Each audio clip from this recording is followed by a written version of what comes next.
another Savior. Holy, holy, holy, holy, Adelekjee, another Savior. Another Savior. Holy, holy, holy, holy, Adelekjee, another Savior. Well, this is Mobien. This is dedicated to the gallant heroes of the Nigerian Biafra War and IPO families all over the world. I remember the Nigerian Biafran War, in the thickness of the Biafra genocide. Hey, one man revived the vanishing hope to life. Let the great Biafran army to fight, and they were singing out, holy, holy, holy, holy, all the never do is another Savior. They were singing out, holy, holy, holy, holy, all the never do is another Savior. Holy, holy, holy, holy, all the never do is another Savior. Many years after the genocide, whoa, yet another great leader has risen up now. Oh, and he's leading the Biafrans to victory. In your madika, yabika kokwa namno wow. Hey, anamekele maduche mefo. Manemo, it's an honor having you on board. When I'm singing along, holy, holy, holy, holy, Namdekano is another Savior. Sing along, holy, holy, holy, holy, Namdekano is another Savior. When I sing along, holy, holy, holy, holy, holy, holy, holy, holy, is another Savior. Getting moving right and getting moving fast now. Holy, holy, holy, holy, is another Savior. Holy, holy, getting moving right, moving fast, for freedom. Is another Savior. Yeah, for freedom. Holy, holy, holy, holy, Namdekano is another Savior. Another Savior. Holy, holy, holy, holy, Adelekjee, another Savior. Another Savior. Holy, holy, holy, holy, Adelekjee, another Savior. Well, this is Mobien. This is dedicated to the gallant heroes of the Nigerian Biafra War and IPO families all over the world. I remember the Nigerian Biafran War, in the thickness of the Biafra genocide. Hey, one man revived the vanishing hope to life. Let the great Biafran army to fight, and they were singing out, holy, holy, holy, holy, all the never do is another Savior. They were singing out, holy, holy, holy, holy, all the never do is another Savior. Holy, holy, holy, holy, all the never do is another Savior. Many years after the genocide, whoa, yet another great leader has risen up now. Oh, and he's leading the Biafrans to victory. In your madika, yabika kokwa namno wow. Hey, anamekele maduche mefo. And there it is. I'm not sure. Have I got the light on too bright? I'm just glistening and shining. Pardon me.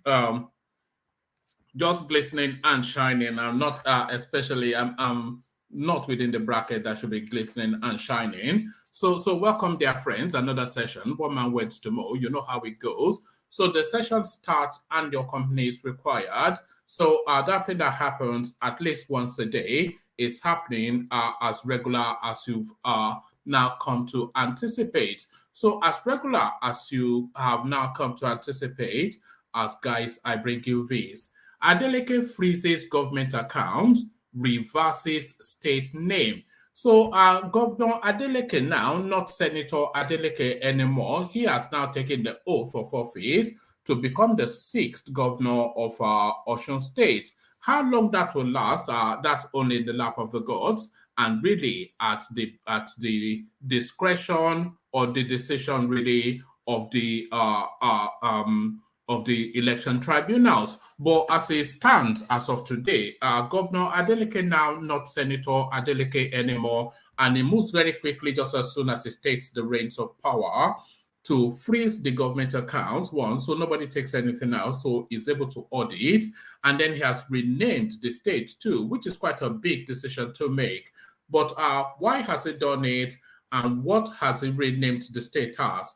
All of that we'll find out in the course of. So all of that we'll find out shortly. Adelekjee freezes government accounts, renames state. So there it is right there. So we'll find out shortly. But don't get too comfortable on that seat. Is now the message of what we now have to refer to, or who we now have to refer to as the ex-governor of Osun State, Gboyega Oyetola. Don't get too comfortable on that seat is the message. I'll be back as governor soon. This is just the simple but yet intimidating message that Oyetola uses to welcome Senator, now Governor Adelekjee into governance.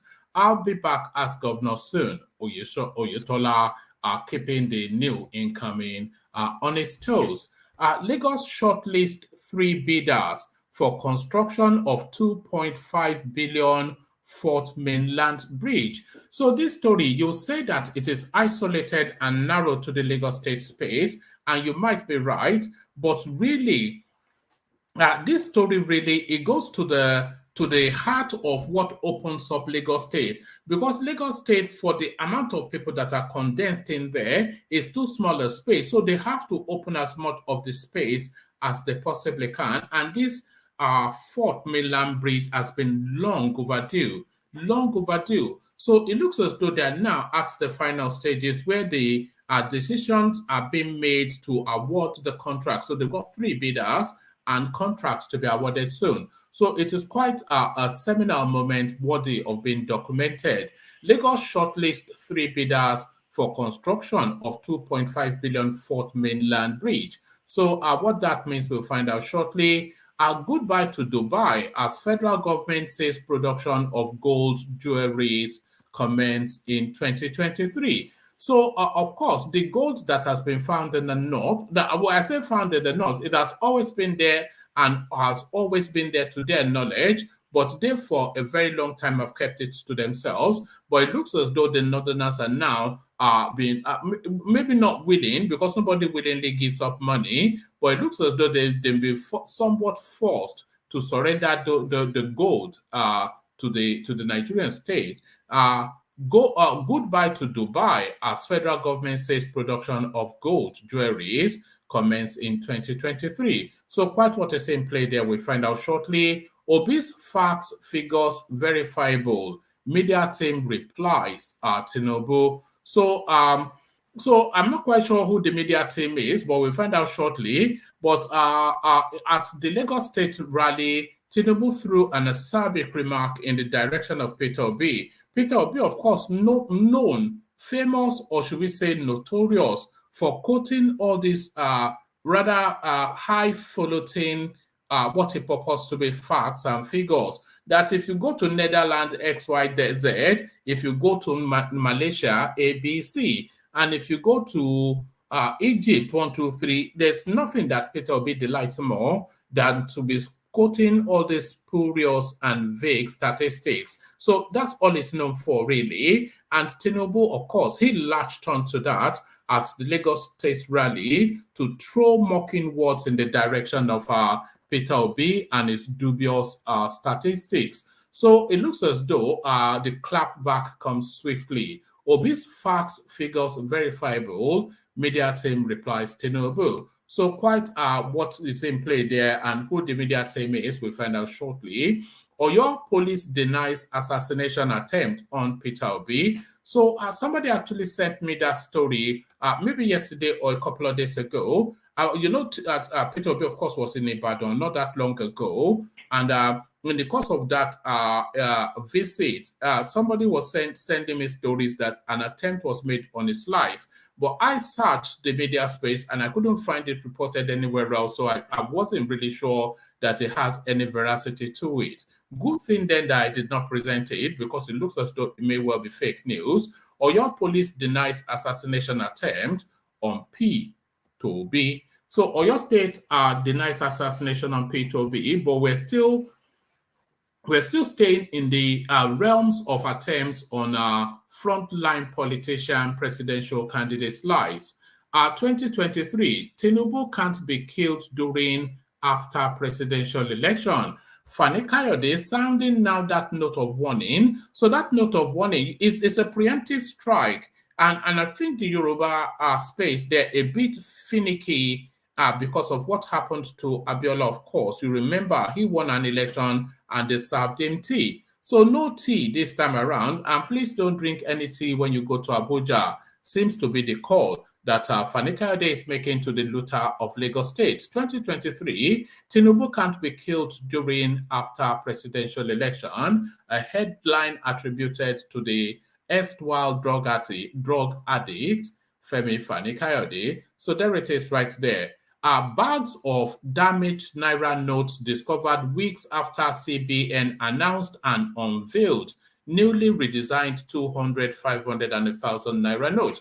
So I have the clip to show you, and it's been the anticipation, and we have discussed this, and we have discussed it endlessly on this platform, that a lot of illicit money that are floating around, they are going to be abandoned, and ultimately they will land up in the balance sheet of the country because, of course, the money already exists and it doesn't have value. So if it doesn't make its way back into the banking system or into legitimacy, then it goes into the government coffers, not in physical form, but the government will just write it to itself. So it will just go to the balance sheet of the country. And we're seeing now, they are going to be burning money soon. That's just the tragedy of it in a country where people are starving. I have a video clip to show you on this, by the way.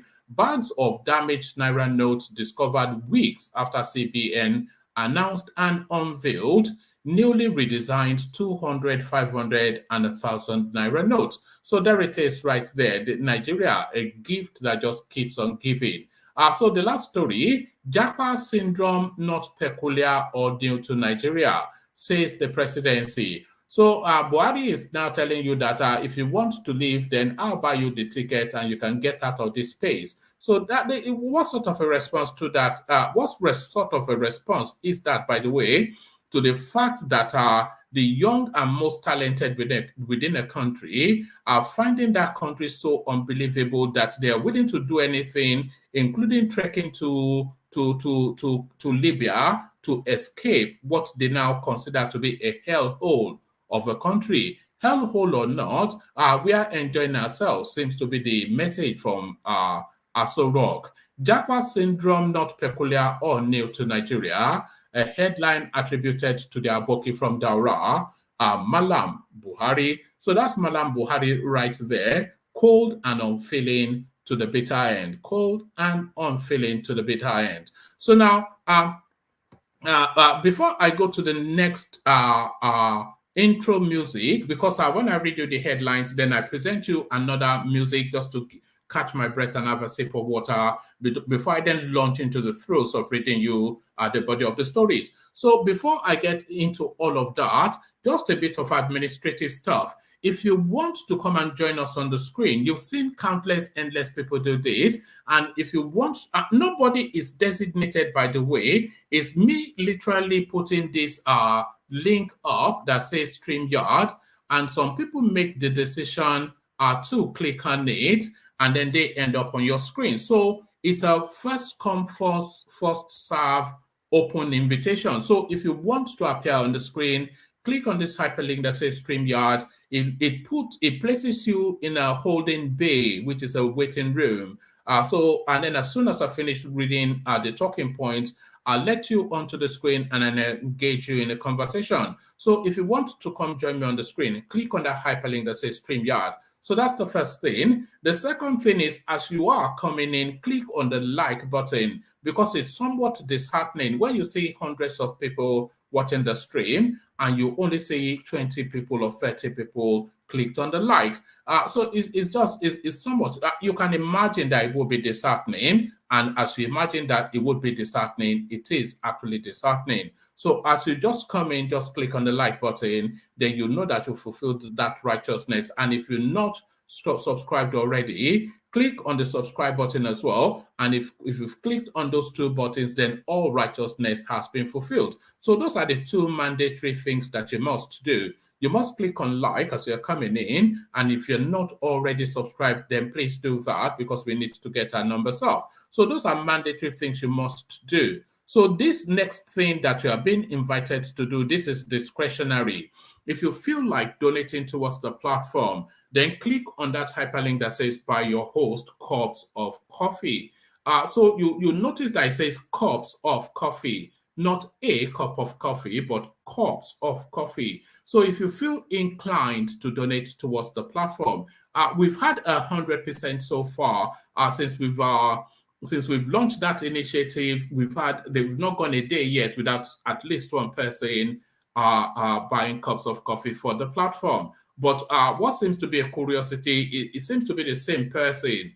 So let that person not feel low. It's Ayo, as you all know. But let Ayo not feel lonely, and others feel free to join him and also buy us endless cups of coffee. So endless cups of coffee. And it looks as though I always encourage you to send me storylines that you'd like me to share on the platform. As somebody has just done now, and I will present this as well. Nigerian tweet knocks First Lady Aisha Buhari over arrest of Twitter user for saying she fed fat on Mercy's fund. So this was a story that I came across. I wasn't quite sure, but it looks as though it tickles the fancy of the audience. So we'll add that to the mix as well. It's an interactive platform in so many ways. Interactive in all ways. I feel that you should feel a sense of joint ownership for the platform, because it is our platform. So to all of that, click on like, click on subscribe. If you want to come join me on the screens, click on the hyperlink that says StreamYard.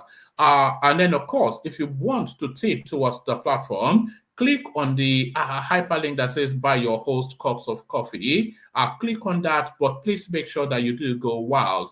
I'd rather you go wild if you do click on that. So as you set about all those clickings and doings, let me provide you with a little bit more musical accoutrement, or what's it? Background noise. A bit of background noise as we said about the clicking.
Hello, my country people. Let us.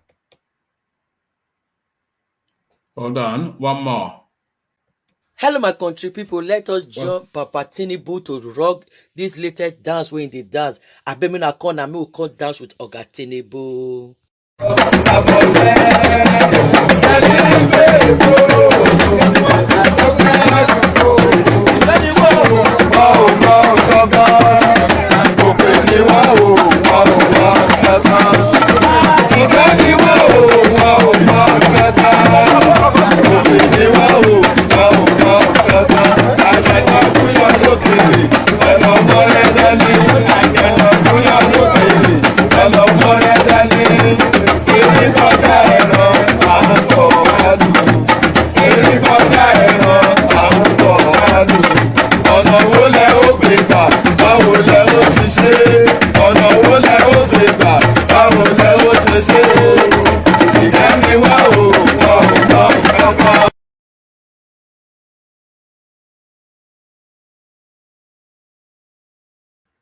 And there it is right there. Okpe ni won o won mo nkankan. Okpe ni won o won mo nkankan. Momo ni won o. So there it is right there. We leave the singing to Ajanle Koko. We leave the singing to Ajanle Koko. So won o mo nkankan, as guys I bring you this. Nigerian tweet knocks First Lady Aisha Buhari over arrest of Twitter user for saying she fed fat on masses fund. Some Nigerians on social media have slammed Nigeria's First Lady Aisha Buhari for allegedly ordering the arrest and detention of Aminu Mohammed over an alleged defamatory social media post. Mohammed, a final year student in the Department of Environmental Management and Toxicology, Federal University, Dutse, Jigawa State, in June 2022, posted on Twitter that Mrs. Buhari had suddenly added massive weight after taking part in plundering the nation's meager resources as the masses endured hardship under her husband's regime. In his June 8, 2022 tweet, Mohammed chastised the First Lady in Hausa. So it goes on to write it. It says, Su Mama and Chi Kudin Talkawa and Koshi, which means which could be translated as the mother has got fatter by eating masses' money. According to Mohammed's friends, he made the post because he was frustrated about the prolonged strike by universities across the country. The strike started in February 22 and ended in October after 8 months. It was further gathered that the 23-year-old Mohammed was picked up by officers of the Department of State Services on November the 8th in his campus and was reportedly beaten up following his arrest around noon. Meanwhile, some Twitter users, including Nigerian journalist David Hudenyi, have heavily criticized the First Lady, with some describing her action as an abuse of power. Below are some of the comments from Twitter. When they proposed an Almajiri feeding program, I didn't realize they meant that they would feed all the Almajiris to Aisha Buhari. So they are now mocking her. She's grown so fat, it's just a thing. Worryingly so, actually. I'm sure there's some sort of health reason for that. Patience Jonathan was unfairly mocked every day. When she was First Lady, no one got detained. But the DSS went ahead to arrest a Twitter user, Adamu Mohammed, for criticizing Aisha Buhari. Is that the job of the DSS? Why not charge the guy to court? This is abuse of power. So that's another commentator. This is Aisha Yesufu chiming in. She never misses an opportunity. Who is Aisha Buhari that an aggrieved citizen cannot talk about? Those of you talking about her so-called power need to ask yourselves whether you are citizens or slave. Dunia Badowa Wawa. So I'm not quite sure what that means, but I'm sure it means something to the people from the Sahel. So another commentator, these are all verified accounts, so these are probably important people within the media space. This one is Enibehe Efyong, Enibihi Efyong. You are defending Aisha Buhari because she's someone's mother. This argument is preposterous. Thousands have lost their mother to the incompetence and cruelty of the Buhari regime. Thousands have been orphaned by the corruption in the management of funds made to combat terrorism. So another one, Abu Imar, it says, Aisha Buhari got a young man arrested in Jigawa for saying she gained weight from taxpayers' money. This is just Aisha Buhari. Come to think of arrogant Remi Tinubu with power, vote wisely. But the curious thing is the person has the moniker of Jagaban on his display screen. So as his display picture. So all of that. So let's just leave all of that. Fun and games. Aisha Buhari abusing the power to the end. So Aisha Buhari abusing the power to the end. Adelekjee freezes government accounts, reverses. Oh, hold on. I hope I'm being heard.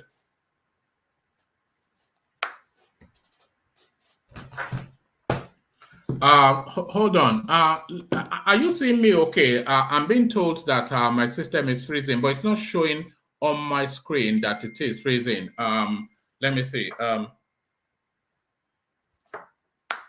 Can somebody indicate in the comment section if you can hear me and see me okay? Because otherwise there'll be no point in me just repeating on. No, I can see myself on the screen and it looks perfectly all right to me. Okay, I'll just carry on as I can see on the screen that it is perfectly all right from my end. So if it's okay, then somebody should indicate to me. Somebody send me a text, whoever has my telephone number. Adelekjee freezes government accounts, reverses state name. So it is the reverses state name that has struck me to bring you this headline.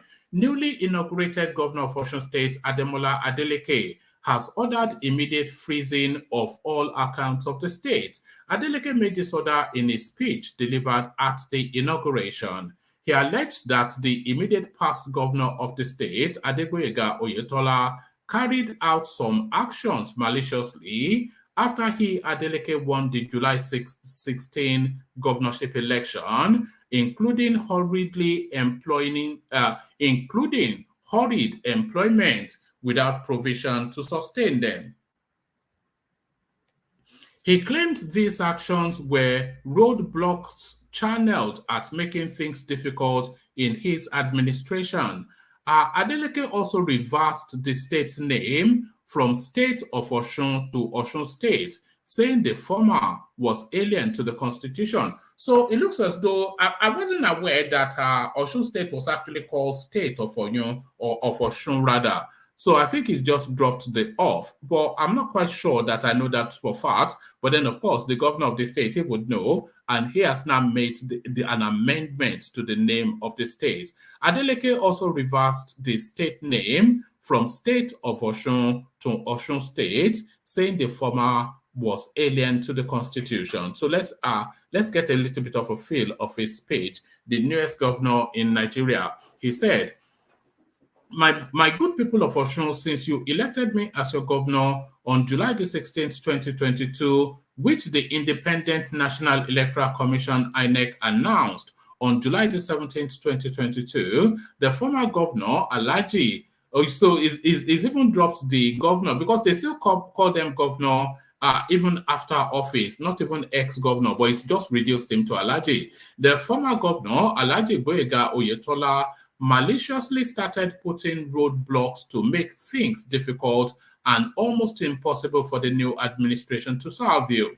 Mass employment were carried out without budgetary provision for salary payments for the new employees, even when the state was struggling to pay salaries and deliver other services. Various hurried and criminally backdated contracts were awarded and again without budgetary provisions. Appointments of several obas were hurriedly done without following due process, just to mention a few. So it looks as though it's malice all the way through. Given a new order, he said, consequently, I hereby issue the following directives, which will be backdated up to the appropriate executive order. Immediate freezing of all government accounts in banks and other financial institutions. Immediate establishment of a panel to carry out an inventory and recover all government assets. And immediate establishment of a panel to review all appointments and major decisions of the immediate past administration taken after July the 17th, 2022, an immediate reversal to the constitutionally recognized name of our state, Osun State, all government insignia, correspondence, and signages should henceforth reflect Osun State rather than State of Osun, which is unknown to the Nigerian Constitution. So I'm not quite sure who made that decision to name it State of Osun. I'm not quite sure how it's reflected in the Nigerian Constitution.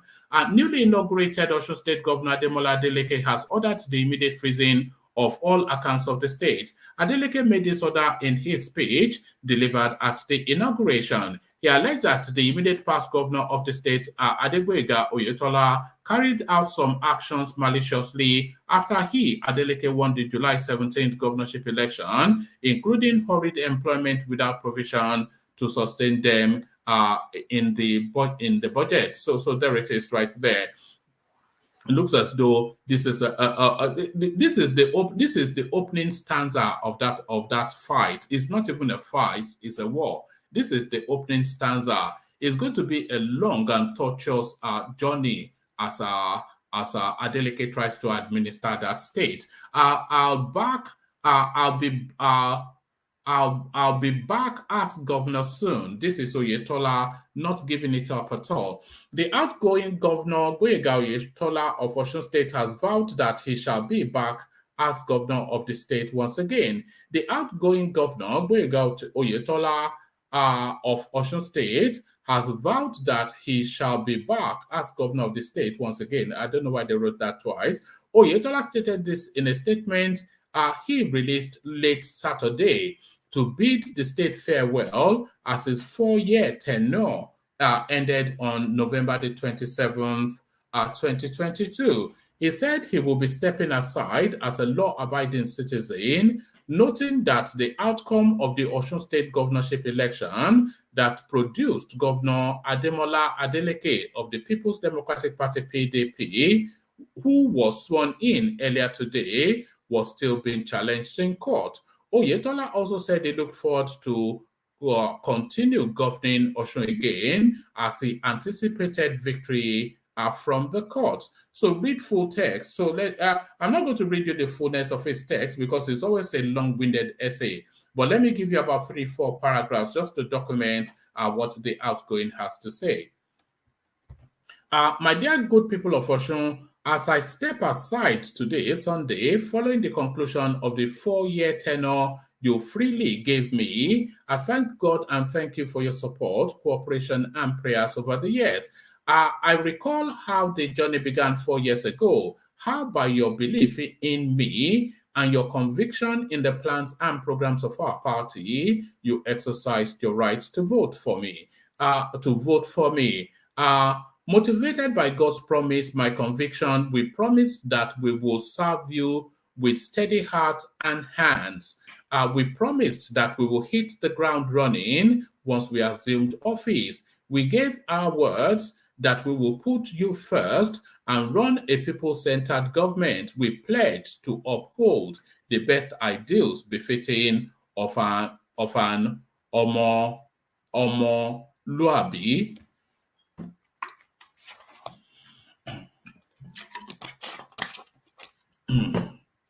As we draw the curtain on this first tenure, we are convinced that we neither reneged on our promises nor disappointed you. We kept faith with you and maintained fidelity with our electoral promises. It was our wish to continue to serve you, but we are constrained by the outcome of the July 16 governorship election, which we are already challenging in court.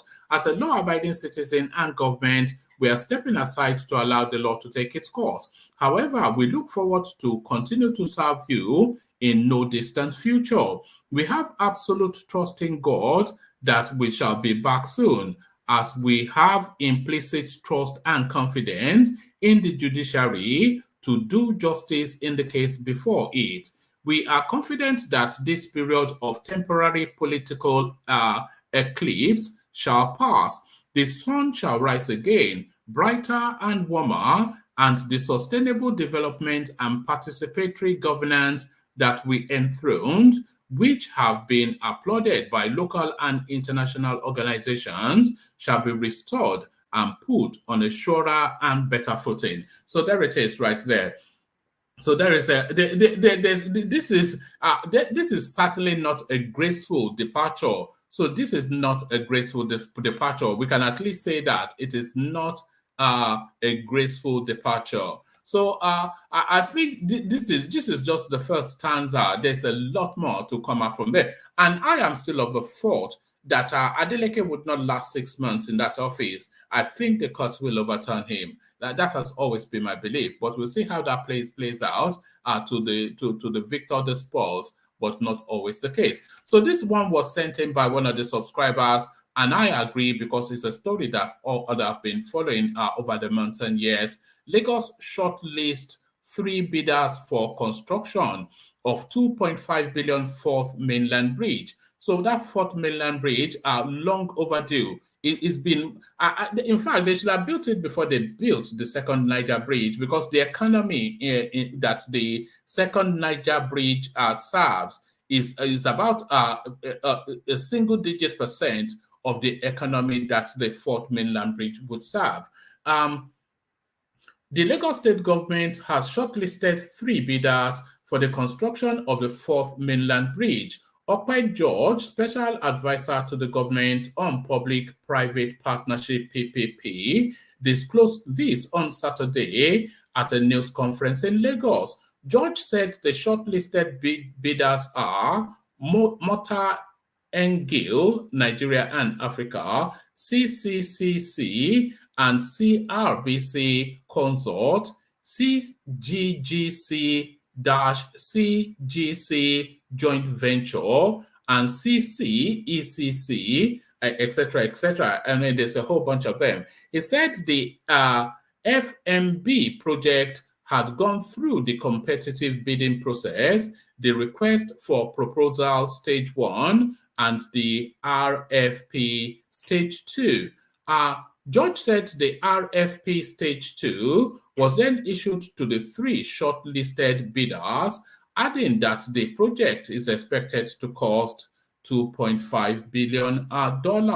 So that's quite a sizable amount, but what it opens up is just unquantifiable wealth. Is an unquantifiable bounce for the economy. But how long even is the time period, and is the funding in place? Given a brief history of the project, he said the FMB was proposed.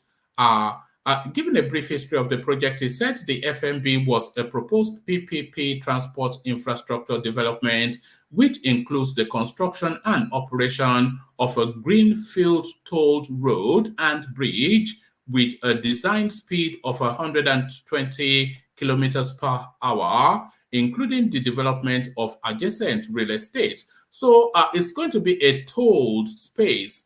And this seems to be the thing. They've made so much money from Lekki toll gates, they are willing to make the spend again. According to George, the bridge is, and who gets the concession? Almost Tinubu will get it, the tolling. According to George, the bridge is expected to become the second longest in Africa, featuring 3 toll plazas, 9 interchanges, a 4.5-kilometer lagoon bridge, and an eco-friendly environment.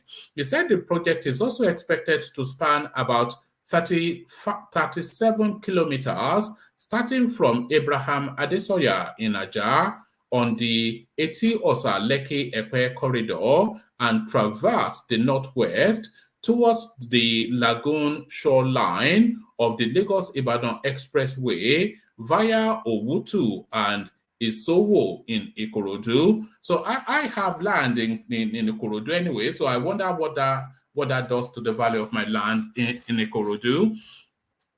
George said the project is aimed at relieving several congestion on the existing third mainland bridge, whilst opening new areas for future development. The special advisor further disclosed that the evaluation committee, which consists of representatives from the state government, Ministry of Works, Office of Public-Private Partnership, and the project advisors, commenced the evaluation of the submitted RFP Stage 2 document on November the 17th, 2022. He added that the preferred bidder will be announced before the end of the year. So the preferred bidder announced before the end of the year, but when will work commence? And what is the time scale for delivery? So what is the time scale for delivery? But certainly, eminently good news, the fourth mainland bridge. Lagos is going to be, if you don't have land in Lagos, then please just hurry and go and do it, because you don't have more than a 2-year window left. Even if you have that, if anywhere in Lagos, just buy it. And if it's in a rough area, buy it at plenty, secure the title, fence it off if you can, and just wait for it. I mean, look at what is going on. You don't need me to tell you that. You don't need me to tell you that. You know. Another sip of water. I'm quite purged.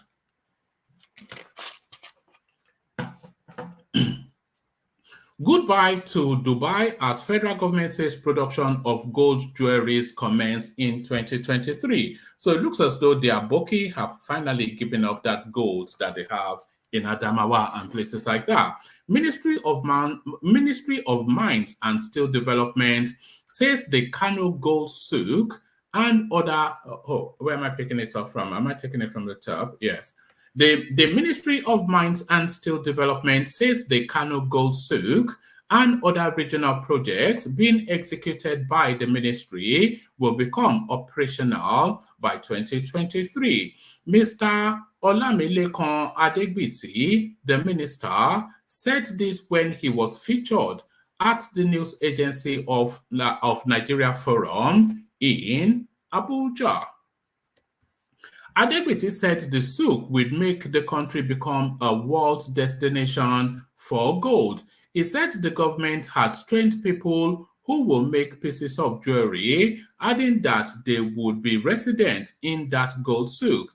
In Kano, our gold is being taken out of Nigeria to places like Dubai and others, where they turn them into pieces of jewelry. You buy them at expensive prices there, but when those gold leave Nigeria in their raw form, they pay next to nothing for it. So where exactly is that gold in Nigeria? I know there's a bit of gold in Elisha, but where exactly is the gold in Nigeria? A lot of the north, they've got gold, emerald, and all of these things, of course.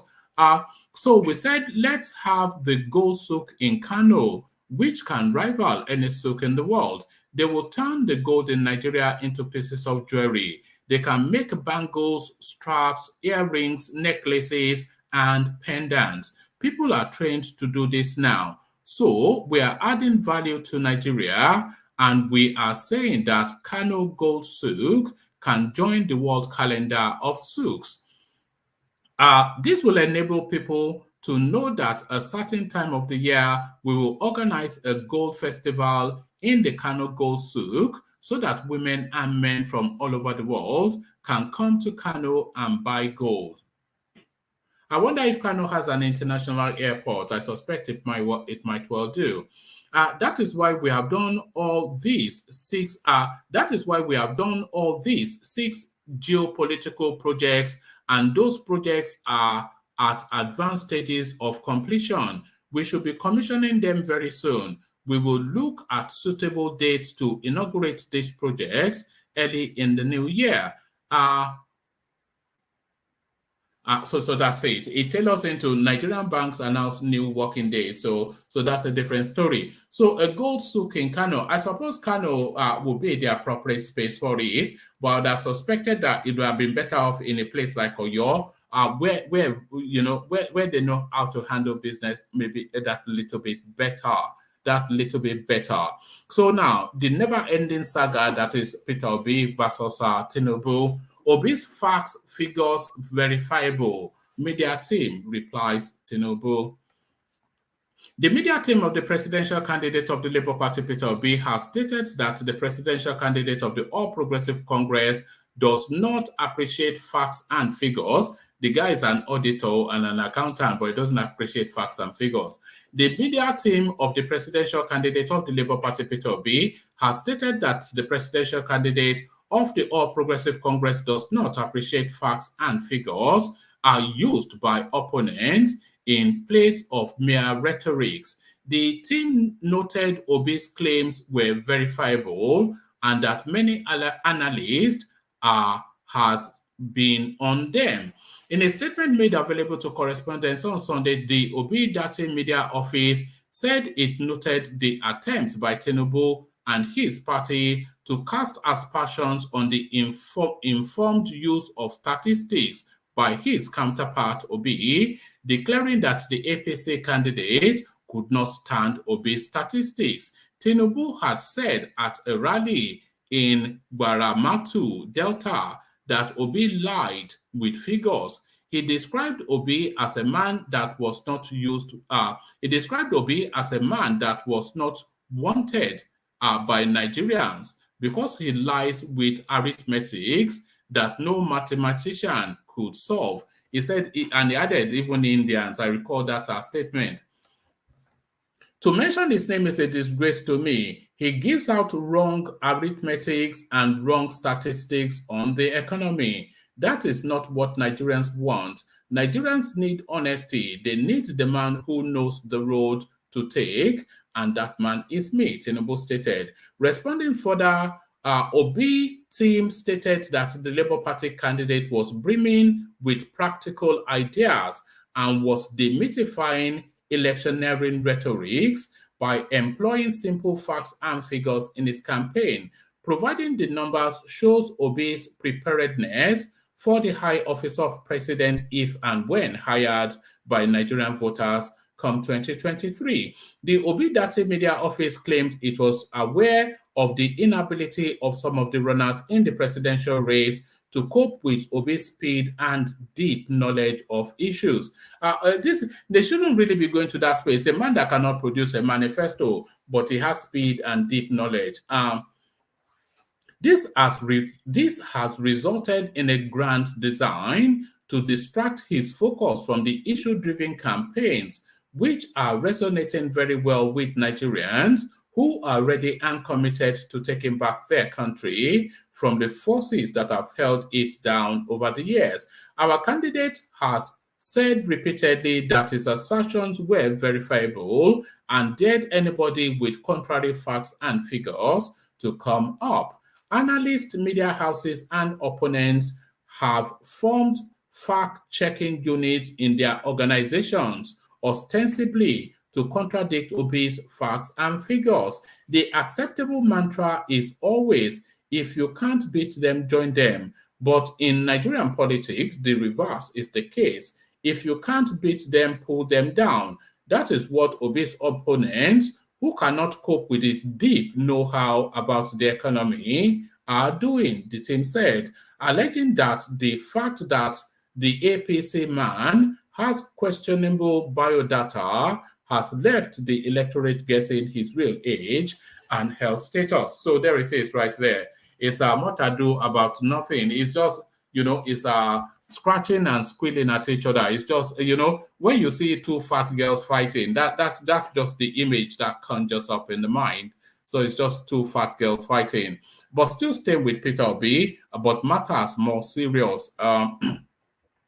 Oyo police denies assassination attempt on P2B. The Oyo State Police Command has dismissed claims of an assassination attempt on the presidential candidate of the Labour Party and former governor of Anambra State, Peter Obi, during his presidential rally at the Lekon Salami Adamasingba Stadium last week. Recall that a man was caught with a dagger at the rally, which took place on November the 23rd. However, in a statement released, the spokesperson of the State Police Command, Adelekjee Osun, said it was true that one Lateef Wasiu was arrested by police officers stationed at the venue for being in possession of a concealed weapon, a double-faced jackknife placed on the inside of his suit, in violation of the 2022 Electoral Act and other guiding regulations, but it was not for any assassination, reiterating that there was no assassination attempt on the life of Mr. Obi, contrary to widespread rumors. Or Oshifeso warned the people against fake news that could threaten the peace of the state, whilst the State Police Command advised the leadership of political groups in the state to prevail on their supporters against approaching campaign grounds with dangerous objects in a bid to enforce dominance. He also warned that the command would deal decisively with defaulters through appropriate sanctions in strict accordance with the law of the land. The police boss said the suspect had been charged to court to explain the reason behind his action. Further updates will be provided accordingly, he said. So there it is right there. So I'm sure this would have been, you know how they like to wail and gnash. So I'm sure this would have been meat and drink to the obedient space, making all that usual empty head noise that they were. It was just some rascal that he was going to the rally for a fight. That is the sum total of it. So he was going to the rally for a fight and apprehended by the police. But then, of course, the interpretation in the obedient space, they cannot stand it. They are panicking. They want to kill him and all of that thing that they do. 2023, Tinubu can't be killed during after presidential election. So we're still dealing with all matters death. Fanika there, by the way, making the headline this time around. A chieftain of the All Progressive Congress APC, Femi Fanikayode, has declared that no opposition can kill the party's presidential candidate, Bola Tinubu. Fanikayode said Tinubu can't be killed before, during, and after the presidential election. He was reacting to Tinubu's recent remark in one of his presidential campaign that he can't be killed. In a tweet, Fanikayode wrote, "No opponent can kill me," at official ABAT. Let those that harbor such evil plans hear it loud and clear. You know who you are. The Jagaban Ekun Omo Asabi cannot be killed before, during, and after the election. It cannot be cut down. God affirms. No this and no peace. So those are not words really that you want to be hearing, because somebody will almost certainly consider that an invitation and might well want. Why would you even say it's such an? I was going to say it's such an irresponsible thing to say. But then look who we're talking about. We're talking about Femi Fanikayode, somebody that is half brain dead. So just the brain completely ravaged by Ghana and whatnot. So just gibberish most instances. Who talks like that, for goodness sake? Who talks like that? So who talks like that? Let's go on then. We got two more readouts, and then we come into the room to see who's available. I've posted the hyperlink again if you want to join us. We've been canvassing endlessly for Northern female voices. So if you're a Northern female voice, then please come and join us. Your voice is overly underrepresented within the Nigerian political discourse. Japa syndrome, not peculiar or new to Nigeria. The madam from Daura making the headline this time around.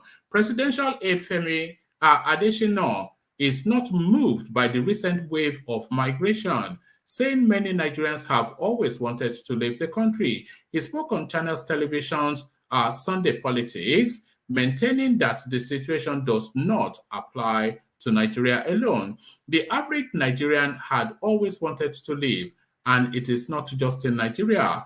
It is in most countries of the world, particularly the third world. The third world. He said during the show, they always believe that it is greener on the other side. You see, the truth is that if you have an opportunity to better yourself in any part of the world, there is nothing wrong with it. If you think migrating legally is good for you, well and good, by all means, go, he said. And that go has an exclamation mark. So he almost certainly shouted it. But you cannot say now that because people are leaving, then it is a sign that something is fundamentally wrong. As far as if people are leaving your country in droves, if citizens, indigents, sons and daughters of the soil, if they are leaving your country in droves, well, apologies, but it is exactly that, a sign that something, nobody is leaving this country that I am in droves. Nobody is leaving the United States in droves. Nobody is leaving France in droves, but people, they are walking through the desert and dying just to escape Nigeria. So something clearly fundamentally wrong. But you cannot now say that because people are leaving, then it is a sign something is fundamentally wrong. As far as he is concerned, there are Nigerians who would never leave the country no matter how things are. Away from this, Adelekjee also spoke about the country's security, saying that President Buhari's administration would hand over a safer country. No doubt about it, he will leave a safer country. When he came in 2015, you could not be sure Nigeria would exist in the next 1 month. As of 2015, what was happening was that nobody could confidently say that Nigeria would be on the map in the following next week, month, or year. But we saw that he came and took the battle to the insurgents, Adelekjee said. When he came in, the insurgency was the main thing, and he took the battle to them. Then it became Hydra-headed, banditry, kidnapping for ransom, cultism, and separatist agitations joined. How many challenges can one administration really confront? That is the issue with the Buhari administration. From day one till now, it was from one challenge to another. So are we giving Buhari a pass on that space? Because there are facts embedded into that. When Buhari took over, what Nigeria was predominantly contending with was Boko Haram and things like that. But then from Boko Haram, it ratcheted heavily into Fulani headsmen, and then kidnapping, of course, now becomes the order of the day. And the separatist movement was just so aggressive. So then, I'm not one to give Buhari a pass, because I have no time for the guy. So, but for the Japa God culture, get out of the country is Buhari's response to people saying that the country is unbearable. Bags of damaged Naira notes. So this is the last readout now, and then we come into the room. This is not much of a readout, so I'll just give you the 1 or 2 paragraphs, and then there's a video clip that accompanies it. Bags of damaged Naira notes discovered weeks after CBN. And by the way, I hope people are not clipping, but clicking. I hope people are clicking on the buy the coffee function, because we do need activities there to maintain our 100% record. So let me just make sure it's reachable for you. Because that has always been the case. I'd rather it continues to be the case for as long as it remains the case until it's no longer the case, if that makes sense. But there it is. So let me give you this quick readout, and then we come into the room. And bags of damaged Naira notes discovered weeks after CBN announced and unveiled newly redesigned 200, 500, and 1,000 Naira notes. Bags of damaged Naira have been discovered weeks after the CBN announced and unveiled newly redesigned 200, 500, and 1,000 Naira note. In a viral video making the rounds on social media, Naira notes that have apparently been damaged due to moisture could be seen in bags. So watch the video below. But don't watch it below, watch it on the screen just as soon as I come in. So we have one man, one vote. Good to have you. Good to see you. We have Des who joins us regularly from his truck. Good to have you, Des. The class captain, of course, Adelekjee Koko, and Brownberry joins us as well. So good to have you all, gentlemen. So let me just acknowledge the super chats that have been coming in, and then I'll play you that video clip, and then we dive straight into the conversation. Super chat, of course, you know where we're going. Always Alexander Gomez. Typical Lagosians from Isaleko, Otepo. So I'm not quite sure which narrative that was going to, but that's what Alexander said. Typical Lagosians from Isaleko, Otepo. So there it is. And then Des, who has been joining regularly on the super chat space with Alexander, he doesn't super chat this time around. He super stickers. Alexander, not to be beaten, comes back with another super chat. He says, back in the day, in the 70s, British Caledonia Airways. You know, if you know what British Caledonia is, then I immediately know how old you are. They just ages you when you hear things like that. It just ages you. Back in the day, in the 70s, British Caledonia Airways picked passengers from Kano via Lagos to London. But in Kano aircraft, what is this? Back in the day, it's Adelekjee Koko, I think, switching system.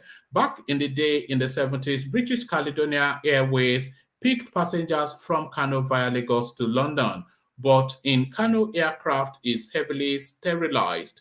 It was annoying to witness and aggravating overtly. So thank you. So Alexander, going down memory lane then, I was asking if there was an international airport in Kano, but Alexander saying not only is there one, it actually has been there for ages. But you would have that expectation that would be the case. So thank you for that, Alexander Gomez, and not to be outdone rather by Alexander Gomez.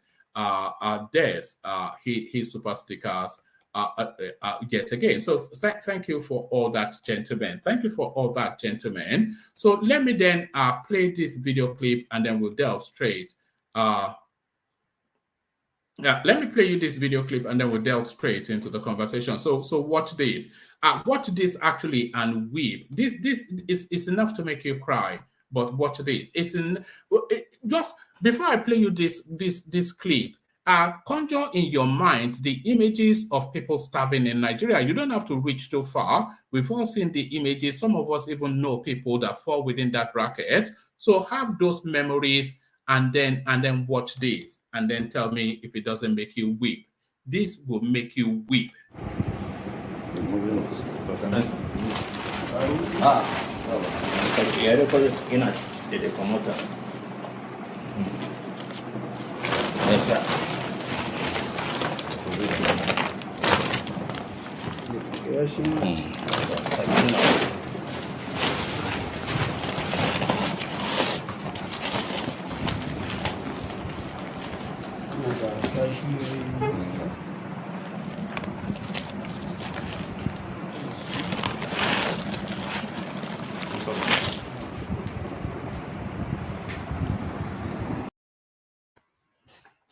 Adelekjee Koko, what do you make of that?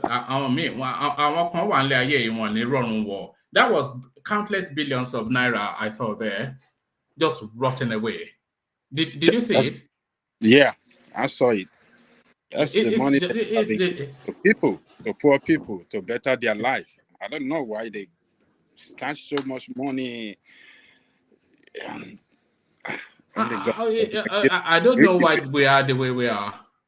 We are just too greedy people, man. We just want to stock up money and don't want to share with others. that greed is from the top to bottom. Only God knows. We are just who we are. What can we do? What can we do about it? We're godless people. We're We just talk of God. We just talk mm, about God. We don't practice godly. That is the problem with us. We don't practice godly at all. And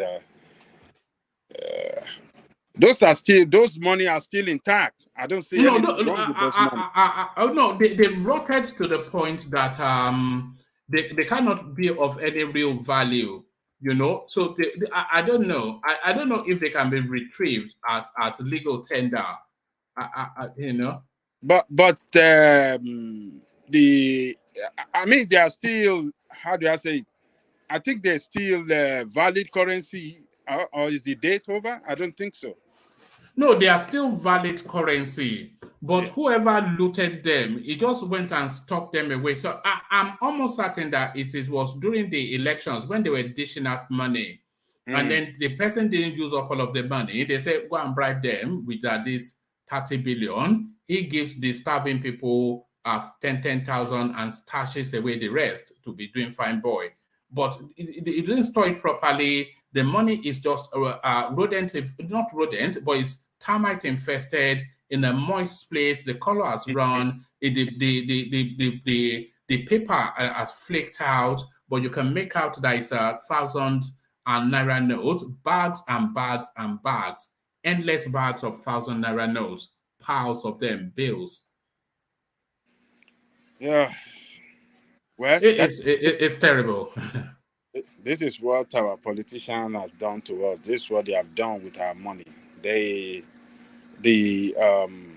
That you know enormous looting by these people. They don't even know what to do with the money. They just derive pleasure looting it and stealing, and they are not to help the people with the money. If they help people set up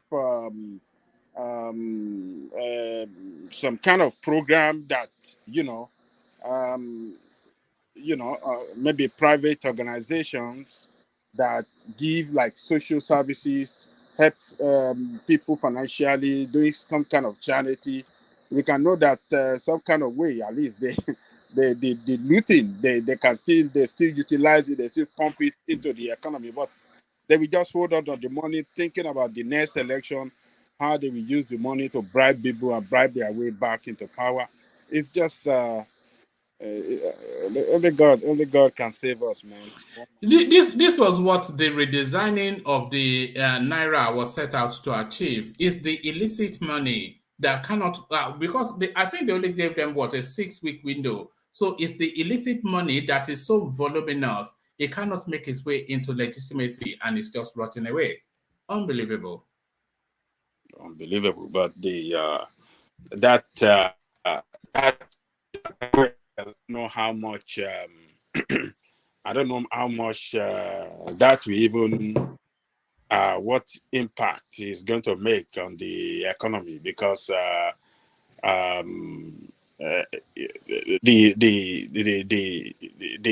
bank itself, or the banking industry in Nigeria should put more effort in making the banking industry more attractive to ordinary folk in Nigeria, to bank their money and keep their money in the bank, and uses the bank system for payment of transaction and other things like that, instead of cash-based economy. So the bank have not done well enough. We have to blame the banking industry, or the banking sector, for not putting so much effort in making banking a more attractive to everybody. Imagine if those Mama Lata and Baba Shefiu that are selling, or the organizer, imagine if they introduce credit card system. They know where they are. in their very various places of work. Imagine introduce some little credit card to them, like maybe 10,000. That will attract them to come and use, bank, depend on the banking industry in their business and transaction and payment as a form of making payment and other things like that. But the banking industry just focus on big businesses, but those little artisan and all those small petty this thing, they don't even look at them as if they don't consider them as anything. And that is where the billions and billions I think they consider. I think the Adelekjee, I think the banking, they consider people like that, the artisanal sort of trader, the hairdresser. I think they consider them just public service. I'm not sure that they see them. They see profit there, because the profit is in the big monies that they move around for big projects. That's really, they consider just banking the everyday man. So it's like I think globally that's the case. They consider banking the everyday person just as a form of public service. Well, look, let me tell you, that is where the huge billions of naira outside the banking system, that is where they are. Those mamoliboli, those guys selling ram, those guys selling what do you call them? Fish, dry fish, potato, this thing at my 12 and those things. That is where the money is, because it is everyday cash transaction. So imagine the banking system make it attractive to them to use, to bring their cash, and they give them some sort of credit in order to attract them. Before you know it, they will start using bank, to conduct their payment and everything. And that is how they can mop up majority of this. It will take time, but not doing anything, not focusing on that artisanic system. That is the problem. They just abandon them, and then they continue to grow. Some of them, because they used to cash-based cash system, even when they are, improving and they are expanding in their business, they're so much used to that cash-based form of operation, and they just continue like that. They don't have any. They don't see the banking system as more reliable than their cash, pay cash and take cash transaction. They don't see the bank as anything useful to them. And then the bank too. Most Nigerians complain that, hey, the charges, the fee that they charge too is so high. Sometimes people will put their money, before for every transaction that go through your account, some charges will follow it, and they be stealing your money every day. The more you keep your money in the bank, they're stealing your money. Adelekjee, my mom just came around. She a few months ago, and she was telling me that that she would randomly just get an account, an alert that 10K, 20K had been deducted from her. They just take money randomly. And then one day she just noticed, and then she went to the bank that I did not send anybody to go and collect money. So what is all this? And then they sat her down and held her there to be filling forms for God knows how long, to try and frustrate her, until she told them that, look, I am a lawyer, and I will call the EFCC to shut you down. And then very suddenly the manager came back, and before she got home, the money was back in her account. You see? But imagine somebody that did not, because she didn't even pay attention to it for a good while. but then it was they were just taking money out of our account. Just take money out. How can you not trust it? Yes, money. Yes. The bank is there stealing the money. So how can that? If you don't trust the bank, then who do you go back to putting money under the pillow? Under the pillow banking. Yeah. It's unbelievable. Nigeria is a crime scene. It's a crime scene. That is the problem. Who is coming in? Can I interject quickly, please? Okay. Yeah, come in, Branberry. One man, I don't know why you brought this case today. Do you know that this afternoon I was just talking about that? I'm going to tell one man to talk about this bank charges in Nigeria. I mean, it's just as if something is just working. Because, I mean, this is enough for Nigerians to come out and protest, because it's insane that, you know, somebody will pay money to your account, they will take from your account. They will take from that person's account. Somebody will do this, they will take from your account. They will take. I mean, where on earth does this kind of a thing happen? This is fraud. And the government and the politicians and the people are just sitting and looking why this banking sector, they are just ripping people off. There's nowhere on earth what is happening in Nigeria. There's nowhere on earth is happening.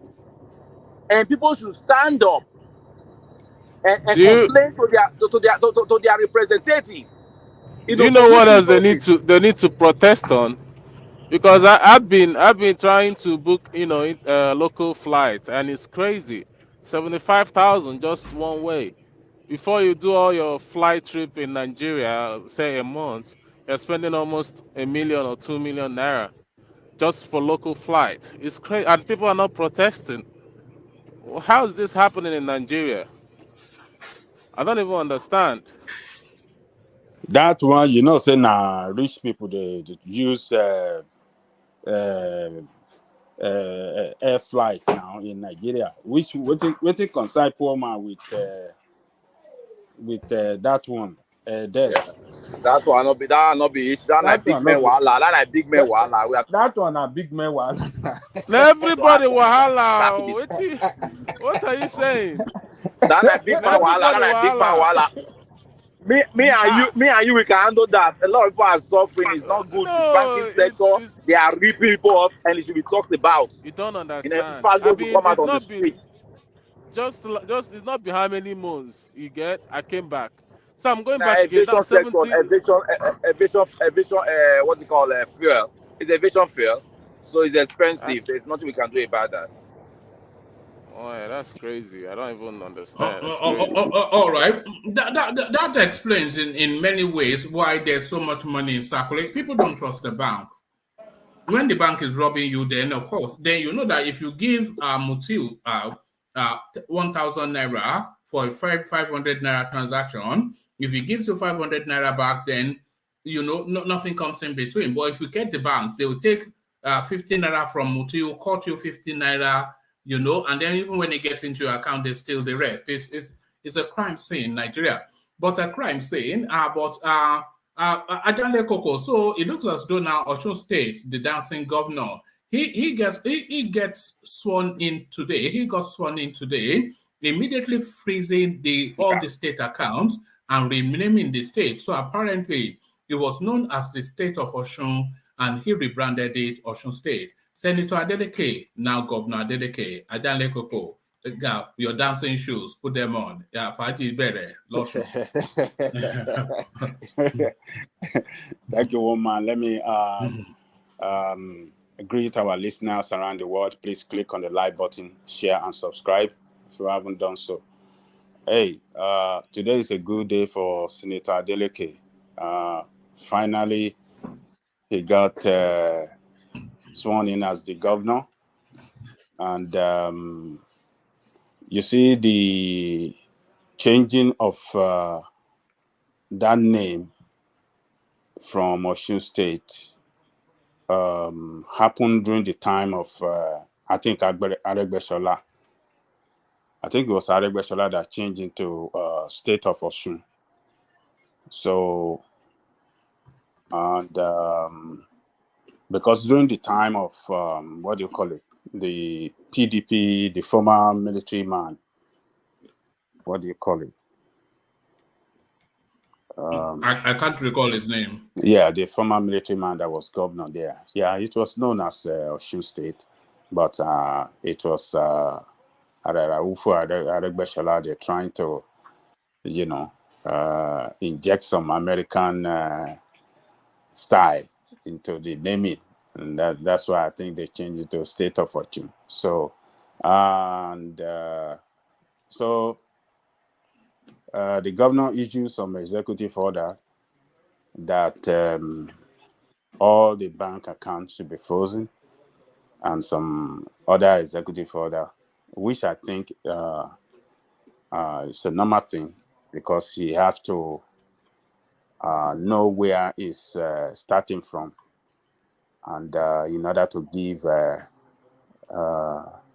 accountability of what he is meeting on the ground, and by the time he's leaving too, he can give accountability of what he is leaving behind as well. So it's a good step in the right direction by the governor for issuing that executive order. I think it's for a reason of accountability, and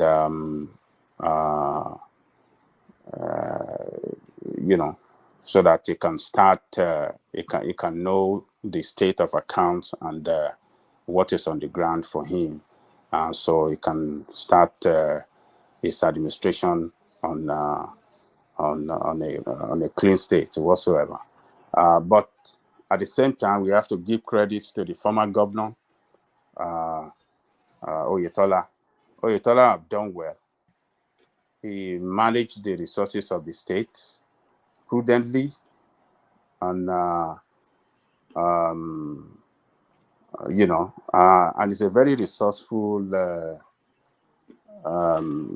governor as well, because in his own statement,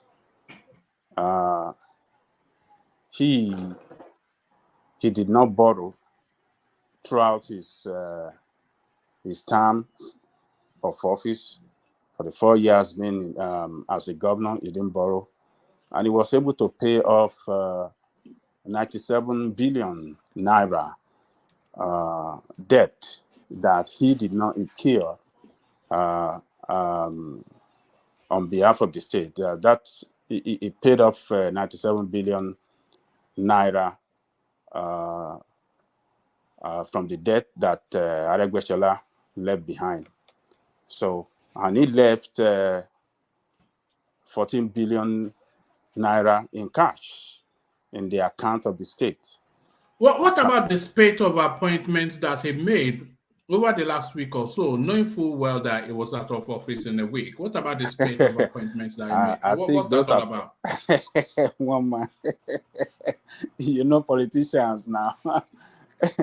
I think he was trying to make those appointments to satisfy some of his political supporters, and their political appointments for sort of to satisfy their APC loyalists. But the present governor, if he thinks that it's not done in the right direction, if it's not done in accordance to in accordance to the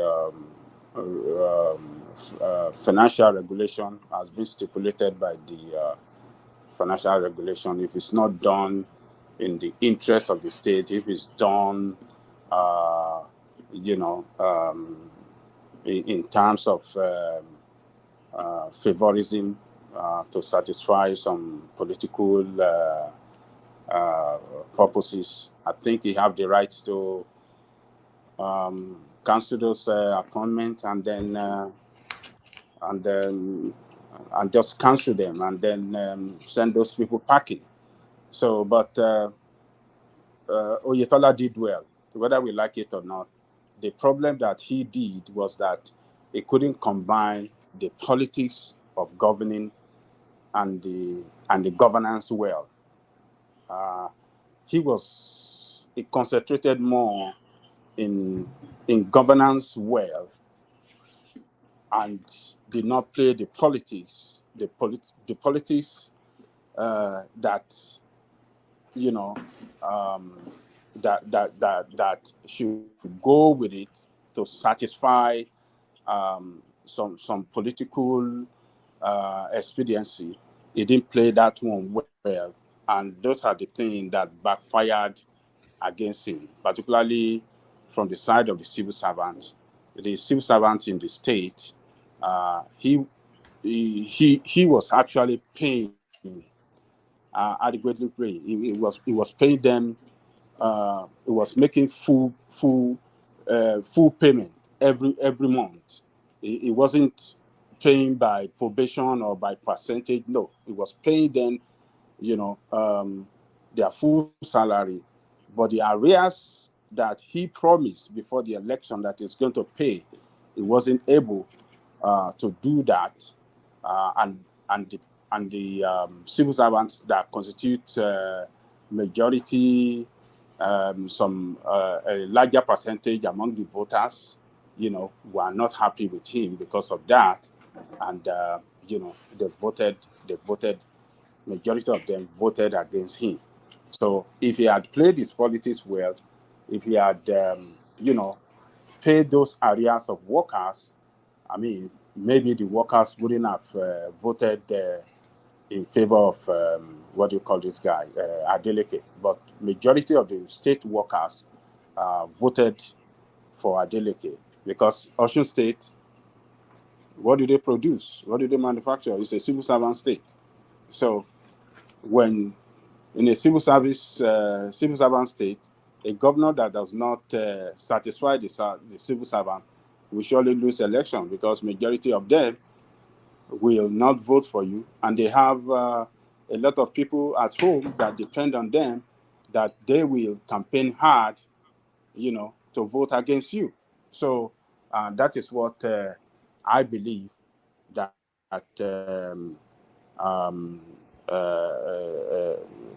that is what happened in the case of this Oyetola.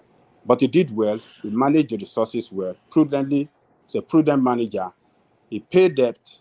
Debt he did not incur. He paid 97 billion out of the debt indebtedness. He paid it, and he left 14 billion naira in cash behind for the incoming governor. So, but by the time he came in, he came in with the balance sheet, with the balance sheet of the state in red. It didn't meet. It didn't. It was the state was in serious debt when he came in, and he was able to, wangle his way and manage the resources and did well, and and still left some money. So, but So learn. in his living. In his goodbye speech, he did not say goodbye, but he said "see you soon." So, of course, the case, because the case is still with the tribunal, as you know, Adelekjee. But how long do you anticipate Oyetola, Adelekjee rather, will be the governor of Osun State? Do you see him serving his full tenure? I see Adelekjee serving his tenure because now that Adelekjee is in power, man, he have everything to his advantage. If it comes to bribing the judge, now he have the resources in his hand, which he can use. He will know more people. He can connect to all the power that be, and he have everything to his advantage now as a sitting governor. And I think he will use that political capital to his advantage, by protecting that position, make sure that it won't be taken away from him. But I think this guy should just go and sit down. But politicians, they won't let they don't like power to slip off their hand at any time. So the people of Osun State have spoken. They've spoken loudly. They don't want APC there. They don't want him. The last election, they voted for this guy, but we saw the way he was robbed. So this time around, they came out overwhelmingly, voted for him, and they should just let him govern and let us see what he can do. But let's wait and see. We don't know. We don't know what is going to happen on the judiciary aspect of it, because in the recent time, APC have won more states through the courts than the actual ballot box. So maybe it is going to happen again against Adelekjee. We don't know, because APC, if you go by the recent election for the past maybe 2-3 years, you will see that most of the states won by APC in comparison to that PDP. They won it through the court. So I don't want that to happen. It's not good for our democracy. I wish they could let this guy govern, and that can give more confidence to the people that their vote count. Every time they vote, whoever that got the majority vote should be allowed to govern and not be taken out on some useless technicalities by legal instrumentation. So that's where I see it, woman. All right, thank you, Adelekjee. So, Adelekjee, I want to ask you next about this fourth mainland bridge that they are about to award the contract. But before I ask you for that, I want to acknowledge what seemed like a new person to the space. One man, one vote. Are you joining us for the first time? One man, one vote. Introduce yourself. One man, one vote. Good evening, House. We can't hear you. Can you hear me now? A little bit better, yes. Good to have you. Are you joining us for the first time? Yes, I'm joining for the first time, and I'm joining from Lagos, Nigeria. Oh, brilliant, brilliant. Say something more. The texture of your voice, I can't quite place it. Are you from the north? Are you a northerner? Yes, I'm a northerner. Yes, I could hear that in your voice. So good to have you. Stay with us. And you can interject in the conversation if you feel that you want to infuse something into what is being said. Just interject. But I'll come to you shortly. But then, of course, we're with the class captain at the moment, Adelekjee. So just listen on to the conversation, and I'll join you. Man, I don't mind if you know. I don't mind yielding the floor for him since it's a new voice. Maybe you want to take him on. All right. All right, brilliant. All right. So thank you for doing that. So let's come to you then. One man, one vote.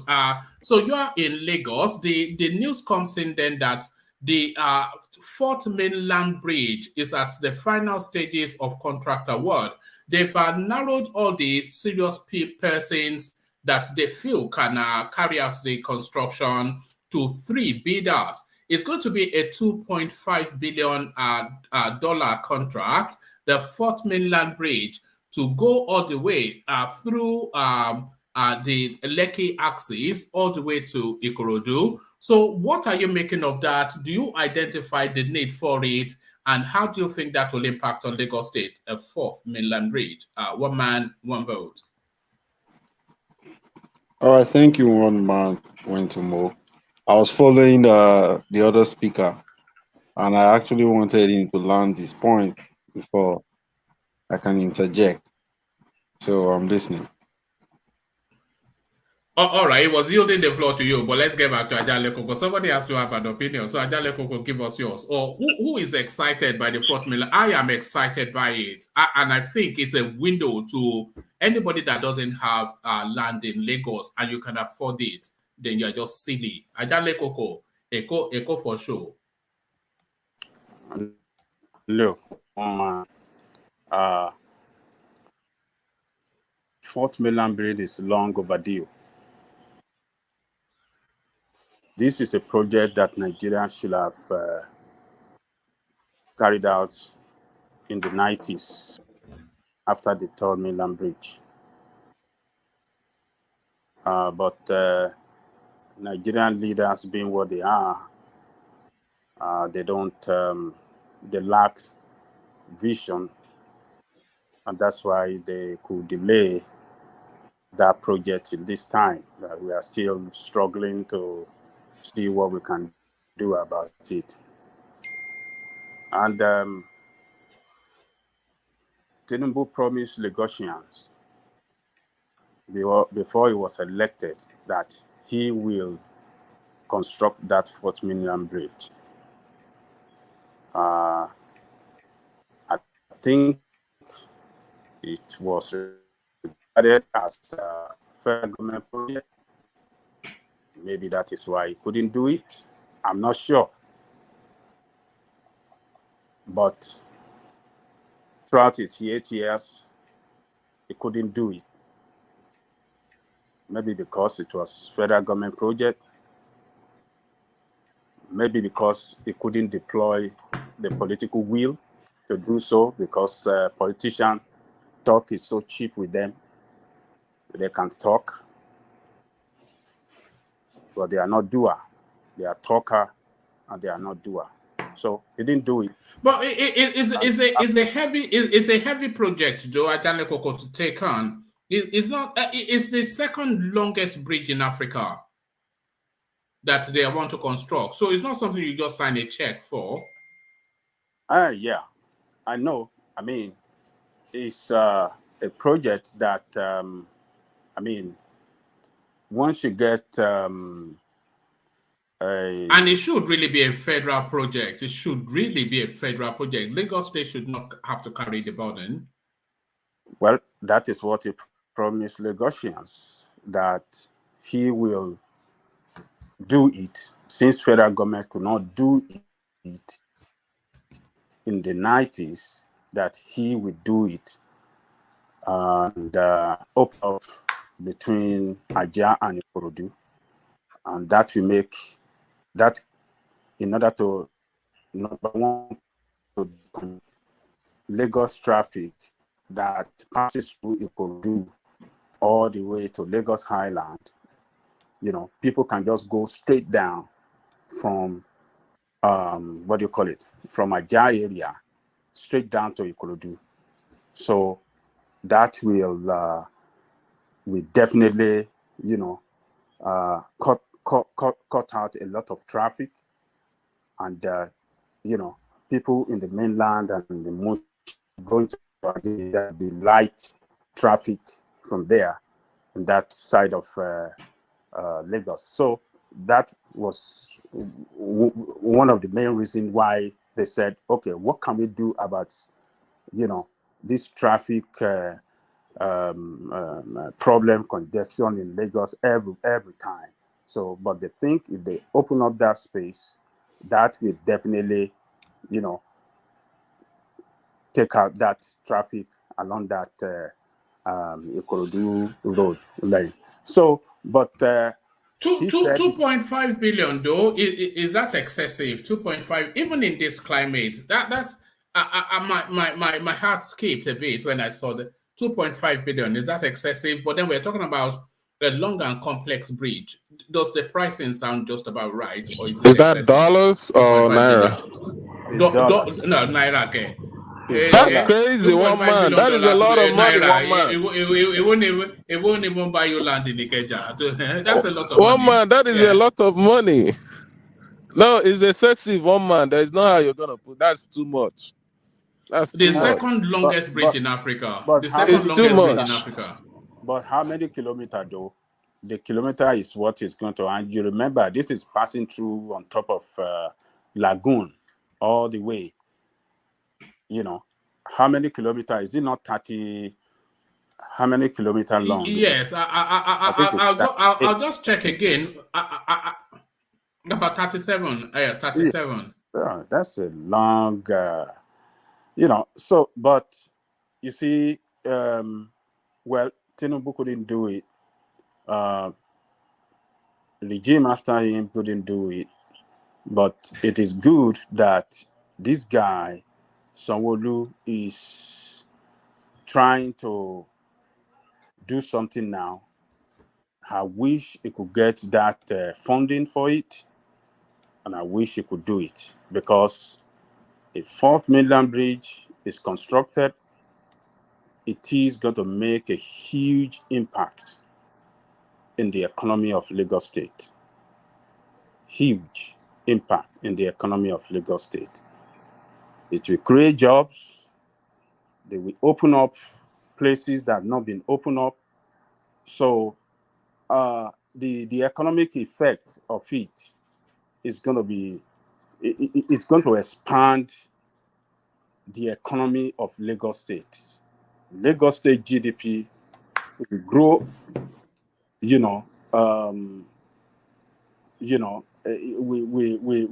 grow more than, I mean, what is, I don't know the GDP now, but it is going to improve. It's going to bring a lot of economic advantages to Lagos economy, because it will open up from Aja, it will open up a lot of business opportunities, because you see, one good thing about infrastructure, when government it suddenly makes it will suddenly make Ikorodu a middle class area. Look, if the bridge lands there, yeah. Look, that is one thing about infrastructure. Once government puts that infrastructure there, private sector we develop, the rest of it, and that will, generate economic growth, to the economy. So it's going to bring a lot of employment. It's going to bring a lot of revenue for the state for Lagos State and other individuals that will, private businesses that are going to open up those spaces, and it's going to, create economic expansion for Lagos State. So this is the time that we need it. What are you mean? Yes, in fact, we needed it yesterday. Really, it's not even. We needed it 10 years. We shouldn't even. We should have been.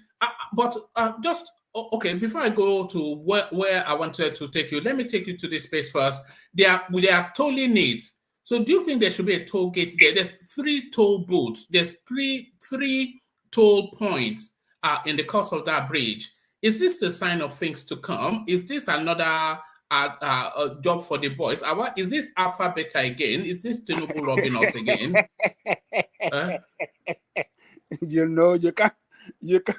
You have to put Baba into consideration.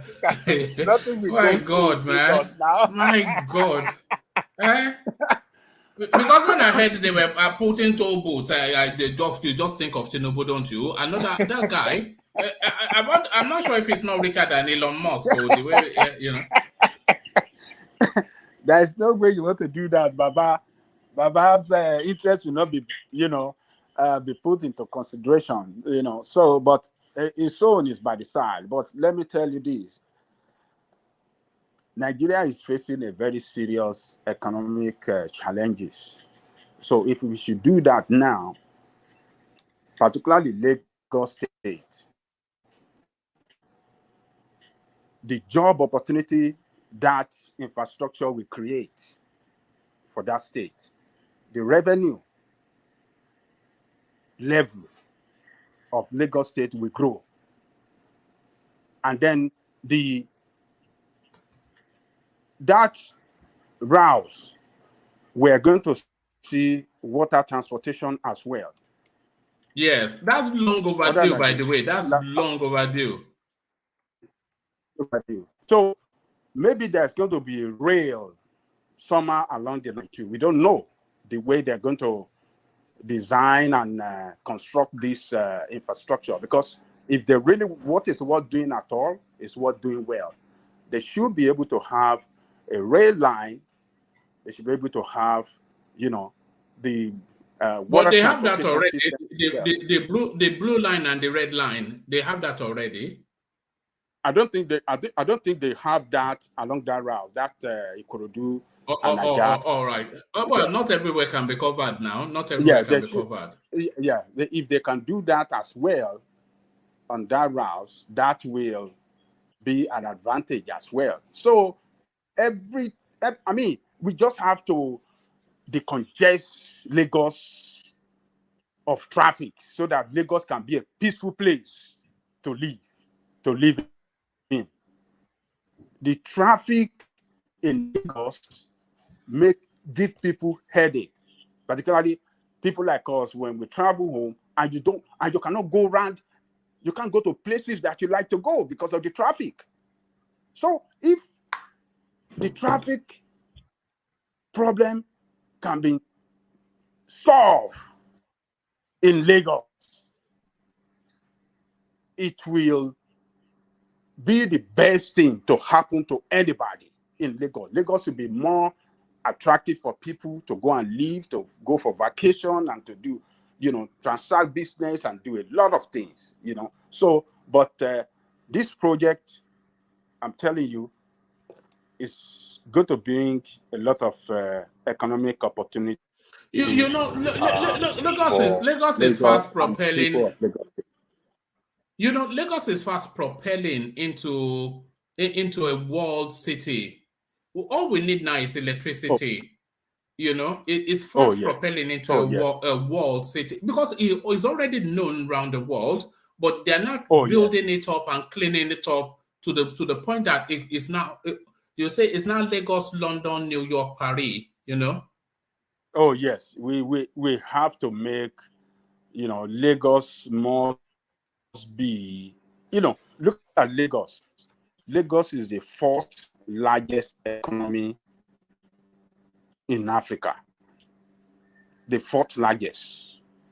So the fourth largest must have every infrastructure that can make it function well and make it one of the best cities in the world, because it's the fourth largest in Africa and it's the economic backbone of Nigeria.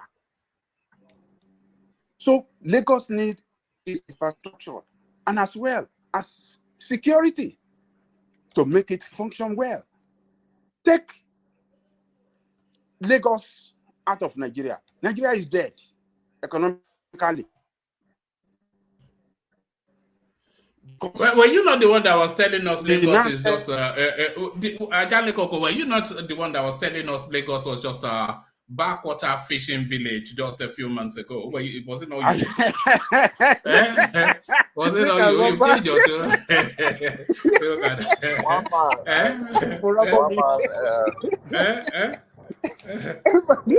Everybody on this house will know that they are the ones doing that. I know. Well, let me interject, Cranberry. Yeah. I want to talk about the towing. I think it's very, very important that roads are towed everywhere in the world. In developed world, roads are being towed because it might be for 50 years, for 30 years. And secondly, most things are also... hold on. Is it being told for profit or maintenance? Those are the questions I want to ask. It's for payback and maintenance. For payback and maintenance. You understand? Can you hear me? No, I can hear you. I was just thinking about it because it's a PPP project, isn't it? It's a PPP project. Yeah, it's not for it's not for gain. It's for payback for the money that was used to construct it and for maintenance. There are so many roads that I know here in the state that used to be towed, but most of them they've stopped towing them now. Okay, and there are also some roads that are like, I mean, we have a lot of rich people, a lot of billionaires in Nigeria. They can be giving roads. If you can build this road, your family can own it for 100 years, and you tow it for 100 years and give it back to the state or to the country. We have one. We have about 2 or 3 here where I live here in Canada. There's one major one, Highway 407. If you live in Ontario and you live in greater area of Toronto, there's an highway called 407. It's owned by a family. They built it, and for 100 years it's gonna be there. It's gonna be for them. It's electronically towed. So I mean, roads are not cheap. Roads are expensive. So it shouldn't just be built. People are just flying it. Roads are built. There's a financial instrument that they're using for constructing roads in Nigeria, which is they provide a tax payoff in lieu of somebody building a road. So you know that Adelekjee has been constructing the Apapa to Wharf sort of thing with the cement bricks. Yeah, I mean those are. I mean So that's it's no, hold on. What I was really wanted to say is a tax offset sort of payment. So he gets a tax offset rather than an upfront payment from the government. So he doesn't pay tax for something or the other, and then he builds the road. Yeah, that's good for him, because if you look at that, it's going to favor him, and it's also going to favor the government, because those people working there, they're going to be paying taxes. So it's going to favor him and the Lagos state government. But there are other places they can bring these men and women that Nigeria has blessed. That I mean, I can say Nigeria has blessed them. Some people can say it's God that blessed them, and I would say Nigeria has blessed them. They can give them roads. If you can build this road, if you can build this highway, we'll tow it for your family for 50 years. Afterwards, you give it back to us. I mean, these are simple things. If not, we cannot continue to go and be borrowing to build roads. We can use, the money we borrow, we can use for other things. So I mean, that's what I wanted to say. All right, brilliant. So back to that space. I don't approve of tolling, because we already pay tax. So what is our tax being used for? If we are, if you drive from Lekki to that space, you pay a toll. You go on this Fort Mainland Bridge, you pay a toll, and then you are heading to Ibadan, you pay a toll. They're just squeezing you every which way, Adelekjee. All right. I don't think like I said, if the money is not coming out from if the money is not coming out from the government, they are not borrowing that money. Okay, but if they borrow the money, they have to tow it, because they have to pay back. Or if a family is building it, they have to tow it so the family can get their money back. So that's what I say. Yeah, I think at this time, when we don't, when we are so much in need of revenue, I don't think this is the time to build such a gigantic project and don't put toll on it. It has to be told so that they can from there pay that. And, nobody has good network today. Everybody is just so static. Is everybody driving? Can you hear me now? Yes, a bit better. Can you hear me? Yeah, a bit better. Yeah. Okay. What I'm saying is that, look, we are so much in need of revenue in that country now. So I don't think the country can spend so much money, 2.6 billion, getting loan to do it, and won't be able to use it to generate revenue to repay that loan. So they have to put toll so that that can serve as a point of revenue, and therefore be paying the loan as scheduled. So I think it will be good to pay toll, because maintenance as well, it costs a lot of money. This that road is not on the solid floor. It's on the water. So there are going to be a lot of engineering work. There's going to be a lot of architectural work. There's going to be a lot of civil engineering and electrical and other things. So maintenance is going to be the watchword. We Do don't you have to remember? play with maintenance. Do you remember when we used to have odd and even in Lagos? Oh man, that was Uh, bad. That was my bad God, eh? experience. People, Odd and even, eh? yeah, Eh? Odd it and even. was. Oh my God. Yeah, that was during the military regime. It was Mm, Jakonde that cancelled it when it came. mm. It was during the Jakonde time. They said that was military mentality. Why should people have their car? You have one car and Rather you have than to build drop it off. roads, you mandate that people should not drive their cars. They Rather than buy build it roads, instead of you to build don't your drive. road. So Jakonde said, we will build more road. We will not be acting irresponsible as military. We will build more road so that you can drive your car anytime. You don't have to have 2 cars or 3 cars to change your, you know, odd and even number and stuff like that. So this one, I mean, we don't have that money to build it by ourselves. We want to go and finance it, and you have to pay with all the costs of financing and everything. That shouldn't be. Um, I mean, taxpayers' money should not be used for that. We have to use taxpayers' money on the, what do you call, some other social services. But on that very gigantic project, I think we should toll it so that it can pay Do, for do you do itself. you do you think they should have built this road rather than waste money on that white elephant project, second Niger bridge? Because it's a matter of priority and which one is more economically viable rather than all the money they wasted on the second Niger bridge. Should they not have built this one first? I think, that second Niger leak is long overdue as well. We just have irresponsible, successive administration that doesn't, look, they can't see the future of that country well and put in place what they can do now that can serve the people well for the future. That is what we lack in our leadership and every successive administration.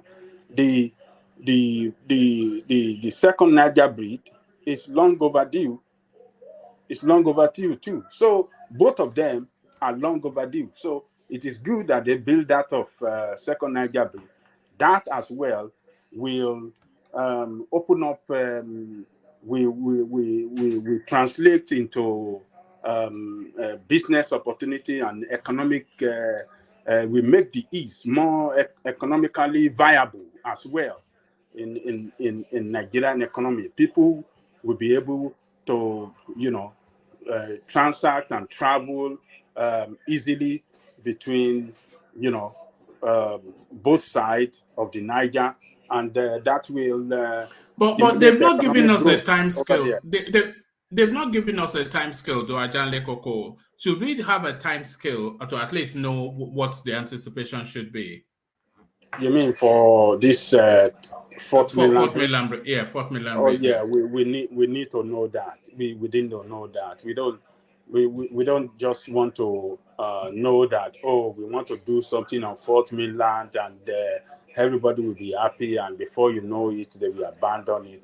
Uh, but it's a good thing as well that the issue is being revisited by the state government, and I hope this governor would like to leave a legacy that, yes, he's the one that started it and finished it. I believe we want to speed up the credit facility towards building of that infrastructure. I think he will I think we would like to do that. So, and Lagosians, particularly people that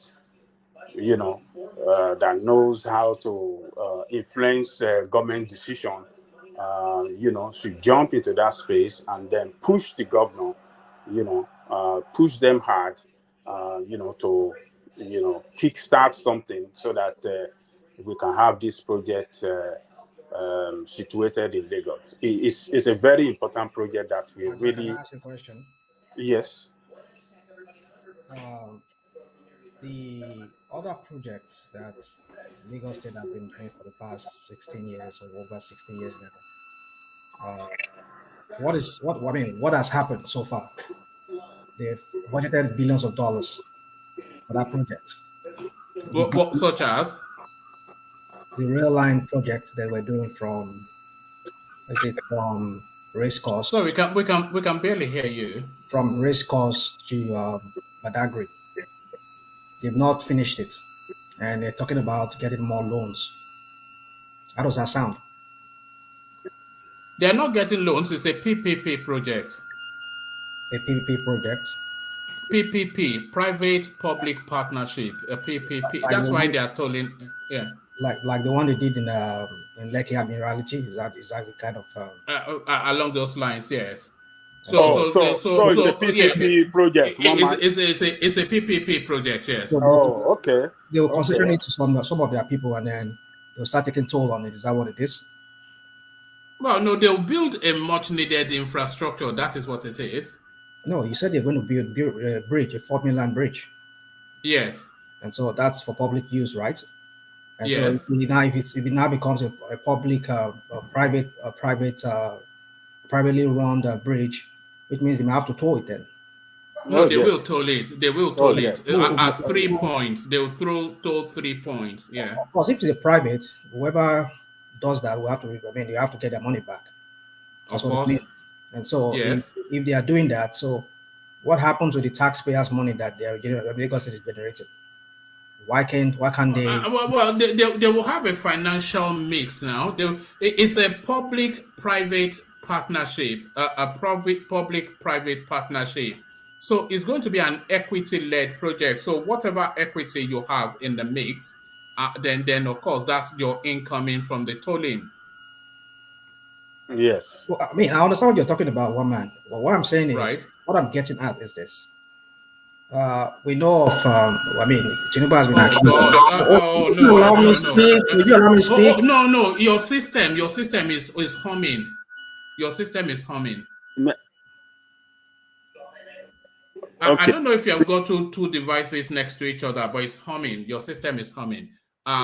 Did you hear the humming sound? Yeah. It was so loud. And it was getting louder and louder. Yeah. So it's a PPP now. Oh, it's a PPP.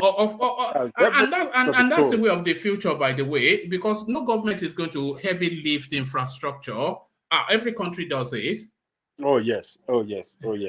And well, it's good that it's PPP project, so it's going to be told as long as it's going to work for the benefit of the people and the state, the economic well-being of the people and that of the state. I mean, we need infrastructure. We need infrastructure around that country to make the country run and stimulate economic growth. When you don't have infrastructure, when you don't have effective and efficient run infrastructure in your country, you cannot. That will slow down your economic growth, and that is why you see our economy. We're having setback on our economic performance because we don't have all this strategic infrastructure in place around the country. So, but Lagos State deserve it. Is the fourth largest economy, and once they completed that, what do you call this thing? The rail the rail project, that will bring down, In the next 10 years, Lagos will be unrecognizable. Oh yes, that will bring down that traffic congestion. I mean, imagine that train, according to the information, is going to carry like 600,000 people, between, is it 600 or maybe, is it 60,000 or so? Maybe 6,000 or 60,000 people between Alagbado to Ido. And so it might, a lot of people will prefer, and we go through Ikeja, a lot of people will not want to even drive their vehicle because it becomes. Do you remember what Thomas's cousin was telling us just yesterday or the day before? Oh, yes. Yes. A lot of people will not want to travel with their car. For what? When you can just, walk your way to the train station, catch the train, it will take you to your destination, and so your way back home. So what's the stress? Particularly this time that, what do you call this thing? The petrol is so expensive, and it's cheaper if you can go by train to every nook and cranny of Lagos at very cheaper rate. I mean, that'd be more. I mean, it will solve a lot of inconveniences in moving around the state, and that will help help the economy of that state to grow rapidly. So it's a good thing, one man. We welcome it. We want to see it happen. We don't want talk. We want action. That's the way I see it. All right. You don't want talk. You want action. Japa culture, Japa syndrome, not peculiar or new to Nigeria. So this is the presidency saying this. Speaking on behalf of the president, is Femi Adesina. But what somewhat struck me is this particular phrase that he used. It says, "But you cannot say that because people are leaving, then it is a sign that something is fundamentally wrong."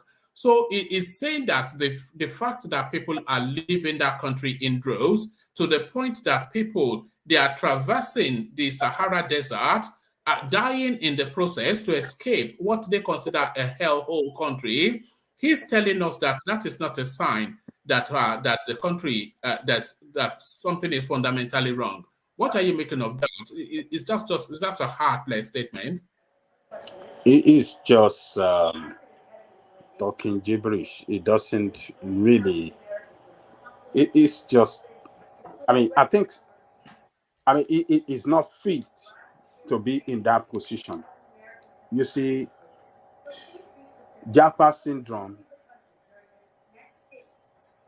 that is so rampant now in that country is as a result of the failure of the government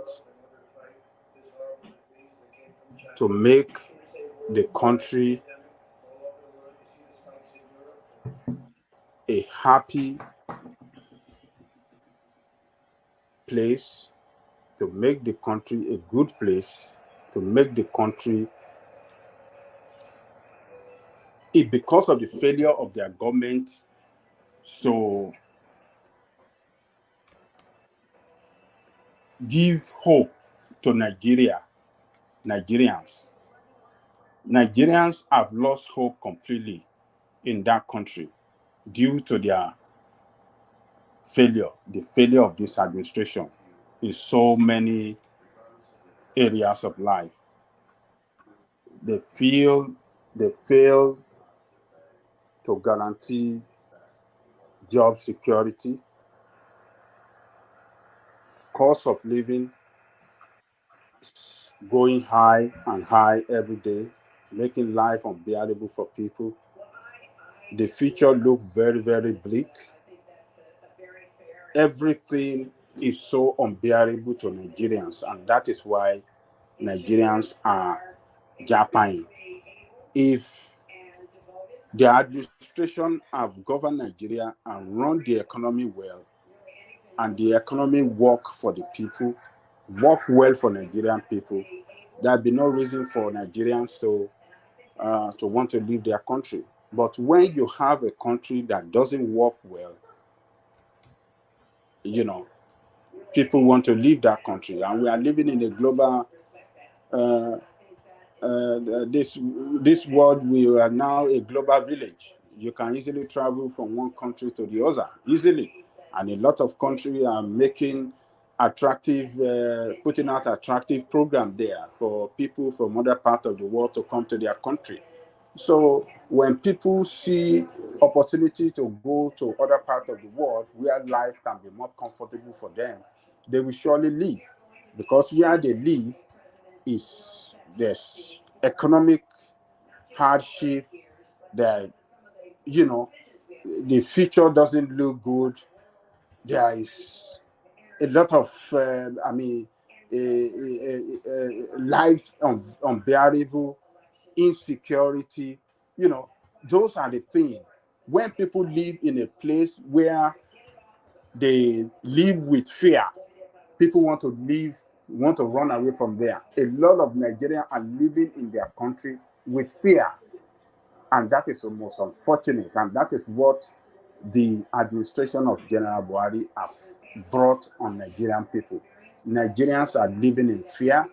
Nigerians are living in fear today of what is going on around them now, and they are so fearful of the future of there, because they don't know what the future is going to bring. It's not clear to anybody what is going to happen tomorrow, and that is so unfortunate for people not to have a clear vision of the direction their country is moving at. That is where we have Nigeria, and that is why a lot of people are moving out of that country. Look at the professionals. The professionals are running out of that country in large numbers. Professionals in all fields of life. When we are talking of doctors, doctors are moving out in large scale. Nurses are moving out in large scale. Architectural architects are moving out in large scale. Pharmacists are moving out in large scale. You see, teachers, even teachers, bankers, IT, tech. You People know, are moving out in large scale. Adelekjee, I was reading somewhere, you know, they said there are about 586.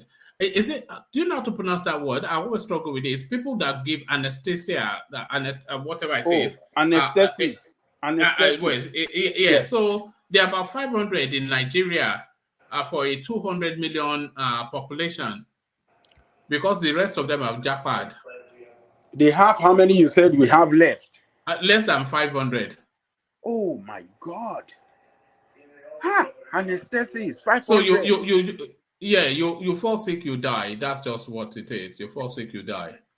You know, these are the people that manages this anesthesis machine when they are carrying out operation. You know, they are the people that put people to sleep while they are carrying They out will, they will surgery. just have some untrained nurse do it. That's what they Do will it. be doing now. Yeah. Oh my God. My God. Oh my God. Okay, But it's telling us that something is not fundamentally wrong. It's unbelievable. that is the saddest thing of this. I am, what do you call that crazy guy? What? Femi Adesina. That guy is the worst person I've ever seen. There is never a time that he will speak that you will not hear something that will bug your head from somebody that is seen as very educated, a high, a person at He the used to top be a of senior his journalist. He used to be a senior journalist. person at the top of his profession. But every time he speak, you just shake your head that, for God's sake, what is coming out for this guy? He's the worst person. He's the worst person I've ever seen as a spokesperson for anybody in that country. Because he, he doesn't know how to even represent that president, that position of president, and a spokesperson of president should be able to speak in such a way that people will listen and people will believe in they believe in what they are hearing.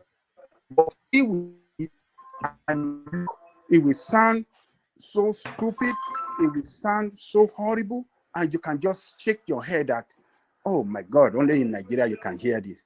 It's a nasty guy. To say it doesn't mean that anything is wrong in the country while they are living. So it's just barbaric. A lot of people, I know a lot of people that have talked to me, they want to leave. And I believe every one of us have our people burden us one way or the other. That The what can we list do? is long. The list is long. Adanle Koko. People want to leave. One man. Yeah. Are you going to take it? Are you going to take him back after Buhari's tenure?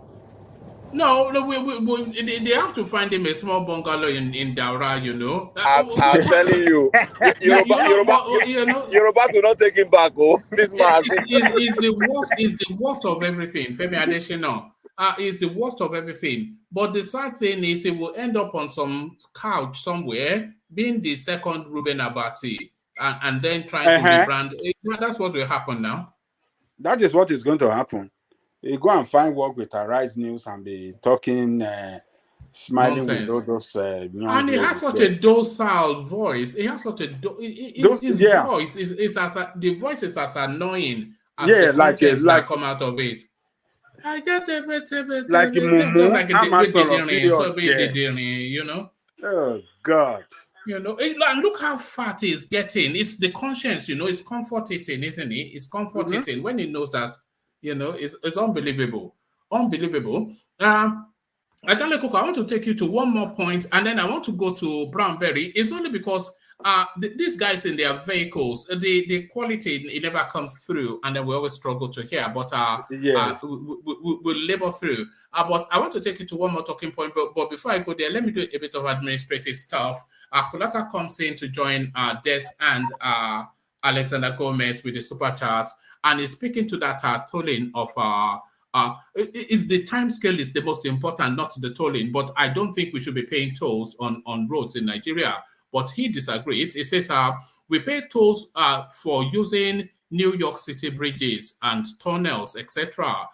We pay tolls on some highways and ring roads. We pay for HOV lanes, etc. It's irrational not to toll. It's irrational not to toll. Then what purpose does your tax serve?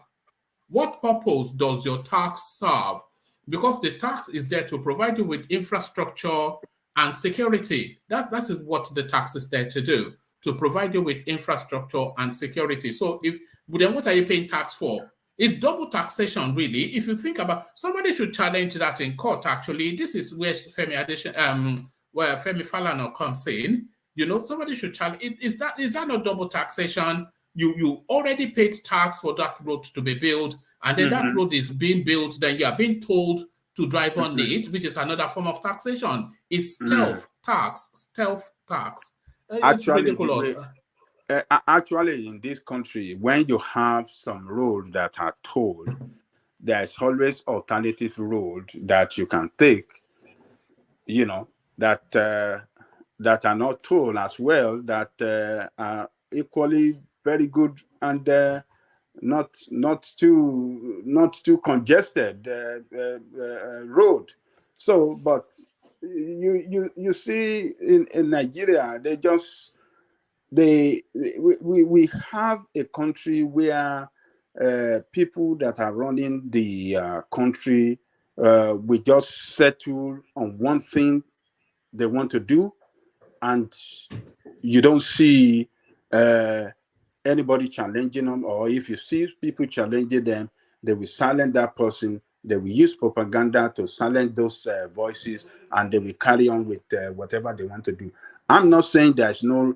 Roads should not be told, but we should have some good alternative road as well. That for a reason of people that doesn't want to pay toll, there should be some alternative routes that you can take that can always be convenient way around the city or the state as well. Convenient. There are sometimes when I travel to Florida, if I don't want to pay, take some highway, I take the alternative routes. It could be longer a little bit, but because I know that I have And to then pay. Lekoko, spend this money now. Look at that. No, sometimes I want to travel around the town to see all those towns, to know some new places. I say, what is the point of going through the Yeah, tour? for the Let me- adventure. For the Yes, adventure. yeah. Yeah. When you go to somewhere that you don't live, you don't stay. Let me just forget about the tour. Let me take the inner distance, and then you can see things. You can see a lot of places.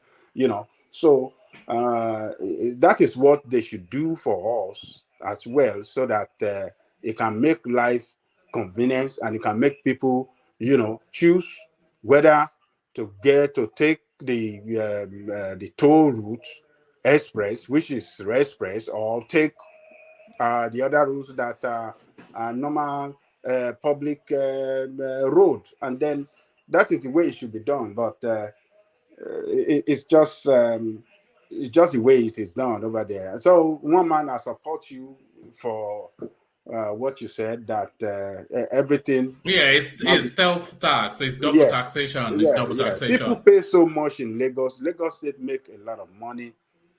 I mean, where is the accountability for all the money?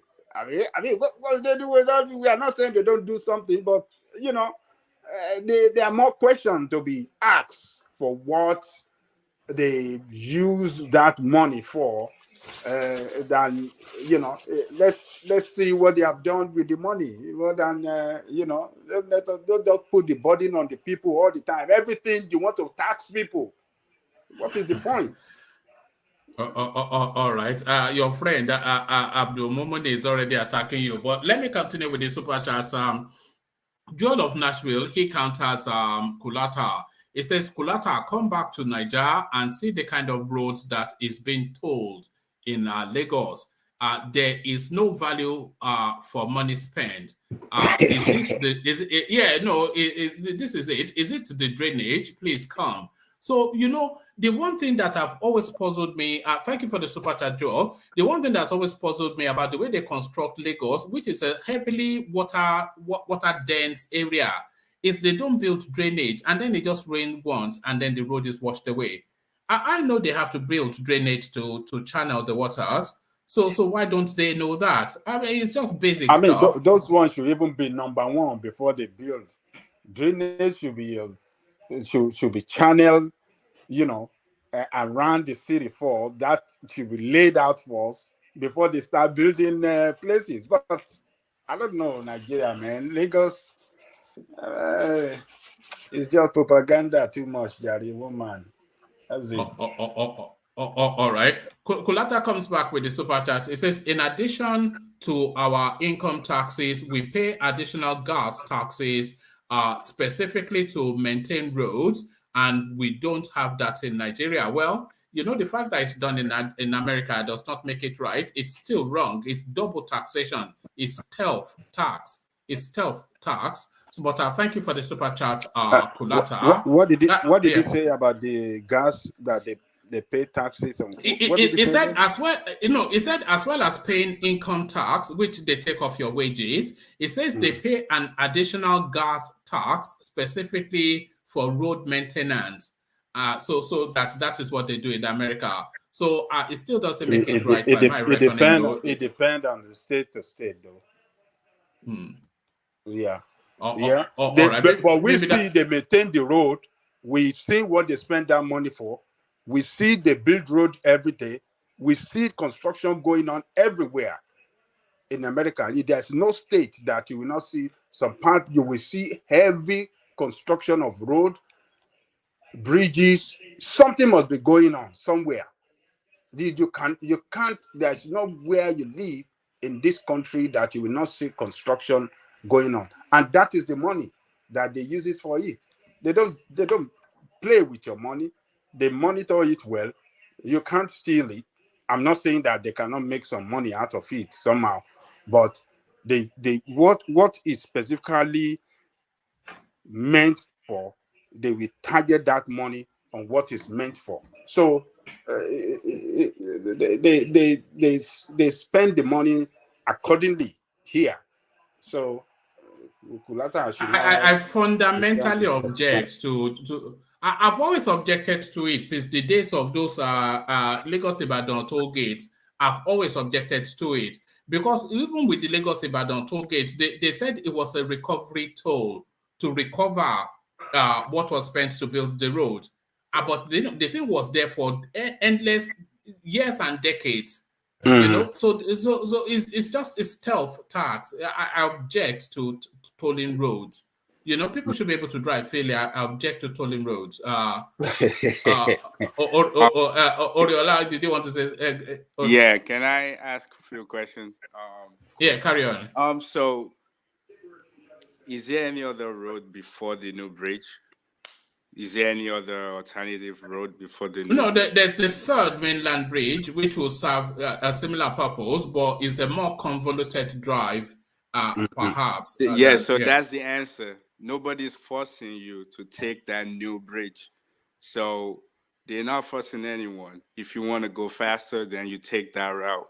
So I know like a couple people was talking about New York. So New York does not have a state tax for cars. So usually every year you get state tax on cars. New York does not have that. So are you saying Kulata is just making it up? No, no, no, Is no, no. Kulata making stuff up?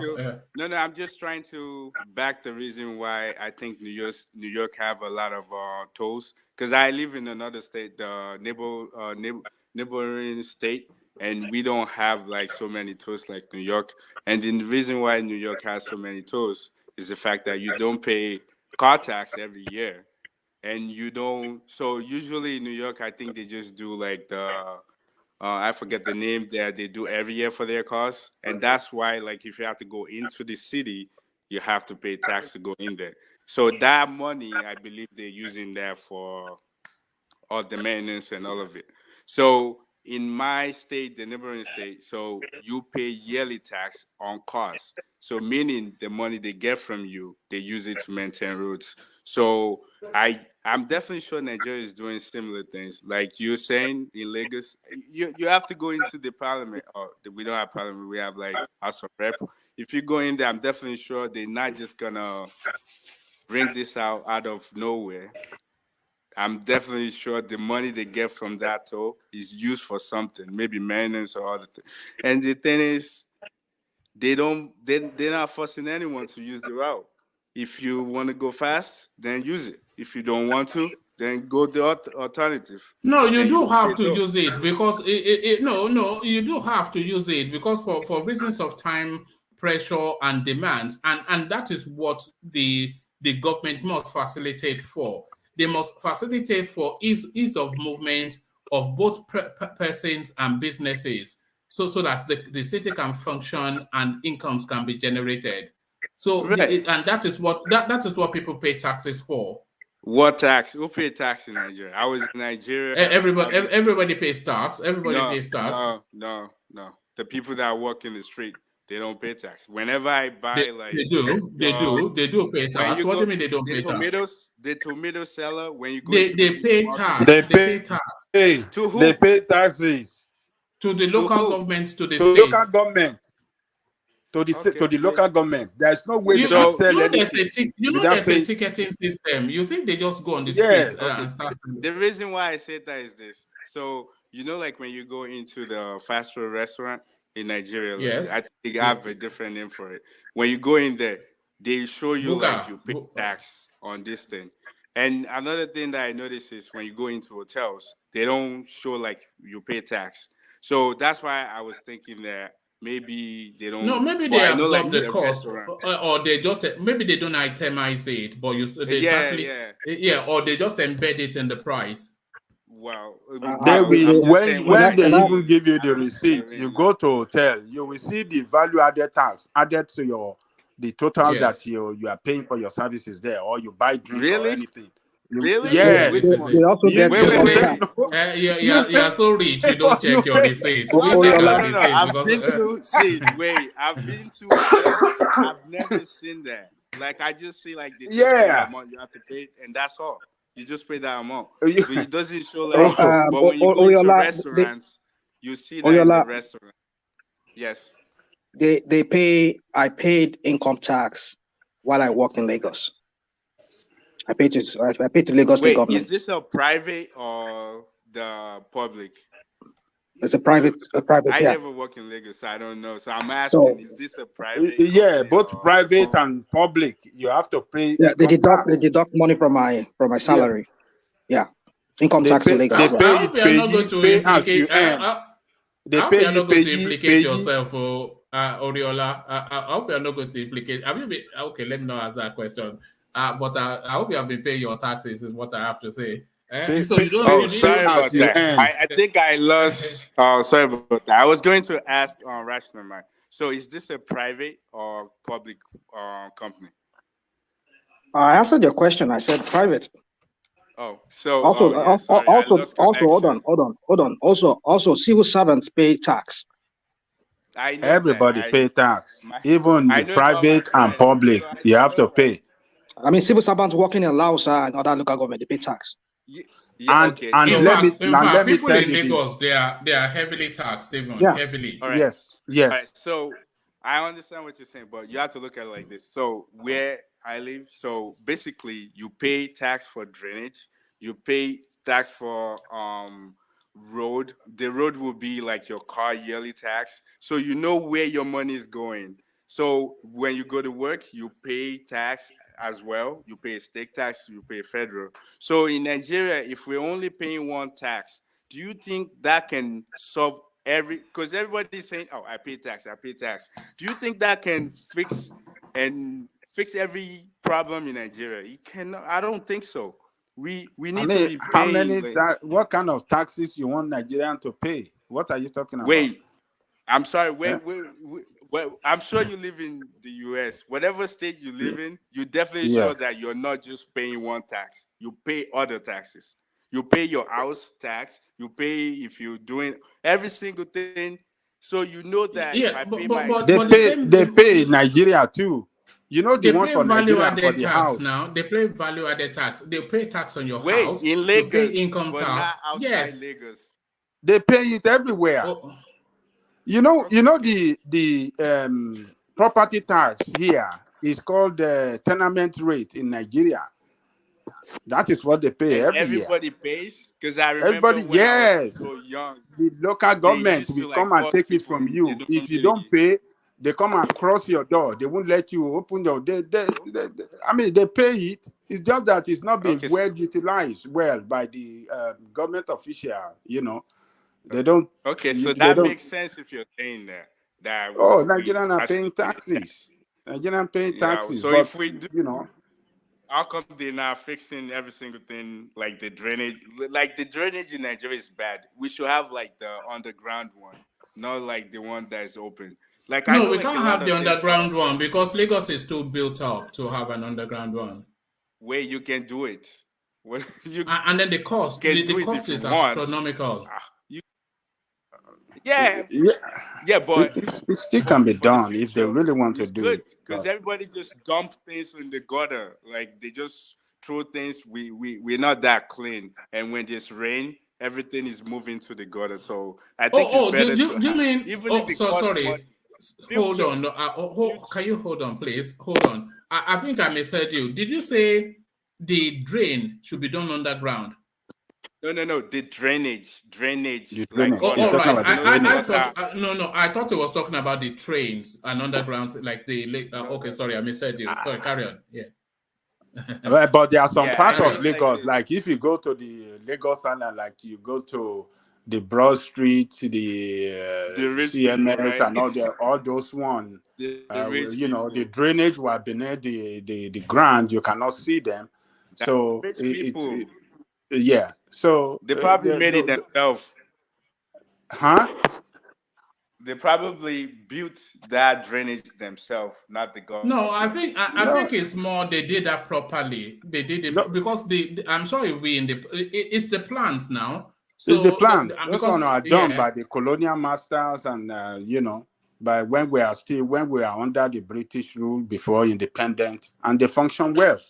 So even in some part of Ikoyi, yes, it was like that. But but since we started the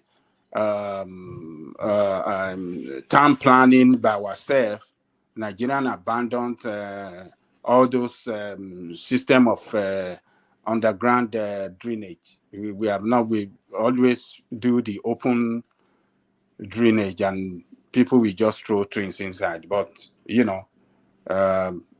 before independent, I mean the British, they Well, yeah, yeah. Mm.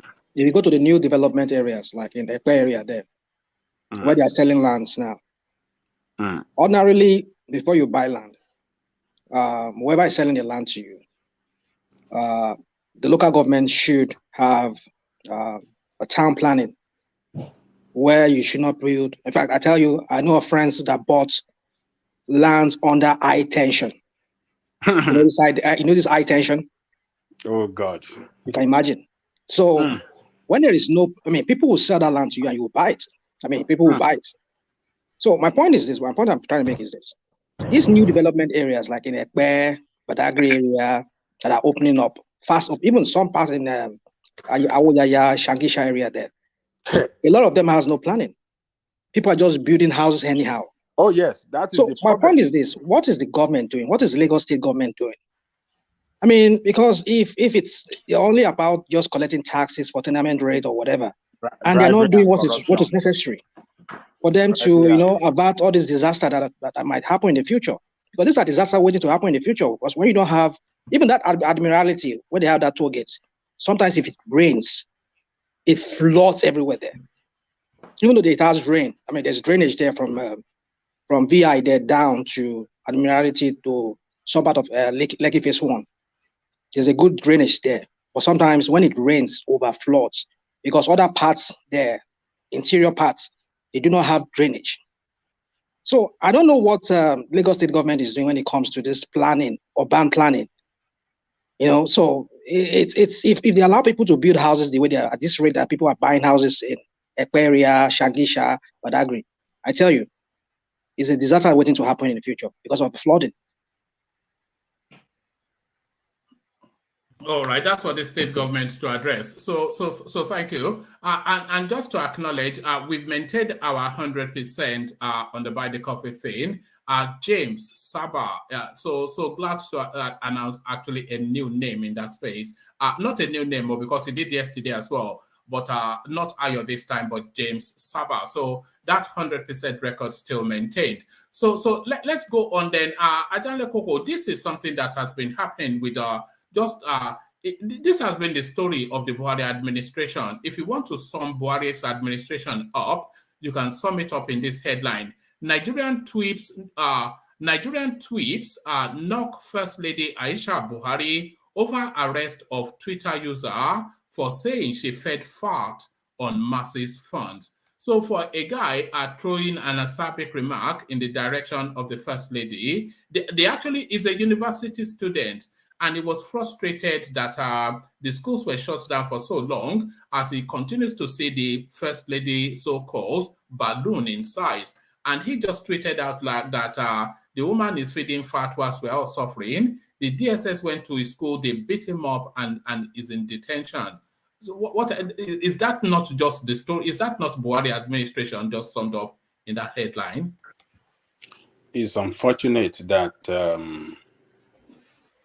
a student could be arrested for just a tweet directed at the First Lady.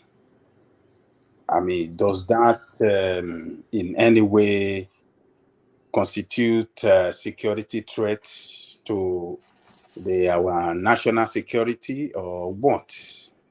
What has that guy done wrong? I think if Nigerian students are students that really believe in injustice for one, is justice against all. I think all of them should tweet. All students in Nigeria should direct their tweet every day against the first lady with respect to the arrest of this guy, so they can drive home their protests against the barbaric arrest of this guy for just sending that tweet. What did he do? How did he violate the law? What has he done wrong? And DSS, it's almost like living in some Arabian country. You see this with Arab people, not but anyway. It's state security service. You have to deploy the resources of the state to go and arrest a student that does not constitute threat to the national security of the country. I mean, it's just shameful. It's just shameful. And state security cannot identify where we have, the location of Boko Haram and all those bandits that are terrorizing our people across that country, particularly in the north. But a student, they can easily guard the location, arrest him, and took him to jail. I believe he will be in their custody underground somewhere. They will be molesting him, they'll be torturing him, and violating his right as a citizen of the country. This story, I think a human rights lawyer should pick up that and then start something about it. I hope that this will get to Showore. I believe presidential candidate of AAC. Why is it always Showore? He's busy now. He's busy. Oh yeah, he doesn't. He's still fighting for the right of Nigerian people, even though he have a very busy schedule running his campaign. He have his organization that fight for the right of Nigerian, particularly students. I wish they can reach out with him, and before you know it, he will get a lawyer that will go and fight for that. There are several Nigerian students like that have been picked up by the state security service that Showore will deploy some lawyer. Working for his human right to go and secure their release, and sometimes he will appear in court, to show solidarity. It's just barbaric that state security service for the wife of the president that hold no position in the state, he hold no position. She is a wife of the president. She's not significant to Nigerian state in any capacity. It's just an honor that she's the first lady. The constitution does not recognize her in any capacity in that country. And then the CSS that we pay our taxpayers' money to fund, only to be chasing a student. It's just barbaric. The director of DSS should be. But that has been the practice all the way through this administration. Remember, there was a guy, I think it was in Katsina, that named his dog Buhari, and they went to arrest him. Is it the only person? Is it the only person that bear Buhari in that country? Is it the only person that bear Buhari? What are they trying? What are they doing? Does it mean that we don't have any other Buhari, any person that bear that name? Buhari is even a name. Buhari Buhari is the name of a city or some cities. There are cities that are called Buhari in Nigeria. Even the name Kwankwaso, there is a village that is called Kwankwaso. Yes, you know, in the north they usually name them after the region that they come from. They come from. So the Kwakwanso, yeah, Kwakwanso is actually a region. But just for the benefit of our people, just to know that everything I say, I do it for fact. So it was actually reported on the BBC, no less a place. So you can see the BBC there. Nigerian arrested for naming dog after President Buhari. Unbelievable. And it will be the DSS, of course, no one else. DSS. Oh, yeah. Oh, yes. Everything the DSS. And when they arrested the guy, he said they admired. He said, okay, listen to this. His name is Chinakwe, Mr. Chinakwe 30, said he named the dog Buhari because he had admired Mr. Buhari for many years. I named my beloved pet dog Buhari, who is my hero, Mr. Chinakwe said. My admiration for Buhari started far back when he was military head of state. So I'm not quite sure a 30-year-old would know when Buhari was military head of state, but there it is. But you know, it's unbelievable though that you name your dog Buhari and then they arrest you. They arrested him for that. I mean, it's just it's very shameful. It's just showing that the administration and state security service that does not represent the interests of the people, but rather the interests. They don't represent the interests of Nigerian state, but rather the interests of the president, and that is not the way to work.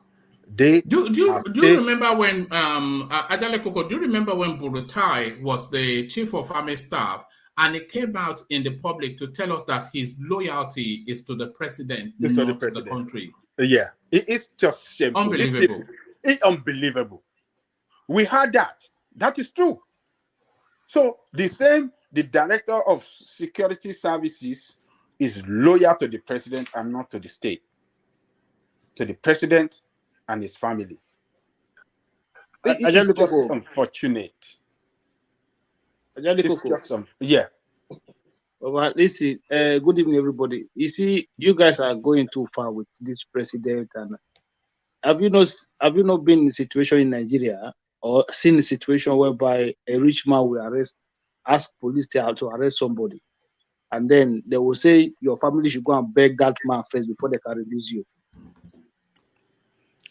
Well, I know it happened in Nigeria. I know it happened, but what I'm saying, to be honest, I think my father may have done that in the past. Even but I'm not admitting anything. But I think my father may have done that in the past. This is exactly one man. You said you are from the same line, bloodline as well. So this is the practice. Look, this is why I say for somebody like me, it's not about it's not about poverty.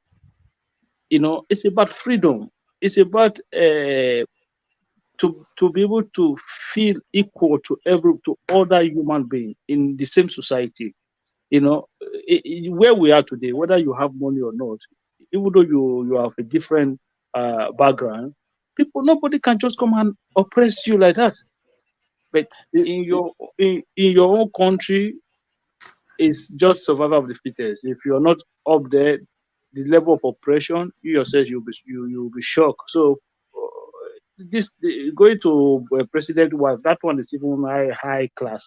Those are even high rank people, or they are normal just rich men in town. But progressive, you know, it is worst when you see the leader that we elected, that we suffered to vote for, now turning around us to molest us, abuse us, mistreat us, and then slam us in jail. That is the worst part of it. For naming your dog Buhari. Yeah, leaders should be able to be seen as leader that, you know, the people can trust and the people can respect. You know, you should be able to. You should open up to criticism. It should open up to criticism. And leaders are this is human beings. democracy. This is democracy. If they cannot practice democracy, then we are doomed. Why are we running democracy when they are elected by the people and they cannot practice it to the best that to the best interest of the country? I mean, it's just it's just lawlessness. They just carried out lawlessness, and there's abuse of power. It is not the lawlessness. No, sorry. It is the character of the people. Sorry. No, it's not the character of the people, because you can hear from our voices that we find it unacceptable. So it is unacceptable. How can it be? We cannot say that's the way we are now. I mean, that's not. We have the constitution. If that's the way we are, that is not the way we should be. That is not the way. That is not the way we should be. That is not the way we should be. But a lot of our people, one man. Let us be honest with ourselves. You are talking to somebody. You say, "Do you know who I am?" This person doesn't even. He has not even go anywhere. He'll be telling you the ego between among us. When you then elect such people into power, how do you expect them to become somebody else? They are who they are. They will never change. It's not like you're going to elect him that tomorrow become somebody else. No, you elect what you get. If you plant yam, you get yam. If you plant cassava, you cannot plant cassava and get yam. We are not humble human beings. A lot of us are not humble people. We are too proud. We are too is it egotistical or whatever word you want to use for it. So that is our nature. I won't say our nature. A lot of us are like that. So when you then elect someone or put people like that in position of power, what do you think is going to happen? I believe. Let me tell you. Let me tell you this. A lot of these people, they just this DSS, they just try to, practice excessive use of power against the people. I believe the president will not direct them, or the wife direct them. No, I don't think she did. I think it's over zealousness. Over zealousness. I mean, this is just unimaginable. I believe that woman will never direct them that go and arrest that person. No, I don't think she would have. I don't think she probably even knows that the tweet exists. And that is why the Nigerian students across that country should send out a very huge millions of tweets at her, and let us see how many they want to go and arrest to take to jail. They'll just block Twitter again. They did it before.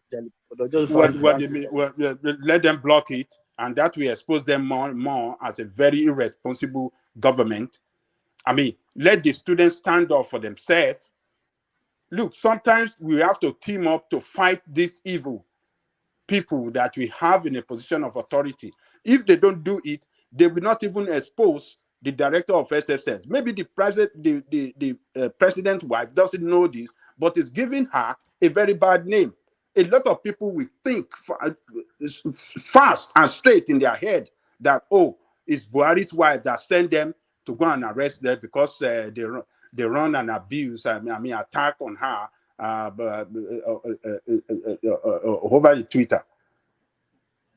Students should do something. I wish the Nigerian student can team up and send thousands of tweets at Mrs. Buhari and the DSS and even the president, and let's see if they go and arrest all Nigerian students and take them to DSS jail.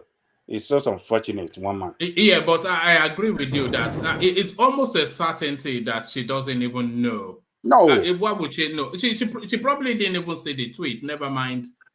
What would offend her in some 23-year-old boy are calling her fat to the point that she will say, go and lock him up? Is she not fat? She doesn't even strike me as that sort of a person, and I hope she's not. No. That some 20.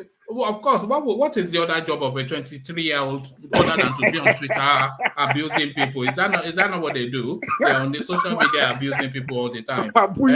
Eh? Look at that. Eh? You know, you see, she should have taken advice from Tinubu. She should have taken advice from Tinubu. But there it is. It doesn't go on social media anymore because they abuse the hell out of him. This is bad. It's not giving the government a very good image. I mean, they should channel their efforts in better thing than molesting, harassing, and abusing Nigerian people with impunity on unlawful act. They carry on unlawful act against Nigeria with impunity. This is barbaric, man. Okay, but all right, thank you. I don't think most of us know that we have two types of DSS. There is Department of State Services, and there is the other one, Daura Security Services. So the Daura Security Services, yeah, the Daura Security Services. So, yeah, they are the ones that are doing this barbaric. The ones that went to Igbo's house. That's Daura Security Service. They are the ones that kidnapped Nnamdi Kanu. They are the ones that are arresting these people naming their goats and their horses Buhari. The ones that are tweeting Buhari's wife has gotten fat. No, those are different. Those are separate DSS. So those ones, they just do whatever they like. All right, thank you. So thank you, Adelekjee. Adelekjee, let me vary the conversation a bit and bring in other voices. Let me bring in Des, who hopefully is not outside of his truck because the Bluetooth something he always has some. No, he's not. But let's come to you nevertheless. No, actually you're clearer than you usually are. So it's just for the clarity. It's for the benefit of the audience so that they can have an entertaining session. But did you see that clip that I played? Did you see that clip that I played of monies rotting away, stashed away, that has now been cut out by this new change in currency? Did you see that clip? Yeah, actually, I saw it. Oh man, it's actually sad when someone that has a little bit of humanity sees that kind of clip, because you go to a really remote area and you see how people are poor, and you be wondering where all this money is, where all this money that they say Nigeria has, who has it, what kind of wickedness is this? This is wickedness. Is pure wickedness. That's what it is. I mean, the devil is better than some people in Nigeria. It's way better than some people in Nigeria.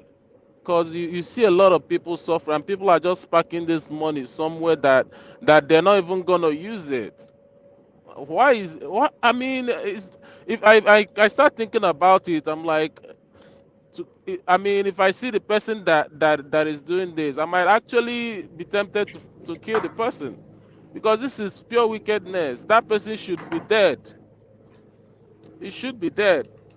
The one thing you can say, the one thing you can say is that money is not earned money.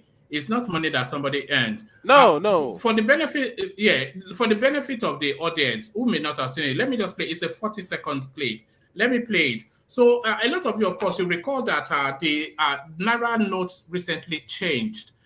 They've been talking about people hoarding money. So I want you to pay attention to what you're about to see, and then form the thought in your mind and tell me in the comment section if you think that the person who owns this money earned it. Is this earned money?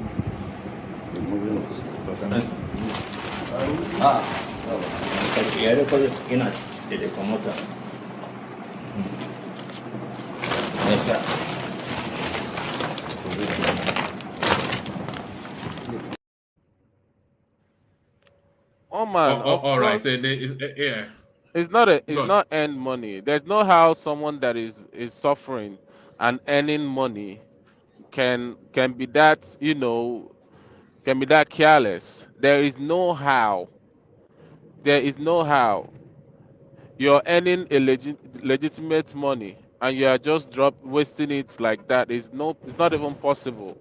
So it kind of brings that this is mostly political money, like what they're using to basically rig the election, buy votes. That is what is coming out now. Like if the central bank didn't change the currency or redesign the money, all these things are not gonna be coming out. You're not gonna see it. That is why I still kind of like what they did, even though sometimes we say it's dumb. It's not really dumb. Let them bring all that money out. Let's see. Let's know who is poor and who is rich. Because all these rich people, like you guys are saying, are oppressing people. They might not even be rich. They're just packing money and dropping somewhere that we don't even know.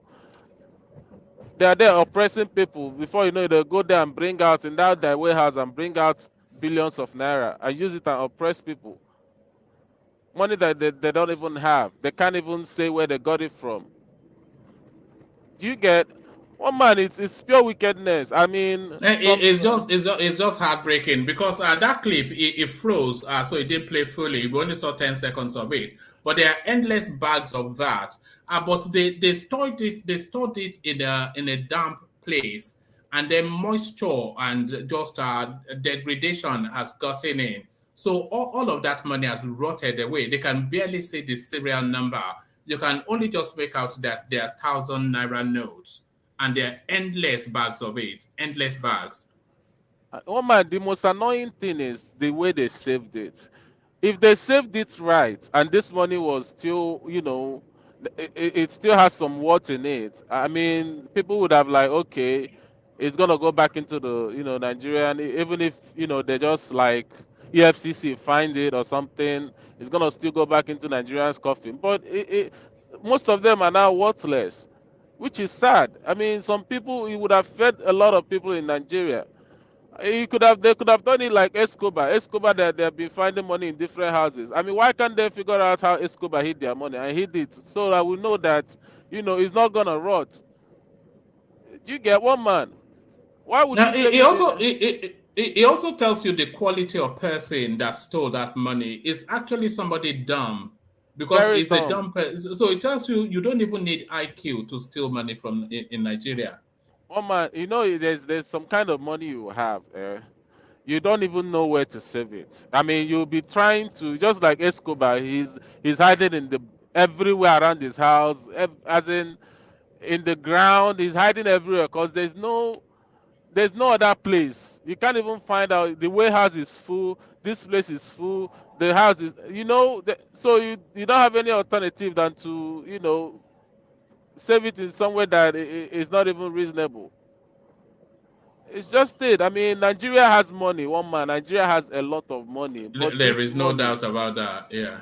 this money is being taken by this oligarch, which by God's grace we are going to push them out. I mean, I'm praying so hard. Let's Nigeria come together and push them out. Nigeria should be at least top 10 in the world.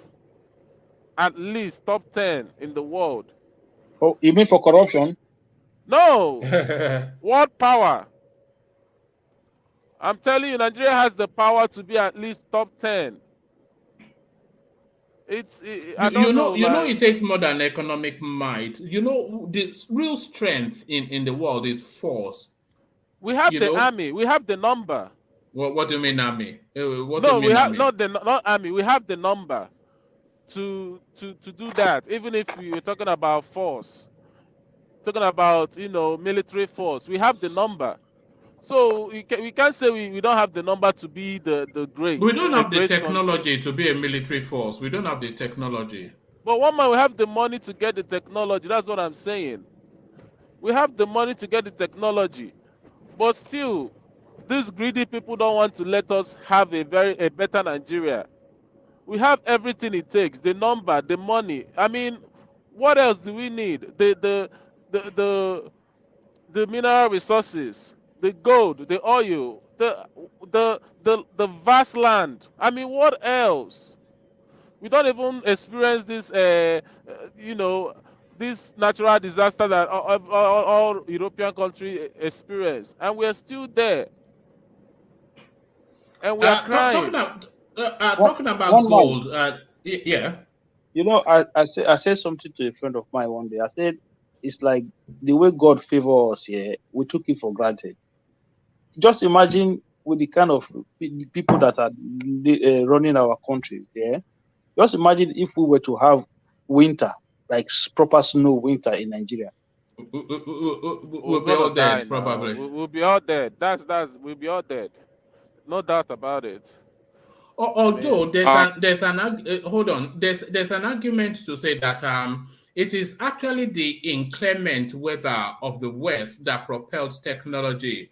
So if you look at the snows that you get all over the world in this global warming stage, so go back several centuries and then you imagine that those snows, those snow, they'll be waist high, if not even shoulder high.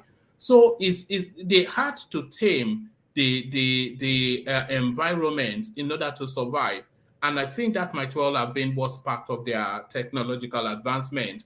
But we only have sunshine and rain. So, I mean, I've always one thought that, man, yeah. biologically, I don't see snow to be an advantage in any country biologically, because No, that what wasn't you, what I said.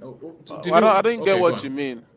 No, what I'm saying is that if we are going to there's a Darwinian theory and then there's a theological theory Yeah. as to how the world came about. So with the Darwinian theory, we came from primates to evolve into Homo erectus, and then out of that Homo erectus, you know that the African person, there are the DNAs of the rest of the world is only about I think it's about it's about 10% of what you find in Africa, because only a certain DNA left the African space, the black African space, to populate the rest of the world. So there is that. But then, as they ventured into the world and come across just in temperate climates and geographies, then they had to adapt in order to tame the species that they want to habitate.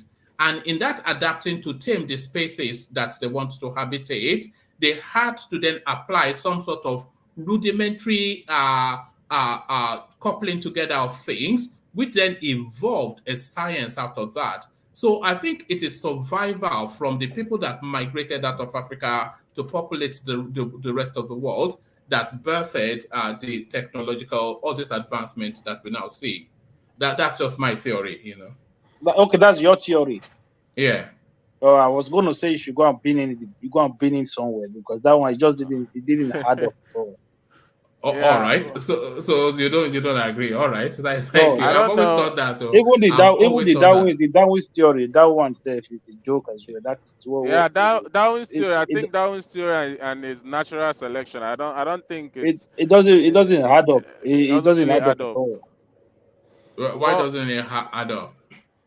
So if we originate from here, right? So you're talking about Right. evolution. So when you are Yeah. evolving, there's no end to evolution. So you keep yeah, evolving.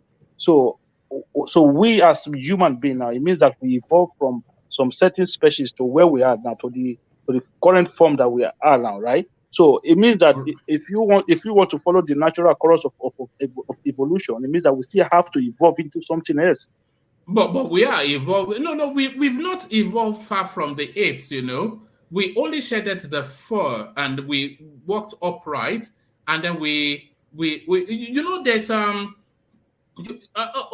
you're taking me to territory that I'm not 100% on, No, but there so were so Neanderthals. There were Neanderthals.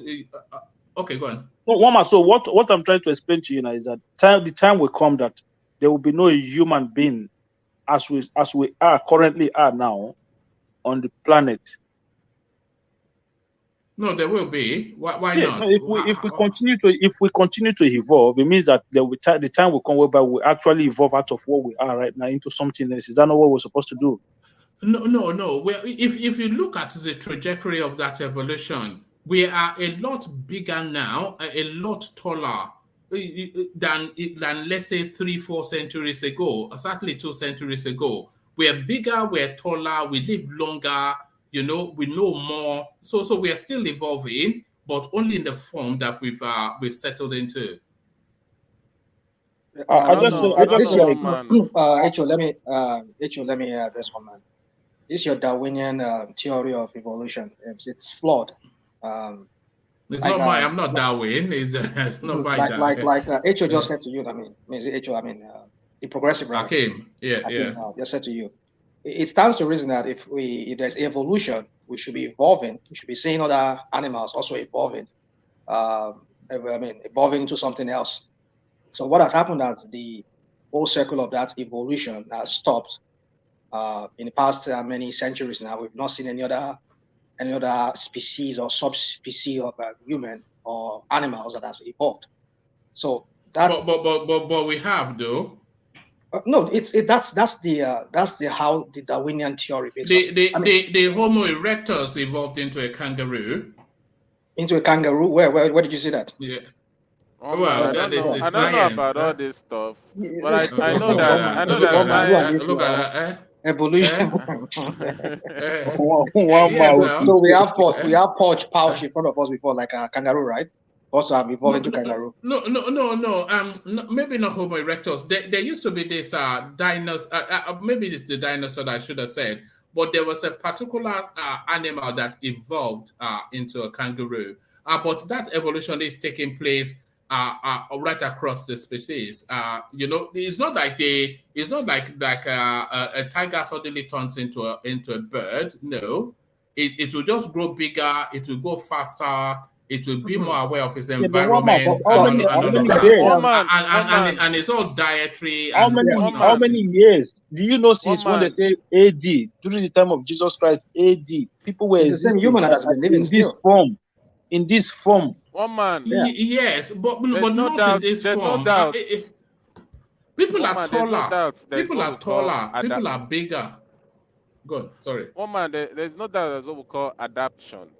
Human beings can adapt to different environments, and they can build a system.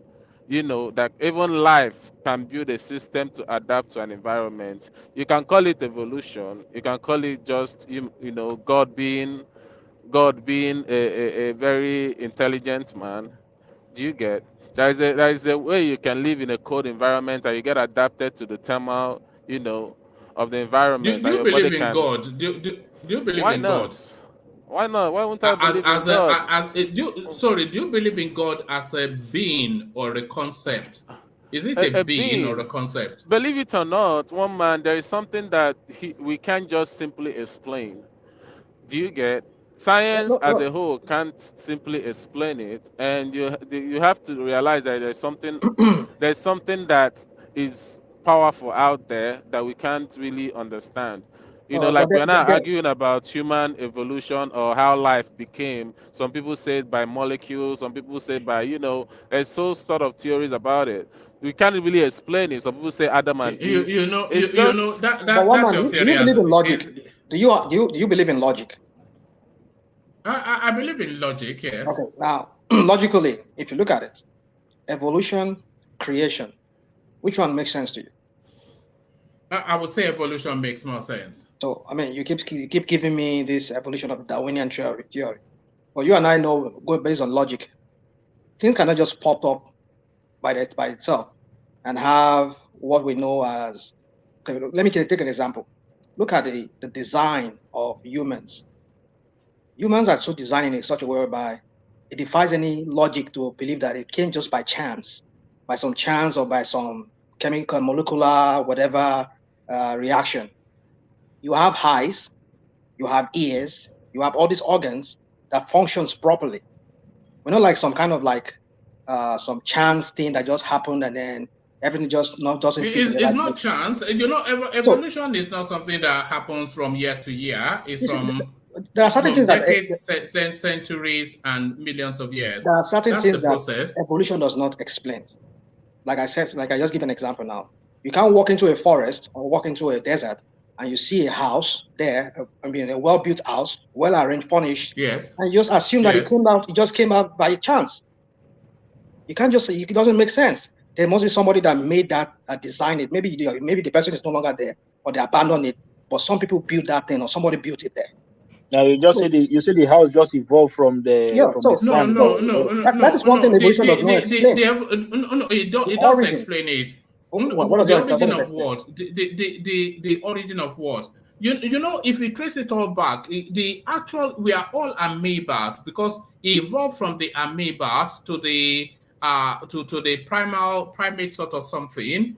And so I mean, I'm not 100% on that space, so I don't like to say things I don't know. But from my understanding, we are all at an amoebic stage at millions of years ago, and then that evolution to come from there. But that idea of a higher being, that idea of a higher being is where people place where science has not yet conquered. So We know. if you go back centuries ago, when they couldn't believe if they saw if you take if you take an aeroplane to let's say 300 years back, they will say it is an act of God, will they not? By science. Well, So hold on, one man. what we attribute to God is One thing. is what science has not yet explained. One man. I'm going to say something here. Right? So I think there is a bit of I won't say contradiction, or I just want to say there's a bit of misunderstanding of the word God, right? So no, that's why I asked you if it's a concept or a being. No, if you are a Christian, and then in the Bible says that God created man in his own image, right? And at the same time, you go to other verses where he says that greater is he that is in you than he that is in the world. So even the Bible itself is making us know that us man, we are God in ourselves. So if you look at it from that perspective, then you look at what the human brain has been able to manufacture on earth. It has to be some level of supernatural power inside human being for us to be able to come up with the level of technological advancement. Let me show you something. Do you see this? This is my vape. And then do you see this? This is another vape. So let's go back a few centuries. So I have one vape, and then I have another vape. And then if I place them together, I realize that if I place them together, one leans against another, just by fluke of chance, that's an advancement. And then if I place an item on top of it, I see that it holds. And then if I put it at a certain angle, I see that it can. So that's how it evolves. That's how it evolves. One thing you're not It's just explaining, one man. necessity. One thing you're not explaining, which the Darwinian theory or the evolution does not explain, is how did it get started? What was the power or the thing behind it that ignited that molecular whatever they said began some thousands of millions of years or billions of years ago. So what was that thing behind it? Because in everything there must be something that, I mean, in every reaction there must be an action. No. It's so natural what is biology. What is that action? It's biology. It's biology. That's what I'm saying. That is what biology does not explain to us. There must be an action that led to that reaction. I'm taking to another angle. One thing I know is that science is kind of, sometimes it confuses everybody, because there is, when it comes to life as a whole, there's so many definitions. Do you get? It's basically like well, all of them basically boils down to Darwin's theory. You get a chemical that is, that can sustain itself based on Darwin's theory. All of them basically boils down to evolution. But the problem is, how does the first thing that started that evolution, where did it come from? They can't just explain it. That is how we say, okay, then we can just attribute it to God. Because we can't explain this, we just say, okay, fine. Because one man, you can't tell me juju is not, you don't believe in juju. You believe in juju, right? One man. Well, I'm not sure that I do. It's placebo. Juju is placebo. So Listen, for me, all of those things you don't are just, believe in Shogun or all of those what's things what's are the just name? they are No, creation of it's plus men. All of it's those things are just placebo. creation of Do men. Okay, it's okay. placebo. Let's look at it this way, one man. Let us look at it because sometimes when science tries to explain things that you cannot see, they cannot prove, but they say it's there. Okay, fine. We can't see God, but one thing we can understand is this: this air that blows us, the breeze and everything. Can we see it? But we believe it's No. there. It exists. It blows. Right. Gas, Right. gas exists. So you see, for the But fact we that can feel it though. We can feel it. but then also we can feel that there must be a superior being who's behind all of this because we can see You his, know we can see his handwork. the other Just as I gave an example of a well-designed house in the middle of nowhere, maybe in a desert, in the forest, but everything is well stocked, food, everything there. And then you imagine that this thing just spring. No, it doesn't make sense to say some chemical reaction just reacted by itself, and they just start making everywhere, putting it in the right place, build a very nice, Yeah, well-built house. It doesn't make sense. there are some scientific explanation when it comes to this the breeze, like the way the wind blows and the rain falls. So those can be scientifically But they cannot see it. Can proven. they see it? Can Yeah, you see it? Yes, yeah, you cannot. but Akim, before they could be scientifically explained, the concept, the theory was that it was an act of God. Do you see? Yeah, So yeah, so acts of God are things that science has not caught up with yet. Because they cannot see it. I mean, in fact, this theological, all the known theological books that exist, they said that the supreme being is an invisible person. You can't see him. That tells you what you need to know. Everything that science says about That's why I'm asking if it's a evolution. concept. Well, It's everything that not a science says concept. It's not about a concept. evolution People want to make and creation is totally fallacy. You know, the Big Bang theory, all these things. I think they don't even know what they're saying. They're just trying to. Another thing. Oh, sorry, land your point. I keep interrupting you. I beg your pardon. Carry on. No. They're just trying to like create something out there to make people believe more in science because you can't explain Big Bang theory like this. They can't even still explain it. They can't. If they can explain it, they can't basically, I would say, like redo it again. If they can, science is all about practical and all that stuff, what you can see and what you can feel. So if they say Big Bang theory is real, why they don't like create another universe? You get what I mean? No. The Big Bang was a freak occurrence. Now it was a freak occurrence. How do they know? It wasn't manipulated. How do they know? Is it like okay? Now they're basically now saying Bible. That's basically what they're saying. They're quoting Bible like. If they haven't created it, that means they don't know that it's what you mean to began the world. recreate the Big Bang. To recreate it, yeah. That's what I'm saying. That Big Bang they're talking about, there must be an action behind it. That is what science, Darwinian theory or evolution does not want to give credit. Which I totally understand it. I get it. I understand why they don't want to do that. Because, like one man said, they can't see that supreme being or that person, that power, that action behind the reaction that brought about all this creation that we're seeing around us. Let's put it this way. Yeah? Let's say let's put it this way. Say, okay, there's a supreme being. Everybody accept that. Myself included accept that. But the only thing I've not accepted is the explanation from every angle, whether the progressive. Why would you accept that there's a supreme being when there is no universality to it? There's no universality to it. If you go to the Southeast Asian continent, there's a god, a household, and they don't believe in any other god apart from that. If you go to the Middle East, well, okay, maybe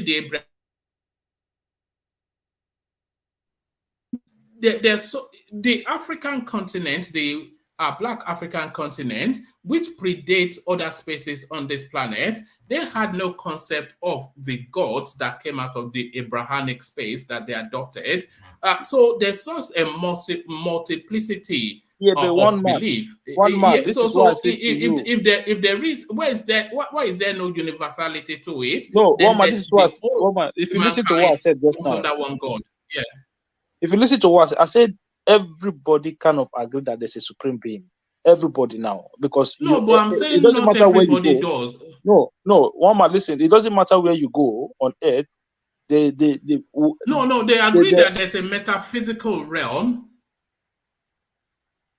No, I But believe they that don't agree that there's a supreme being. the thing is just the explanation that What is it? everybody What is have a come up with theory? different explanation, and that is where the confusion has come from. So if you go to say the Christians, they have their own explanation as to how the whole thing began, how the whole how life began. That if you go to say people who are traditionalists, they have their own explanation. Why those scientists have their own explanation. So everybody have different explanation as to how how this whole world life begins from day one. But the thing is, it all started from something that you and I don't even know. We can't see, but We looking at know, it, we do know. It started from the Big Bang. the To Big me, Bang I came. think You said One this man, Big stop that. Bang, Big Bang. one So man, what was one behind the man. Big Bang? Huh? One man. Can you explain what was Forget that thing even behind the about Big the Bang? Big Bang. The Big Bang is a theory, right? One man. Okay. And what is the theory? You get, we're saying theories like it's like, let's say, hypothesis, We know. conjecture, Go on, like, go on. We understand. Go on. so we don't. If it's a theory, that means it's something that we can basically have a principle in creating that certain thing that is a theory of, right? So when you're saying is Big Bang theory, it should be creatable. If science cannot create Big Bang that they say is a theory, then it makes it some sort of a prophecy. Or if they can't create the Darwin's Sorry, theory, what it is makes that it thing some that sort of a. falls? No, hold on. What is that thing that falls from the sky? What are they called again? I can't quite recall. But the Big Bang theory is one of the Asteroids. asteroids. So it's the Big Bang theory is essentially two large whatever it is called, coming together to collide, and then from that collision, the reactions against all of the particles and elements, etc., and that is then the birthing of the Earth, and then the evolution of that there within. So that's the Big Bang theory, you know, and One man. that So, and you're saying this that Big is Bang theory. infinitely that is more plausible than the concept of Is this our, Big Bang you know. theory? Big Bang theory are So one man, saying what you are saying now is formed. that you don't believe in Yes, Jesus Christ. Wait. meteor. Yeah, somebody just got it on the You're meteors. saying Yeah. this Big Bang theory perfectly created Earth, Jupiter, Saturn, Venus, all the planets perfectly, and the sun surrounding them very perfectly. This Big Bang theory, right now, you're saying it doesn't even make sense. No, A I'm talking about mistake. the Earth. I'm talking about the Earth. There's so many worlds out. There's so There many is no life worlds on out there. Jupiter. How do you I know explain there's no why there's life no on life on Jupiter? Jupiter. Yes, or Mars or the Sun. So how come I there's know no why. life there? Wait, you Why? can't confirm that. Basically too You cold. can't confirm that yet. Basically too hot. That's why they Well, call it There's they've too sent many. probes. They've sent probes. You know, we get but feedback it's from water NASA on every Mars. day. It's water I on mean, Mars, Mars. They're and trying to go to there Mars. is livable. They are trying So to. you They've can't been going confirm to that their Mars for decades. They're trying Well, to that's live what in it Mars is. anyway. Just like the example you just cited, that we Yeah. there's different theory when it comes to how the human being come to be. So from my understanding, there's the Big Bang theory that you just mentioned. There's another one that we came from different planet, that we got tired of the planet we were before, and we came here. And the Dorian theory that you mentioned, that That I think, doesn't hold, because then there will be a uniformity well, in the that's human. why Yeah, it's a if we came theory. from It's another not planet, we'll all look the same. Yeah. but it's not 100% easy theory. So Right. someone can come up with another theory, back whatever they say, and you can tell, like, we probably came from. Well, I'm not saying 100%, because now they're looking for another Earth like that we can live in. So I can't say that it's 100%, but if you look at it, religion, they have their own theory behind it. There was one man created before another, and when you look at other traditional religion, or you look the Chinese religion, Buddhisms, and all of that, they have their own theory about how the human being come to be. So I don't think anybody can actually say for No, now. but which one is more plausible? Which one is more plausible? Evolution or creation? Creation is more creation is more Creation possible. is more plausible, one man. Creation is more plausible. One man, that evolution one no join at all. That evolution one is so many questions that evolution does not answer. There are so many questions. It's just too vague. One voice. It's too vague. It's like you can't. I've said it before, one man. How can you evolve from Darwin's theory talked about ape, right? He said we evolved from ape. Yes. So ape evolved from what? An amoeba. But then today we have amoeba, right? I mean one man. But today we have amoeba, which is one of the smallest. Yes, we know. But then why have they ceased to continue evolving? Have we seen even in laboratory?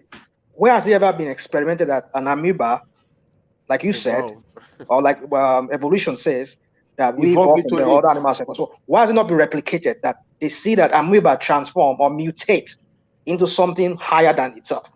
Why haven't we seen it continue happening today? No, because that process took countless millions of years. It's not something that you just culture in a lab.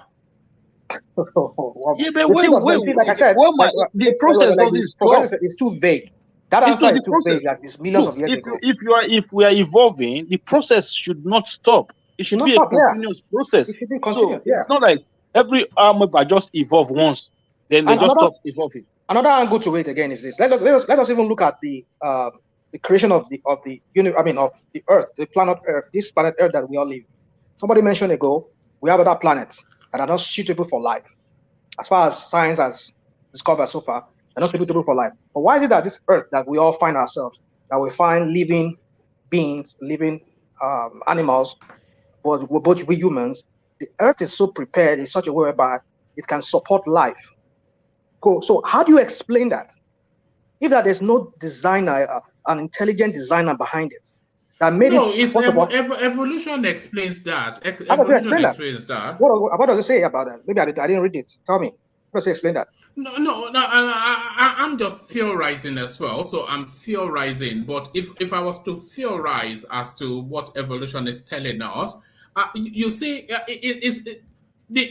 how we've come to being, it wasn't according to evolution, it's not by design, but by freak occurrence or freak occurrences. So you are saying, why has an amoeba not evolved into it? They would have evolved in so many ways that has formed so many other things. But how did they evolve to form us? It could well be two amoebas coming together. I don't know. It'll be two things coming together. It's too vague. No, it's not vague. It's not vague. You're not even explaining anything here. Because you're not listening. No, I'm listening.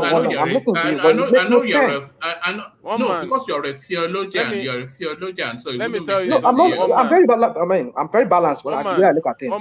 If you tell me, you can explain to me through what you just said that two amoebas come together and create a higher being. I can understand it if we can see a replication of it. Yeah, go on now, rational mind. So rational mind. Okay, go on. Do you know that all the planets revolve around the sun, right? And in space is like a place that you can just push yourself and you keep going straight, right? And this Earth is revolving in circle without leaving that orbit. And you're saying that a mistake made it happen in such a way is revolving. I'm not saying I say a freak of no. It's a mistake. You said don't it's have a the freak science. Of nature. It's made it possible for all these planets. Anyway, I don't have the science for this conversation, but I'm just theorizing. So don't hold me to anything. We're all just All right. Let's hear from Nawiwi, who seems to be a new voice, just to document his voice. So Nawiwi, I'm not sure you came for the politics, and then you are having a lot of people that don't know what they are talking about, insisting that they do. So, Nawiwi, let's hear from you. Nawiwi. Look at this guy. All right. Are you there? Unmute, that would help. And then speak, that will help too. Hello. Yes. Hi. How are you? Oh, good morning, and good morning, everybody. I think Good to the have conversation called me to come on board to have my own pick Is of that story. our South African man? Are you our South African man? Yes, I know that voice. Yeah, Milokon. Okay, all right. Okay, yeah. carry on. Yes. Sorry, maybe educate us on this space, because I'm not sure that we all know what we're talking about. So educate us.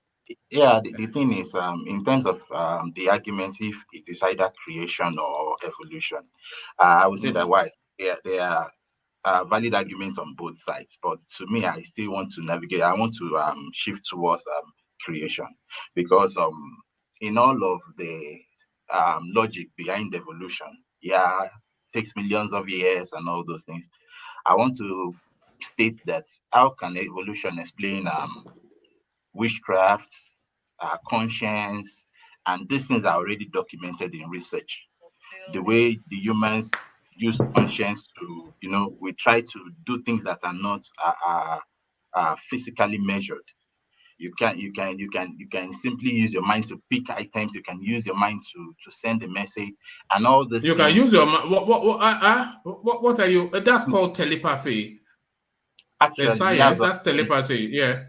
But go and look at the science. You realize that it is just a vague explanation. You can't, and it doesn't document. No, but it doesn't document something that you can physically attribute to. Is witchcraft documented? Because Mama is having dementia, they call her a witch. That's man, I want to explain this part of Mama science. is having dementia, they call her a witch. Let me just. Is that not what happens? You know that the electron, we believe it to be a particle sometimes ago, just a particle only. But now it is already known that an electron, except until you start to open your eyes to see it, it is never a particle, it's a wave. So it has this dual nature, that it is there or it is not there. And these things are making science to know that, right now, you can't just say that things just evolve out of nothing. Even, what's it called? Albert Einstein proved it, that it is from energy matter came up to be. Because they are both, energy and matter can be interchanged. So matter just didn't appear. Matter came from somewhere. And in our universe today, we know as energy forces rule all the world. There are dark energy, dark forces, and not dark in terms of magic or anything, but we call them dark forces because we don't see them. And these forces also have their own impact to our universe and our planets and our solar system and everything. So we can't just rule out creation. We might have a shallow mind of who the creator is because we think we are humans and our creator should look like us or anything. It might be bigger than that. We might be even in a simulation of this creator that makes it look real so to us. So this is just my own. Do you think we were created in the creator's image? Well, that might be the Bible's explanation. But what is yours? Even the ants displays the creator's intelligence. The leaves displays the creator's intelligence. The rock, if we were hold on, don't go through the whole. Yes, if we were created by a creator, how come there is no uniformity in the human form? One man, can I come in, please? No, hold on. Let's hear from Nawiwi. Yeah, go on. What do you mean by uniformity? How come you have Chinese people who are short, stumpy, not short, but they are universally shorter than the every other type of being. They have a different physiology. Their skin color is different. Their hair different. And then you have the Black African. You have all manners of people. If you go to Australia, the Aborigines, they look at a different phase of evolution. So how come there is no one androgynous human form? I believe we are all androgynous. We are all one. There's one homogeneous gene, but due to migration to other places, and of course, this environment has an effect on us, because eventually Migration from where? Migration from where? from moving around the world, moving around the Yeah, from landscape. where though? When did we have uniformity? Where did we have Well, uniformity? I think science makes it that the origin of humankind is from Africa. Right. So I believe that from Africa we begin to spread and diverse into the rest of the world. And by that, some people will facing different environmental But situations. is that not the Darwinian theory? What you've just said, Of course, that evolution? Yeah. But that that's is what I'm basically saying. mutation. I I won't say said, I said there, it's not I said it's there, not there is evolution. logic to it, but that doesn't explain. Look, that aspect is a small aspect, because if you look, it's a minute aspect in the bigger space, in the bigger picture of things. But in the bigger picture of things, we are all humans. We all have eyes. We all have nose. We all have ears. You get the point. We all have the necessary basic features. They might just be different in the minute detail, but they are the same in every other respect. Maybe 98, 99.9%, maybe just 001 different. Your height, everybody has height.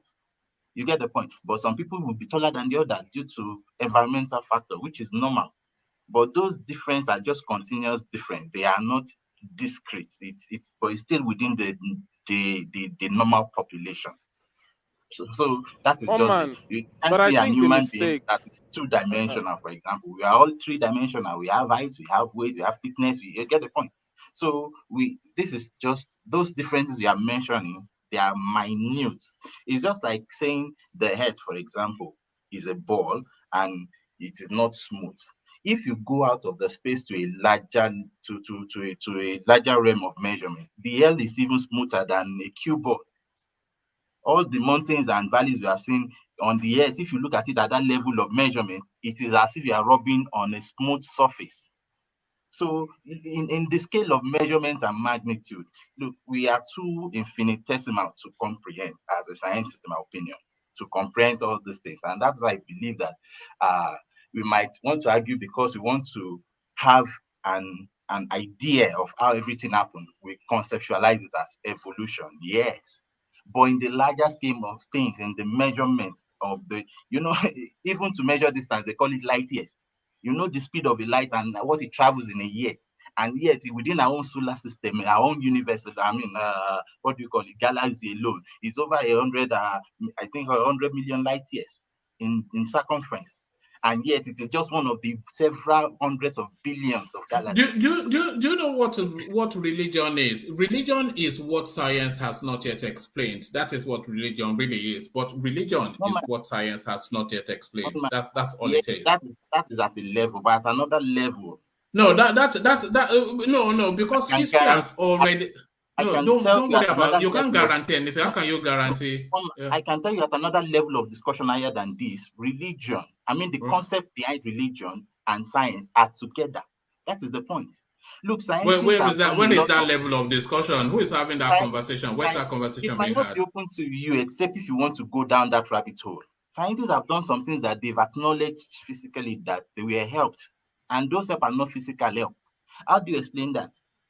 That they just give me an example.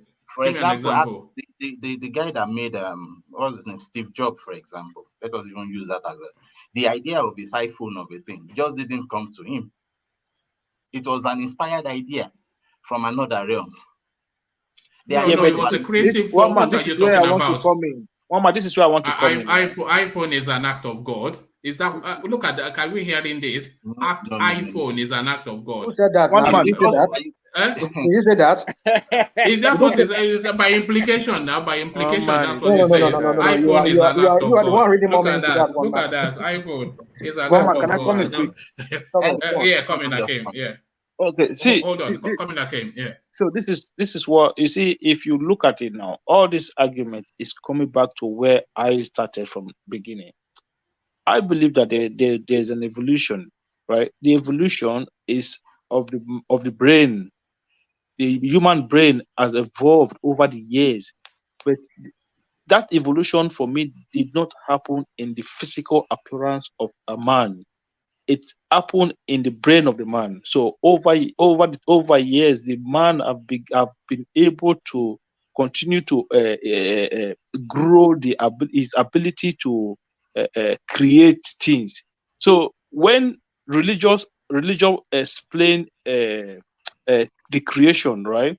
I just believe that if you want to properly analyze and scrutinize the Bible, you will see that they are almost kind of putting that godliness in human being to say we are God. And you can prove it by just looking at the way human beings on earth are doing things. There are things that man have making things that man creates. Religion was created so that the human race can have a standardized way of being. One man. Let me bring this another dimension to this topic that we've been trying to overflow here. Now, if you because you've been saying theology, you keep using that word, religion, theology. Now, do you know that there are some oldest traditions, fairy tales that dated even back down, even before the advent of the so-called major religions today? That in these, in the folklores of this countries, like even like in the Middle East, among the Persians and some of those people that live in it, there's this, even in Africa here, there's some folk, even before the Europeans came, there have been folklore passed down that says that there was a time. Okay, let me use Yorubas. Yorubas believe that the Olodumare, they were sent down. Olodumare sent down some gods, like in the person of Ogun and the rest of Batala. They were instrumental in the creation of the world. That is one example of traditional folklores that have been passed down that talks about creation. But maybe there are different ways they explain it. Like Yoruba would say, Olodumare sent down or some other gods who came down and helped him in creating the earth and creating humans, and they get themselves transformed into humans, blah, blah, blah, as the folklore goes. Also, in the Middle East and some other parts of Far East the Orient, they tell you that there are folklores passed down from thousands of years that says that at the point there was one man and one woman living on this earth, and from there every human came from them. So how could it be that? Give me an example. I've not heard of that from any other culture outside of the Abrahamic narrative. You know what? You can continue the conversation. I'll look it up. Then I'll give it to you. But one man, but you understand that Yorubas have a folklore like that. One mistake. It's mythology now. It's mythology. Every culture has mythology. Or whatever, but anyway you want to call it. But you're saying theology is behind it. Is the brain behind this creation? I'm saying to you that not only just theology says that, even our folks who have lived here in Africa, not here in Africa, in Africa, they've been told the story even before the Europeans. But it's within the same realms now. It's all religion. How could it be? Folklore. No, theology is the ancient ways of Africa and other cultures evolved into all of the religions that we have now. All of it are wrapped around mythologies that could not explain. Are you saying all these traditions meet together and lie to themselves? People from Far East Asia, from the Orient, from South America, and they all came together and said, "Okay, let us tell our generation unborn that this is what happened." Is that what you're saying? No, that's not what I'm saying. No, what it is wherever you are in the world is still the same. So there are trees, there are birds. You look to the skies. You know that people want to believe that there's realms outside of themselves that explain. No, listen. You can counter it. People want to believe that there are realms outside of themselves that explains what they find on fan. But they could all not be saying the same story, saying that they will say similar things. No, it's not possible. Let me tell you. No, it is possible if you listen. No, it's not. Okay, yes. They will say similar things because all of the elements that that pulls together to tell that story are elements that are available to other cultures. So we're talking about the trees, we're talking about the birds, we're talking about the skies and all of those kind of things, and fire and all of those kind of things.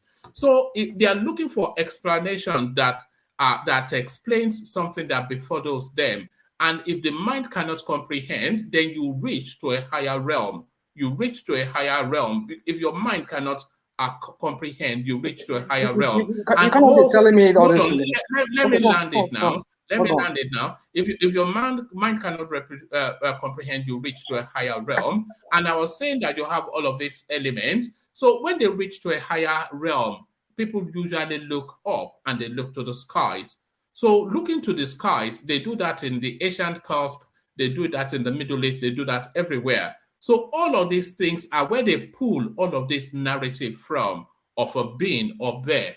So it's the same source now. They are tapping from the same source.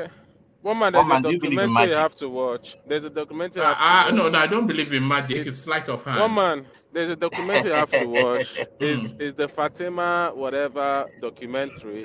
When something supernatural happened, and it can be explained by science, but about everybody that experienced it then had similar story. So science cannot really discount it like a hallucination, because now so many people, like so many different people, saw the same thing.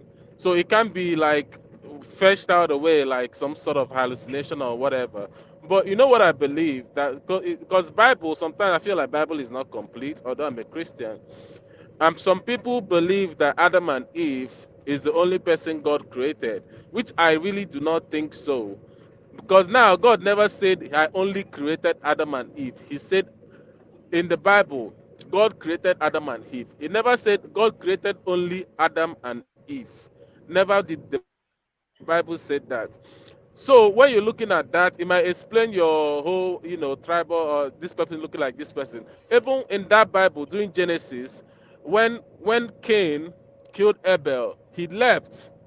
He left and got married in another tribe, which is the where you get the book of Enoch.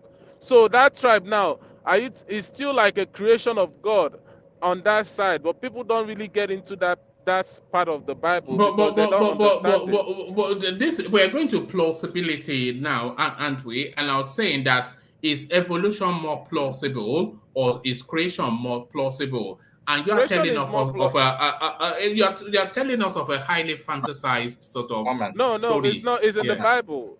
Let me It's just in the No, Woman it's does in not the believe the Bible now. Bible No, now. I do. Look, I'm teaching Sunday school on Sunday, so I So believe in the why Bible. are you saying all I'm of a this Sunday then? school.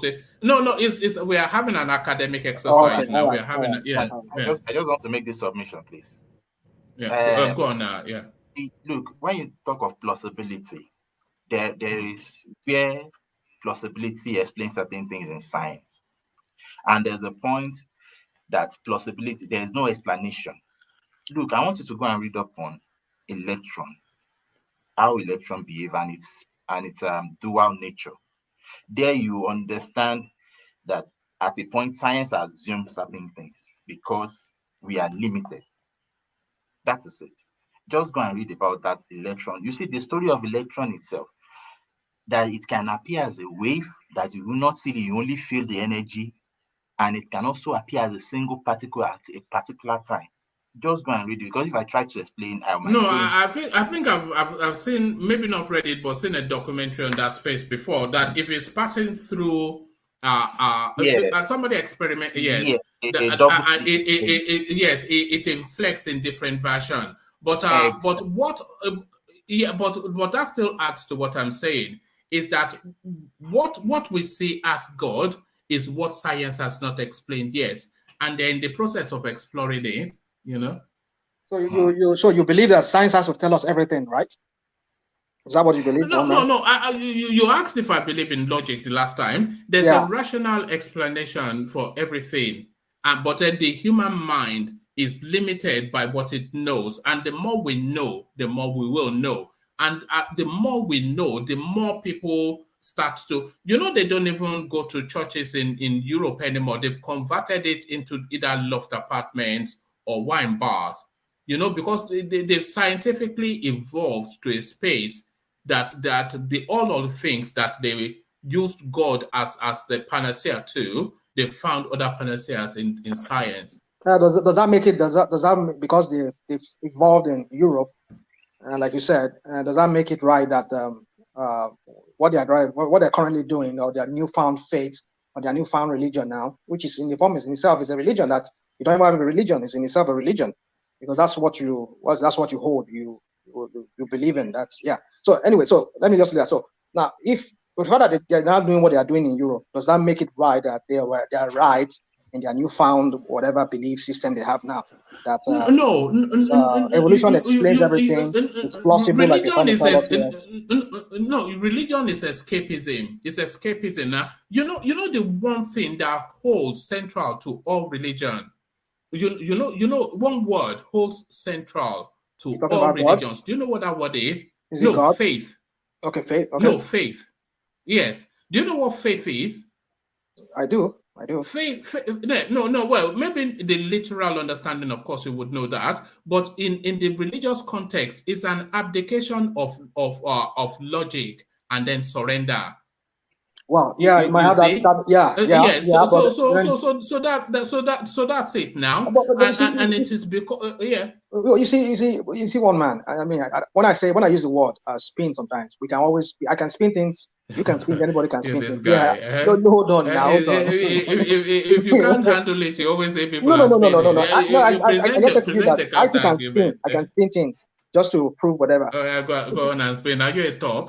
Don't spin. Yeah, I'm a turntable. I'm a DJ, and I can do my tricks. So anyway, so let me just do that. So, what my point is this: you see, despite, if we can consider evolution trying to explain certain things about how creation came about, how people or creatures all evolved. But there are certain things it doesn't explain. For me, that is one thing I can't get past. What is that action behind these reactions that brought about even the amoeba you're talking about? How did amoeba even itself come about? That's what that question we should ask. Big bang. We've already gone through that. You talk about the Big Bang, but you see, one thing is when you talk about something is a theory, we should be able to replicate it. We should be able to see a way, like a sample of it that we can say yes, this is it. But just by going by samples, it's two meteors colliding. That was the Big Bang. We've seen meteors collide today. We've not seen any reaction from that. We've seen in space there's been a lot of there's been reactions, but no, not every reaction is predictably so. Every reaction. So there must be something behind it. Then you see, you just said something now. So something must have acted as a catalyst. Thank you. Yes, it was the Big Bang. We've just said that. No. You're taking something out of this, what you just said now. Something must have acted as a catalyst in guiding those reactions to bring about that objective. One man, do you really believe in that Big Bang? Don't mind one man. I don't believe in anything. I'm just winding them up. We're just talking about academic exercise here. Yeah. So I think one man. At some point, but the thing is, people have traditionally held beliefs, and then when you try to interrogate, if you believe something for, let's say you're a 40-year-old man, and you believe something for all of your 40 years, and somebody tries to disprove it, then if you accept that they can disprove it, then you have to acknowledge that 40 years has been wasted. So people, they cling on to religion with their life, because they believed it all of their lives. I'm not that kind of person.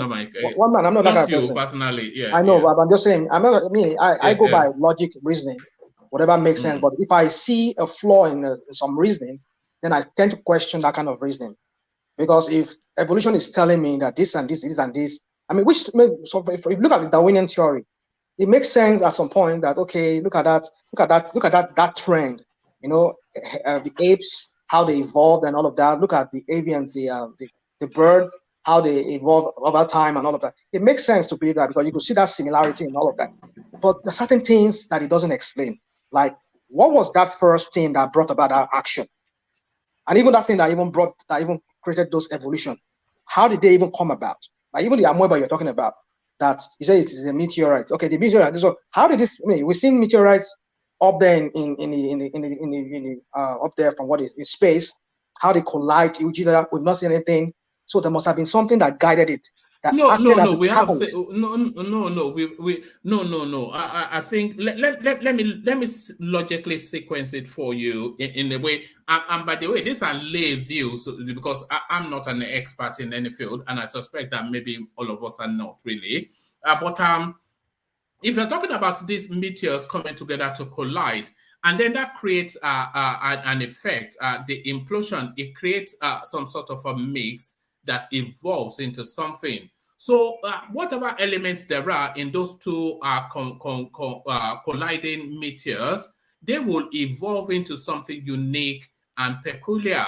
So you cannot replicate it because those two specific meteors, they put elements together to evolve in a certain way. So that's just my loose lay understanding of the Big Bang theory, and I'll go and research it so I have a more educated view of it. But that's my view. And then out of that, those evolution, those mixing together of elements, they continued to the point of the amoeba coming into being, and then from the amoeba, actual beings coming into being. And then, so we're talking about millions of years of evolution. So, and that to me, it sounds yeah. infinitely But then, more plausible than besides the idea of somebody parachuting from the sky and then just besides the creating. question of the action behind this whole thing, another thing is, how do you explain the structure? I mean, this intelligent design that is found in every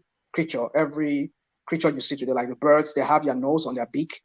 They don't have it behind their ass. And let me know the word ass when they're behind. It's a You matter can see of their ears in the evolution right now. place. Their ears is not behind, maybe on their legs. You see, the way everything is just designed. You can see design here. Even the earth where we're living in right now. No. It There's a, is hold on, not hold on. Let design. me make this. Let me It make this. is Let me make this. necessity of function. It is Let me make necessity of this point. function. The earth we live right now Yeah. is at the Right. right distance from the sun to sustain life. That's a necessity of function as well. No. Nobody. No, you can't tell me this. Somebody must have put it at the right distance. Oh, look at this You guy. can't, Unbelievable. hold on. You can't say that for other planets that is very extremely cold that you can't even live there because it's so closer to the sun or closer to the moon as the case may be. These heavenly bodies. But the earth is so designed in a way to sustain life that the so-called meteorite you're talking about could also even bring about this different creatures we see today with the right design to enjoy all these things here on earth. I mean, it doesn't make sense. These are things that I'm not talking about theology now. I'm going by logic hold now. on. Hold on. It's not Let's theology. stay where you are. I'm not talking. How everything is designed in this world, every living sentient thing or even non-living plant-based thing, their design is a matter of function. So let's take that bird that you are talking about, for instance. Let's take a woodpecker. So a woodpecker wants to get into that tree to get to that worm. And we're talking about millions of years, hundreds of thousands of years of evolution. So it gnaws at that tree, and then it reaches and until it can get to that worm. And then in the process of that continuous function, its body merges into what the necessity demands for it to achieve its ultimate goal. So the human hand, the human eye, the mouth, the everything, it wasn't. It evolved as a necessity of function.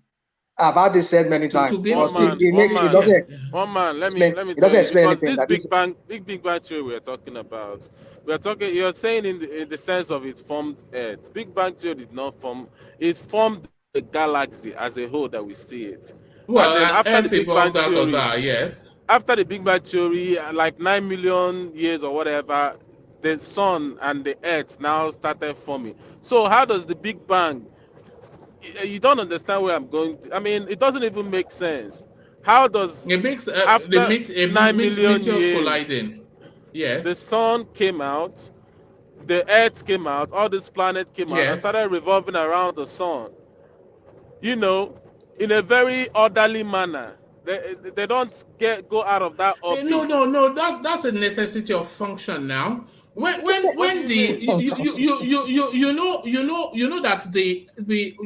every one of these planets, including the sun, it radiates. You know, so as you continue to, you know, it's gravity now. Is it not gravity? You know, Okay, so the now one gravitational man pull in and the space. gravitational pushbacks, In it's space, just there's no really gravity. It's zero. In space, there's zero gravity. One man whatever, in space. whatever. There are Now, forces that will compel it to. Anyway, I don't have the expertise, so let me not. But that's my belief. At a now, core one man, rudimentary level, that's my understanding of it. one man in space, there's no gravity. And if you push something, throw something. Let's say you throw something out, it goes. All right. It keeps No, going. Do you get? leave the gravity. What I was just saying is that whatever the forces are, one will repel and one will attract, and it is that balancing in between repulsion and attraction that gravitates all of these planets around the sun. So if the sun had a magnetic pole, it will pull them in. But then if they have the resistance, they will repel it. So that is why you know it's just an ebb and flow of forces. But like I said, I don't The have the sun, expertise, so the don't sun take is me to deep magnetic waters. in nature. The sun is All magnetic in right. nature. There's Yeah, yeah. but one man, if you and I know that in the laboratory, if certain I'll things, have to look into the science to come back, but yeah. yeah. Go So, on. but you and I know that in the laboratory, if certain things are not guided. You're losing your rational mind. Oh, you can't hear me? Can you hear me? Hello? Can you hear me? Yeah, yeah. Yeah, we can now. Okay, so yeah, so what I'm saying is that you and I understand here that in the laboratory, if certain things are not guided, if you are trying to do an experiment, if something is not guided, that experiment will be useless. Aha, somebody has got the science in the comment section. So, Okay, carry on. if you do not guide it in a laboratory, it just doesn't make. So, how do you explain the right amount of gases we have on Earth to sustain life, the water cycle, and everything, even humans themselves, the animals? No, we're losing you again. We're losing you. Oh, I'm still here. I'm just stationed in one place. No, we can hear you now. Yeah, we can hear you now. Carry on. How do we explain? How do we account for all these things? The right amount of gases in the air to sustain life, the right amount of the water cycle. You know, the water cycle we learn in biology that goes and then it goes to the ocean and then the sun takes it up and it comes back again.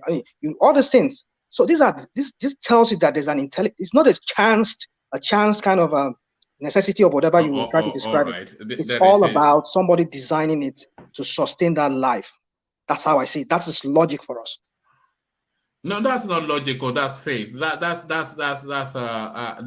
the evolution itself is faith because you can't even see all these things. No. It's simple. You can't see it. Even the so-called asteroid you're talking about. Even the asteroid. Were you there? Were you there, one man? Well, no. Was there wind there? Was that wind there? It's a form of religion in itself. Do you know that? This evolution is a form of religion on its own too. Because most of these things were just theory, were not there. We're just one man. When I say this, the sun is magnetic, as it's very magnetic. It would have drawn Mercury out of that orbit that you're seeing that is circulating. It's God that is holding it back, Abi. It's God that is just like God. You're not the one that told us God created iPhone. Look at this guy. I'm not the one. No, I beg. I didn't who did? So somebody God created iPhone. Oh man. All right. Let's get it. I don't know enough about it anyway. I'm just I'm theorizing based on my belief system. So I don't have facts and figures to back up anything that I'm saying. So it's just me, just applying pure logic to but for me, I find it infinitely more plausible that we evolved over millions of years to into this form, and you can see that evolution still in how the human form continues to change. So that seems to me infinitely more plausible than just in some religion, they tell you that God rode down in a white horse or something. So all of these things, it's just, but what do I know? So where were we? Should we get back to the politics of it before we blaspheme? Yeah. Let's go back. Yes, let's get back to the. Tell me, Senator Adelekjee, he is now Governor Adelekjee, but then he's making threats that is going to hold everybody to account. So what are you then making then of this dancing senator? Is that a progression or regression? Adelekjee, senator, One man, governor now. the other time we came here, he's saying that he's not gonna be governor. I'm laughing. I'm like, you guys don't know. This is not even an argument. Do you get? So it proves the point that he's the governor now and he has the power to do everything. And I think he's gonna be a very good governor. I really think he's gonna be one of the best. You get?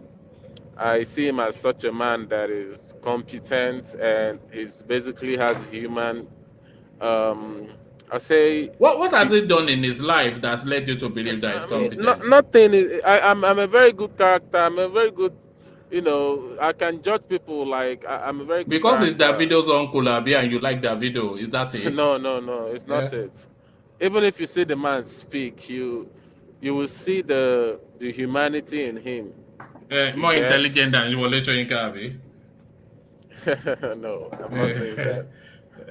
I'm not saying that, but I mean they basically trying to know if they stole money from the state. Is his right to do it, and if he finds something that is abnormal, he's gonna probe a lot of people. That's what it shows, and people that have stolen the state's money should be running by now.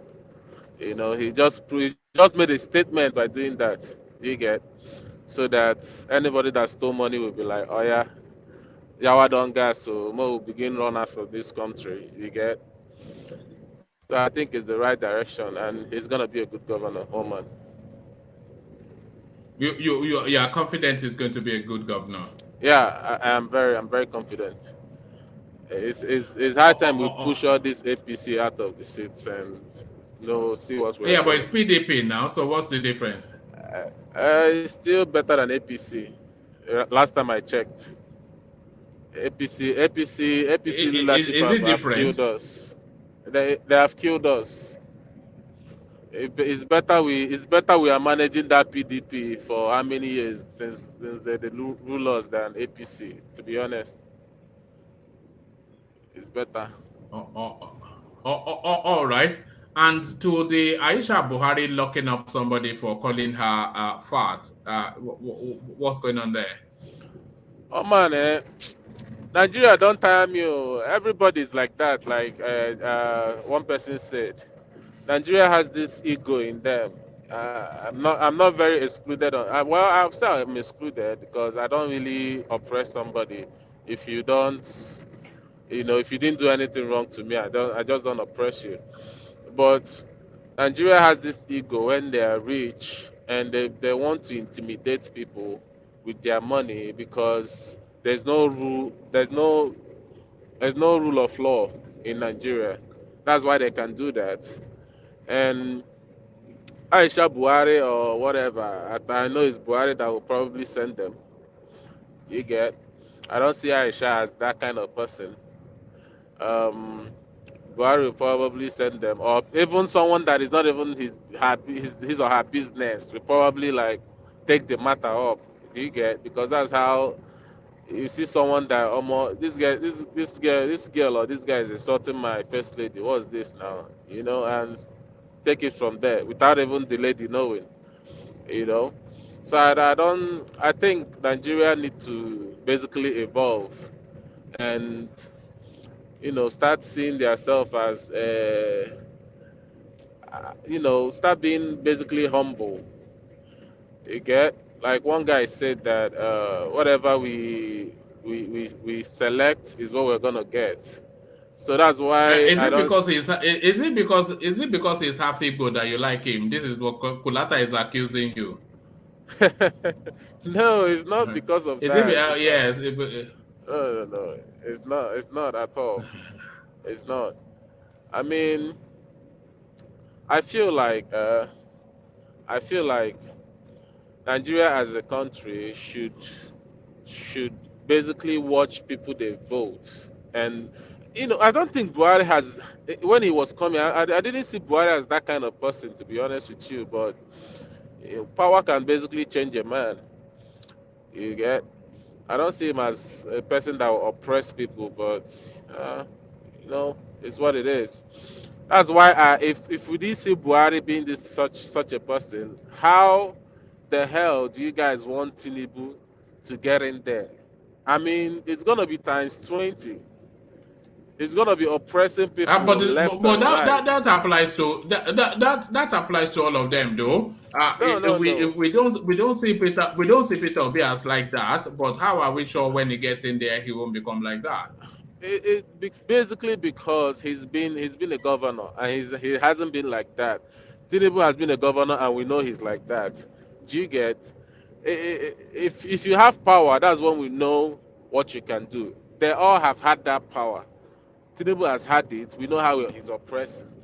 Even with the target killing, we know how he's sort of like I would say he's sort of like an almighty. He has this kind of almighty image that he wants to give himself. He's the alpha, he's the omega, and which is bad. And I think it's gonna be way worse in Tinubu's era when it comes to rule of law. He wouldn't really care as long as if you step on his foot, he's gonna smash you.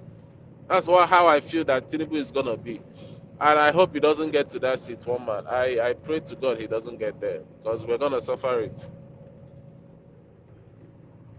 Okay, so if Peter Obi doesn't get there, then you settle for Atiku Abubakar. No, if Toby doesn't get there, I'll just tear my green passport. Finish. I'm done. There's no point. Anybody that gets there, Atiku, Tinubu, I'll just nothing. There's no point listening to Nigerian news again because it's gonna be hell.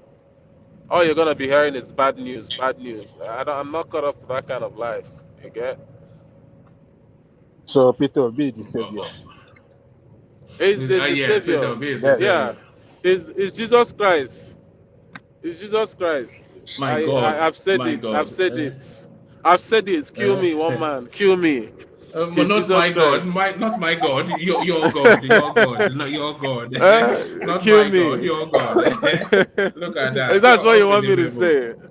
It's the No, but savior. you say it in you say it in jest, but from some of the platforms that we have visited in the past, that's actually closer to what people believe than a joke, I because they mean, worship him like a religion. So it's how people feel about this man. It's not about. There's some sense.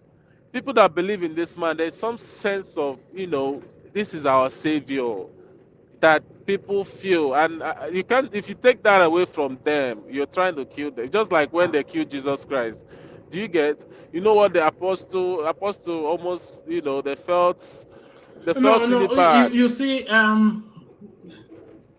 this. You see that's where the difficulty is right there. Because we've had that experience just 2 years ago with Nnamdi Kanu, and it was exactly to the letter, just all of the same sentimentality, the exact same narrative that God like. They even gave him a song describing him as the second savior. So now is Peter Obi now the third savior? How many saviors will? It's just that. Nnamdi Kanu is different space. He's the savior for the Igbos, for the Ah, Biafrans. Obi right, is the savior for the Nigerians. So right. it's different space. If you're talking about Nnamdi Kanu, some people still believe that he's the savior for the Biafrans. If you're talking about Nigeria, most people believe that he's the savior. Obi is the savior for Nigeria. So there are What different do you mean, space. most people? The Edo people, Yoruba people, Igbo people, Hausa people, they believe that he is the savior. That if you watch this, what's going on right now, the account they If have if Obi been. is if Obi is the savior, then who is going to save us from Obi? You don't need saving from Obi. Oh All my, right. you don't need saving from Obi. So that would then make him not only the savior but the Uh, Alpha and Omega. Let me Is he tell also you, the Alpha one and man. Omega? Look at Obi, this if Obi guy. gets there, one man, or if Obi gets there, he will rule in such a way. In 8 years, Nigeria will be begging him for extra 4 years. I'm telling you this truth. If he rules for eight Nigeria will be better years, than America. they'll be begging him for please do 4 more years. They'll be begging him. That is how much I believe that man is going to transform Nigeria. Do you get? Although he's not gonna Mm. want to because he believes in the right thing to do, he's gonna do his term and leave. But Nigeria will be like, please, Oga, can you do one more term? Oh man, don't worry. February is not far. We're gonna get there, and Yes. we're gonna be surprised on what's gonna be the outcome anyway. All right. So if nobody can save us from Obi, then it's not only the savior, but it's also the Alpha and Omega. Alpha, Omega, and there it Amen. is. So there it is. It's unbelievable. It's unbelievable stuff. But well, thank you, Des. I worry about you, Des, because every time you are here, you are always driving. How does that impact on your health? Uh, Not really. I mean, I feel like it's a cruising kind of job because um, before I started, it's been hard. It's been hard, before you work for a company and you have to do. Right now, I only do basically like sometimes 6 hours drive, but it's basically every night, when I want to. 6 hours drive, you say that like it's a normal thing. No, it's not. It's not much, one man. Uh, It's uh, not much. People do you like you know 12. you know I hear stories about people who do your job and certain types of girls in the parks that you park overnight. Is that Oh true? man, I beg. Right, Let's go to okay. another Oh, all right, space. okay. Say no more. I've heard Say stories no so more. that you have special dishes in I what don't know. what was it? Is it trailer park? Not trailer park, because I know that's a The different truck thing. stops. Truck What stop. truck stops? Yes, I heard Yeah. that there are certain type of ladies at truck stops that make sure that yeah, well, they Mm. make sure of something anyway. So there it is. So there it is. Say no more. Maybe one of these days we do an adult version of Woman Went to Mow, and then you can come and Okay. share stories of your rascality on American motorways. So thank you, Okay. there. Stay with us. Let me go on from you to somebody who is also always driving. Brownberry. So Brownberry, are you in the same line of business as Desmond? Yes, yes, yes. There's said he said he drives 6 hours. I mean, 6 hours is actually nothing. But it sounds as though you have made it to a destination because we can't hear Yeah, yeah, yeah. the Yeah, I've made to my destination. Yeah, I'm just made to my destination already. Do you drive a 12-wheeler or is it a 12-wheeler? Uh, yeah, yeah. You can call it a 12-wheeler. Yeah. My goodness me. You have to link up with this, and then you have a bigger business. So to Senator Adelekjee, who is now in business, so coming to a village near you, the dancing senator, what are you then making then of this short little rotund guy being a governor of a Nigerian state? You know what? They said whatever you ask for, that's what you get. I mean, this man, I don't have anything against him. I believe that the people of Osun, they love him.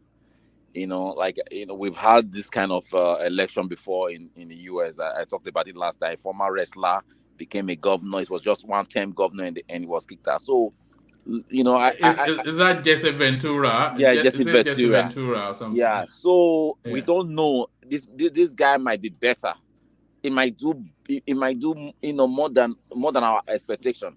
But one thing I don't want us to do, let us not make a caricature of him and say, oh, let's just see what he's gonna do. I mean, his people want him. So we should just let him be. Anywhere we can support him, we support him. But for me, he has started. Gave a good speech. He has started well. And when I heard when you read that what the former governor was saying today, I don't think that's a good way, to leave the office.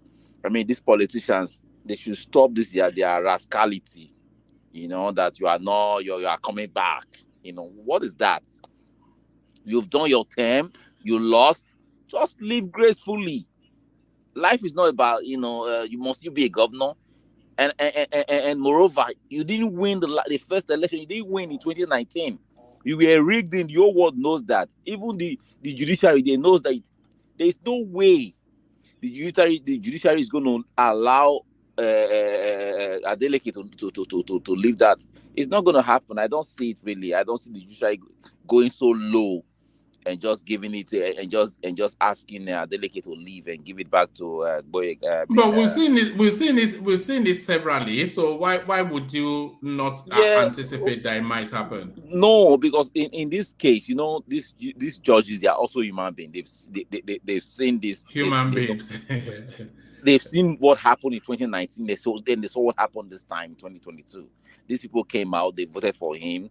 I mean, it's even more transparent now, you know, than it was before. So I don't see any reason why, you know, they will be fighting and said, oh, he shouldn't. I mean, that he shouldn't become the governor, bringing one case here and there. Even the governor that just left right now, he has already been disqualified, and that case has not been overturned yet. You know, that his own case has not been overturned yet. I don't know what if they can get rid of a serious, intelligent person like Emeka Ehidioha to give us somebody like Hope Uzodinma, then I don't think Senator Adelekjee, I don't think he should be unpacking his bags. I don't think there more than 6 months. It won't be there for more than 6 months, I suspect. The way you just say serious, intelligent, Emeka Ehidioha, where did you get that from? I mean, Emeka Ehidioha is better than Hope Uzodinma now, and they got rid of him. So if they can get rid of Emeka Ehidioha, a real proper person, why would they not get rid of Adelekjee, who is just you know, is more suited to Nollywood than State House? Remember that in that case, most eyes were not on that case. Everybody just heard, oh, you know, most eyes were not on that case. The only thing we heard was, oh, Ehidioha has been removed, and this guy has been replaced. They replaced him with Hope Uzodinma. Eyes was not on that case like this one. You remember that this particular Osun State governorship race was a singular race. So eyes are on this one. Eyes was on it in 2022 and in 2019. Eyes were also on it now in 2022. So, and everybody knows what happened. The whole world, all Nigerians know that Adelekjee won, and they say, there's a rerun. They did a rerun in some local governments, and they just went there with the Shomole, brought some talks from those states, or the other guy brought some talks from Lagos, and they were just there, you know. I mean, I've never seen anything like that in my life. They were just, you know, shooting on the streets, and he got the win. And he himself knows that he didn't get that win from the people. That mandate was stolen, and you got it for 4 years. Just chill out. Just go and relax. You know, just go and relax. God that gives power, and let's see what this guy is gonna do. Let's see what he's gonna do. But my fear is that I just hope, because I always see him, you know, romancing with Obaseki. I just hope that he's not gonna, you know, befriend Obaseki and with this consultant that Obaseki is using. You know, because if he just followed the road of Obaseki, I mean, it's gonna be sorry for him. I'm telling you. All right, but it's just So do you see it as progress then? Somebody like Adelekjee being a governor, you think that's a step in the right direction? I'm not. I mean, if people think it's a step in the right direction, I can't. I don't. I mean, we should also know that having integrity and being a man of the people, somebody that have a heart for the people, it does not mean you have to be intelligent. I mean, it does not mean you have to be a professor or whatever. You can be, if you're able to surround yourself with good people that, you know, patriotic people, you know, you will do well. But if you make mistake to surround yourself with, you know, unpatriotic people, criminals that pretend as if they are sense, I'm sorry for his government. You are saying if that is what the people want, should the people necessarily always get what they want, or are there instances that people might want something, but clearly the price to pay for them getting that thing you may want to stop them from getting it. Why will you? It's the democracy. It's a democracy. That's what they call it. So they I mean, you go out there, they chose him. You know, the popular vote chose him. You know, most Osun people chose him. So you can say, oh, because you think in your heart of heart that it's not going to work well. It's not going to work good for them. That's what you are saying right now.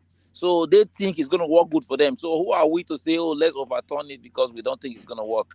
So I don't see any. I mean, it's what they want. So would you swap the Osun State governor for your home governor? Would you have him be your home governor? I can't say yet because he hasn't done anything yet as a governor. So he has never been, I mean, he was a senator, but I don't know what he did. But he hasn't done anything yet as an executive. Yeah, but is that not the issue though? He hasn't actually done anything. Who has ever done anything in executive level before they become governor? No, but yes. I mean, Governor Kulata nìyẹn kọ́ gbé lọ sí Ebonyi State àbí. Even Kulata will probably do a better, or certainly do a better job than no, Kulata cannot do a better job. He will make life hard than Senator Adelekjee. He will be taxing them. Yes, he will be taxing. He will tax them to them. What am I doing? I'm a big condo le kúrò lórí ìjọba ni. And don't let me. I mean, let me have to get budget. And it was I'm a professor. He was saying he doesn't believe in juju. I mean, if you don't believe in juju, how can you get in there? How can you get to the State House? You know?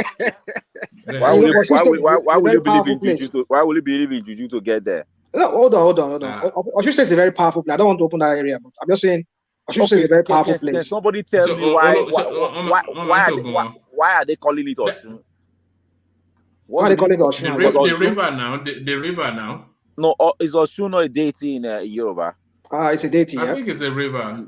It's a river, but it's a deity. It's also a deity in Edo. So I don't know why they call it a state a deity. I mean, that's back. I mean, how can a state like that even progress? When you already name it, when you already calling the name a state a juju name. I mean, it's just what are you saying? What am I saying? You want to inject your own religious belief. You want to come after you want to come after me now. I will come after you. Leave them alone. Go and carry your Bible. Go and name your own state. That one of the Damascus or what name you want. I don't even like what they call when they said ancient city of Benin. I hate it to my bone. I don't like hearing those ancient things. You know why? Well, I mean, okay. If you look at London, London has been ancient, ancient of ancient, but nobody said, oh, ancient city of London. Nobody said that. Why would they say? No, it's a compliment. It's a compliment, Ancient city of Ibadan, ancient city of Benin. How does what's because we have been existing before them. Yes, we've been civilized for a long time. Is what they're saying. You've been civilized for a long time. That's what they mean. Just my opinion. I don't like those ancient cities. All right. So you will have this guy as your governor.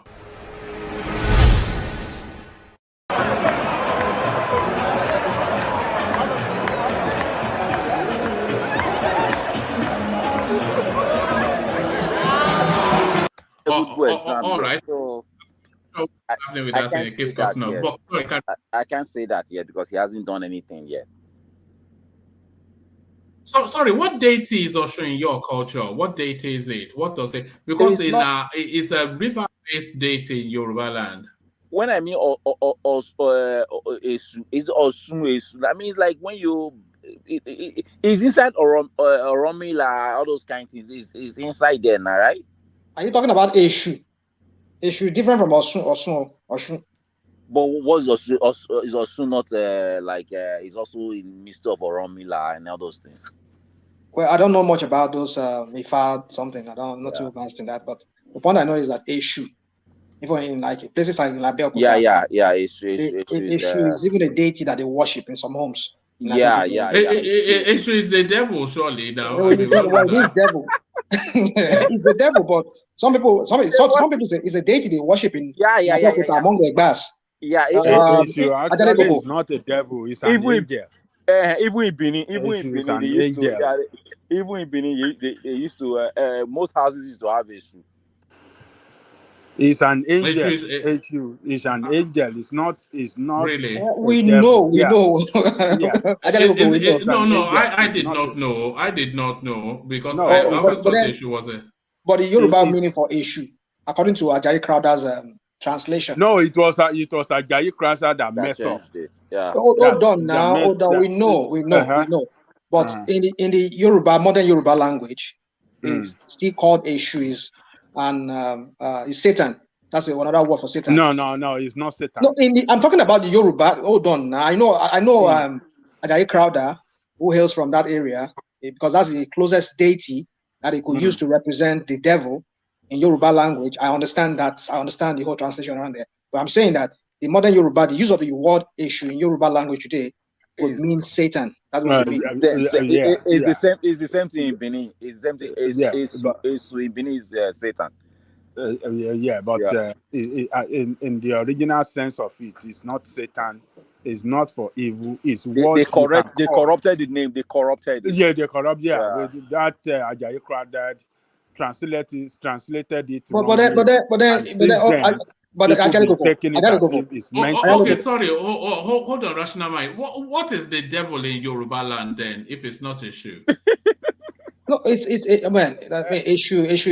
That's the devil. That's what they call devil. No, Ajayi yeah, but Crowder was. Ajale Koko is saying Eju is not Yeah, devil. we know. So It's not devil. You It's need to not devil. yeah, understand. but what is the devil then? What is the devil? So let's accept that Ajayi Crowder misinterpreted. But what is the Yoruba word for the devil?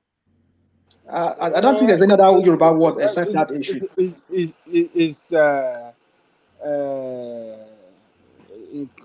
I cannot really figure it out. Okay, So it is a But shoe let me it's say then? not this. devil. It's a It shoe. means okay. No, it's not Let a me say shoe. it. Let me say it. It's not Hold a on. shoe. I gotta go. Hold on.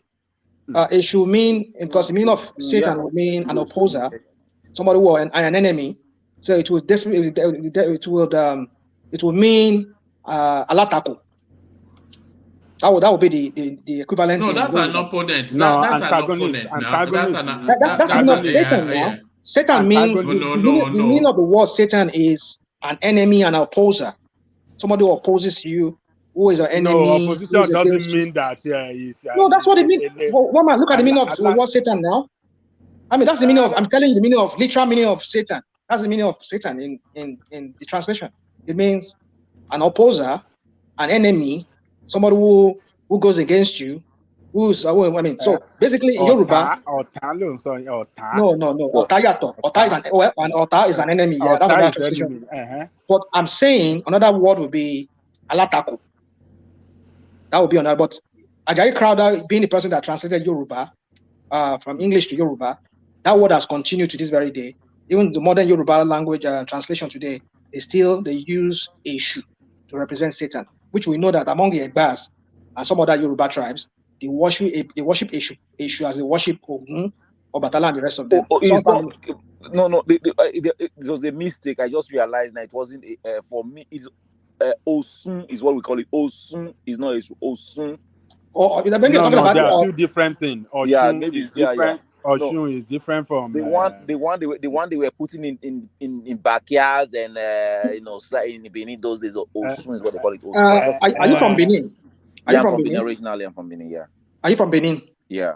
You see, among the Benins, I'm not an expert in this, but from what I understand, you'll see when people bear, like some Yorubas from Osun State and from side of Ondo State, they hear something they bear Orisha Bumi, Orisha something, Orisha Wale, all those kind of things. Yeah. They bear those kind of names. So Orisha, the equivalent in Benin language would be Osa. Okay, Osa, that's God, yeah. Osa, whatever. So that's the link. So those kind of families, they usually, I think they belong to that I don't know how you pronounce it in Benin, but then in Osun State, from that area is Osun, which maybe can translate maybe in Benin language to me. Because I know there's a similarity to those deities. We have them, even Ogun, they worship Ogun in Benin, right? Yeah. They So worship there's Ogun in Benin. even Ayelala too. This is Ayelala they call it. Oh yeah, they have Yeah, so, Ayelala. Sorry. What does Ayilala serve? What does it serve? What is the God of thunder or thunder? What Ogun Iron, etc. What does Ayilala?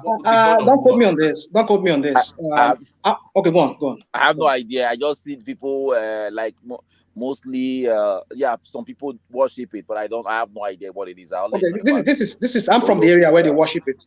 Ayelala is a kind of a god of vengeance. Usually they will send it if, for example, if somebody like where I'm from, if a woman is accused or somebody is accused of killing somebody, I think they will send Ayelala against him, or maybe they ask him to drink some kind of potion or whatever. And then if it's I think if I remember very well, if the person is guilty, it will just blow up and then die. I mean, it will just blow up. So rational mind, where are you from? I'm from the creeks of Ondo State now. I've often said that here, but I'm still spread across. You'll be Niger Delta. Oh well, no problem. That's just the only place I can situate my place right now. So anyway, so what I'm trying to say is Ayelala, that's just a god of vengeance. That's basically that's what it is. Yeah. Okay. I was just checking it online. It's meant. It looks like some CIA sort of something. It says it catches. It says Ayilala is known to be an effective deity that punishes crime of various types. More like vengeance. Yeah. Yes, and then they also sort of. Those things don't work anymore now. They've corrupted all this. They've died. A lot of people that have those things, they've died. Yeah. I inherited one book. Let me just quickly say, I inherited one book from my mother's side grandfather. I mean, let me say from my grandfather, but one of my cousins who happens to be close to my grandfather, my maternal grandfather, he gave me this book. Oh my goodness. This book, it contains so many things that he wrote down, But I don't know. I just somehow misplaced that book. I don't know. So the thing is this. You see, we don't have the act of. Do you know the title? Do you know the title of the book? No, it was a handwritten book. I mean, he wrote it down. Okay. They gave Rational Mind the Native Doctor's book. No, this one is not Native Doctor book. This one is a book. An exercise book that he wrote it down. He wrote everything down. Yes, presentation and all that kind of thing. He wrote down. If you can sit down and learn those things, then you become a native doctor.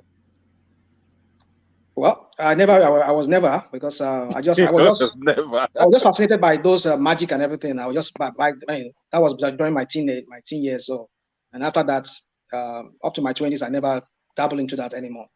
Yeah. So, have you ever dabbled into those sort of things? Yeah, I did during my teenage years. Yeah, I did. Yeah. All right. And you've been an Islamic scholar and a pastor as well, and an Ifa priest, an Islamic scholar. No, I was never an Ifa priest. Don't get me. Hold on now. I never said I was an Ifa priest. I was never. What is all this now? What is all this now? I never said all this. You're saying. Hold on. What I said. Adelekjee caused all this. No, what I said, I never did Ifa. I don't know anything about Ifa. I've seen people that do it, but I was never drawn to it because I just feel it's too mystic for me. No, if you go in, you won't come out. You were afraid. Yeah, that's one thing, and some kind of initiation that are around it.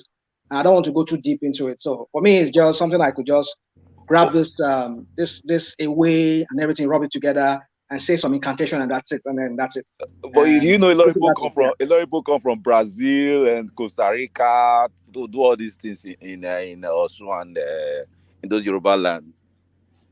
What comes into Yoruba land? I say a lot of people come from Brazil and Costa Rica. Yeah, they come. They come. They make pilgrimages to the Onis Palace. To the Onis Palace, especially the Brazilians. And that Osun, there's an Osun festival.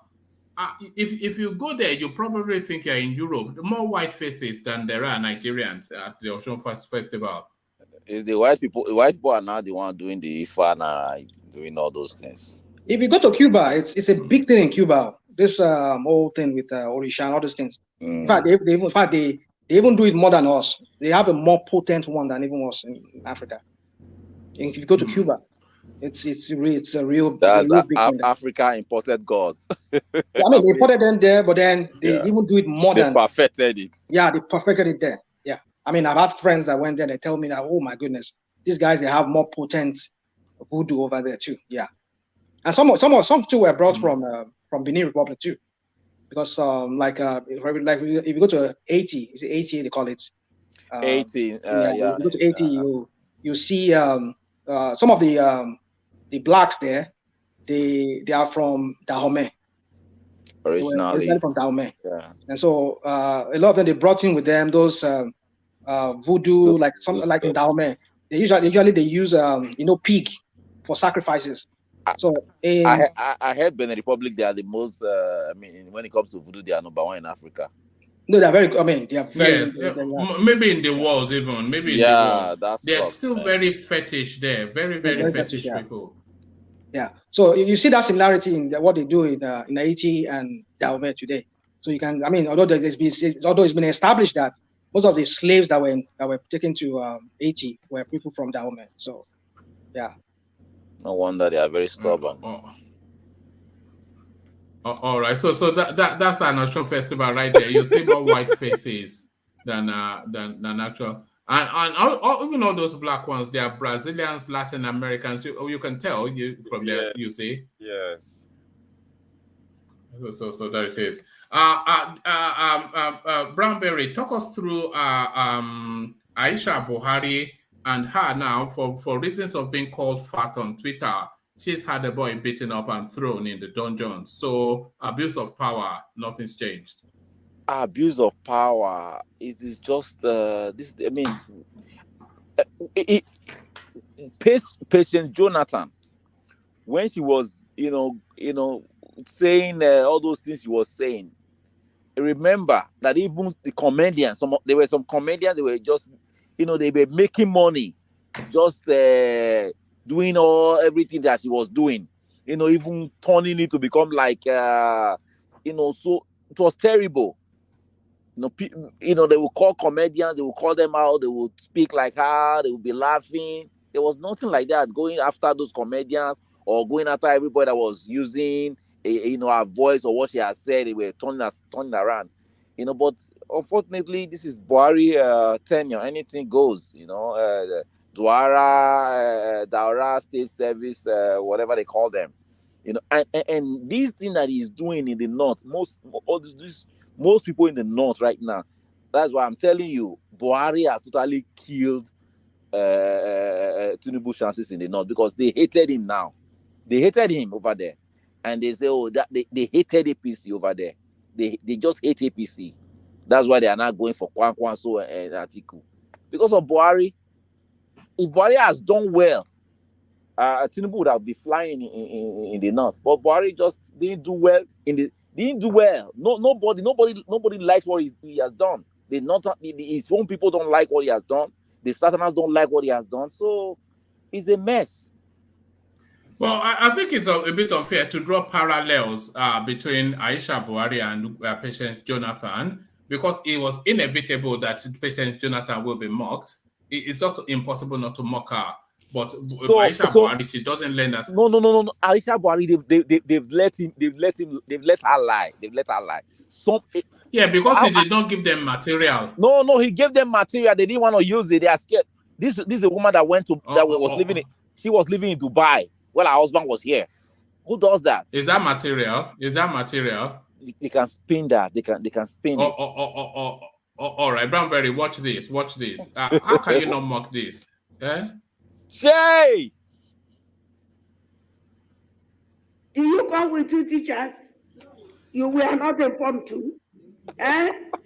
Continue. This one man, you'll be no problem. God will see us. There is God. There is God in everything we are doing. Those bloods that are sharing in Bronu. They are sharing blood. Hey, one more, you're a bad guy. What of two teachers? What of two teachers that can tell us that they conducted that exam Do you come with any? Principal? No, too. Chai. You only do waka come. Principal. Principal. The first lady is calling you. Come, I want to help you. Come to find your child, your missing child. Will you keep quiet? Chai. Chai. Chai. We need to change it. There is God. I like that woman. That woman was very active. That even Jonathan, the There husband. is God. There is God. There is God. So how can you not mock that? She gives you so much material. Why would She gives you you so mock much that? All over the internet. Then nothing happened now. One man. Now If you only look at this, if you look at her face, there is if you God. look They at should her have face, made music out of arrested. it. One man, nobody she was ever arrested for mocking her. No, nobody, So no one. what is wrong with Buhari and his one man, Fulani she was clan? basically crying. Do you know what it means for a first lady to cry? That woman is very emotional, and she understands. She was acting. She wasn't crying. She was acting. No. That's Clearly. not Oh, acting. come on That's now. not She was acting. acting now. One man, that's not acting. That's not acting. If you see someone that acts, you're gonna know. No, she was As crying. she's No, saying woman. it, She could not hold her she could emotion. not hold it. No, she Yeah, couldn't. She couldn't Did hold you see it. how she was doing like that? Chai. She was acting now. Well, it looks like it was acting initially. That is the way they speak in the creek. It looks like it was acting, but as time goes on, you will understand that maybe at some point she felt it too. Like this is not good, you know. But from what you said, one man, I can understand. Even myself, I often said she's a good actress. I mean, that woman acts like yeah. But I think maybe she might be real too. She had. I mean, they made a lot of money out of her. The material. I She tell had you. a lot of material. So even up to today, they are still using it. You know, but Buhari. Aisha Buhari, do you think she actually, because in my conversations with Ajande Koko, and we were almost concluding that she probably did not even know that this boy put out a tweet, never mind asking that he be arrested. Probably some overzealous operative or satellite office somewhere that wanted to overdo. You know, I did agree. I did agree earlier on. You know, when you guys were talking about it, but when I think about it again, you know, Buhari does not have a thick skin. You know, maybe once he just heard they show it to him on the social media. Look at what they are saying about your wife. You say, "Oh, go and get him." You know, Buhari is just like that. You just see anything, they'll say you go after him. You know. I mean, Buhari. Do you think it's still an active relationship, that couple, Aisha and Muhammadu? Do you think it's still an active relationship? Me and you know now. We'll not go there. We'll not go there. Or she's getting activities in Dubai. Oh God! My goodness me! We don't let that one chance with that man. I'm telling you. Where that guy want to take? I beg.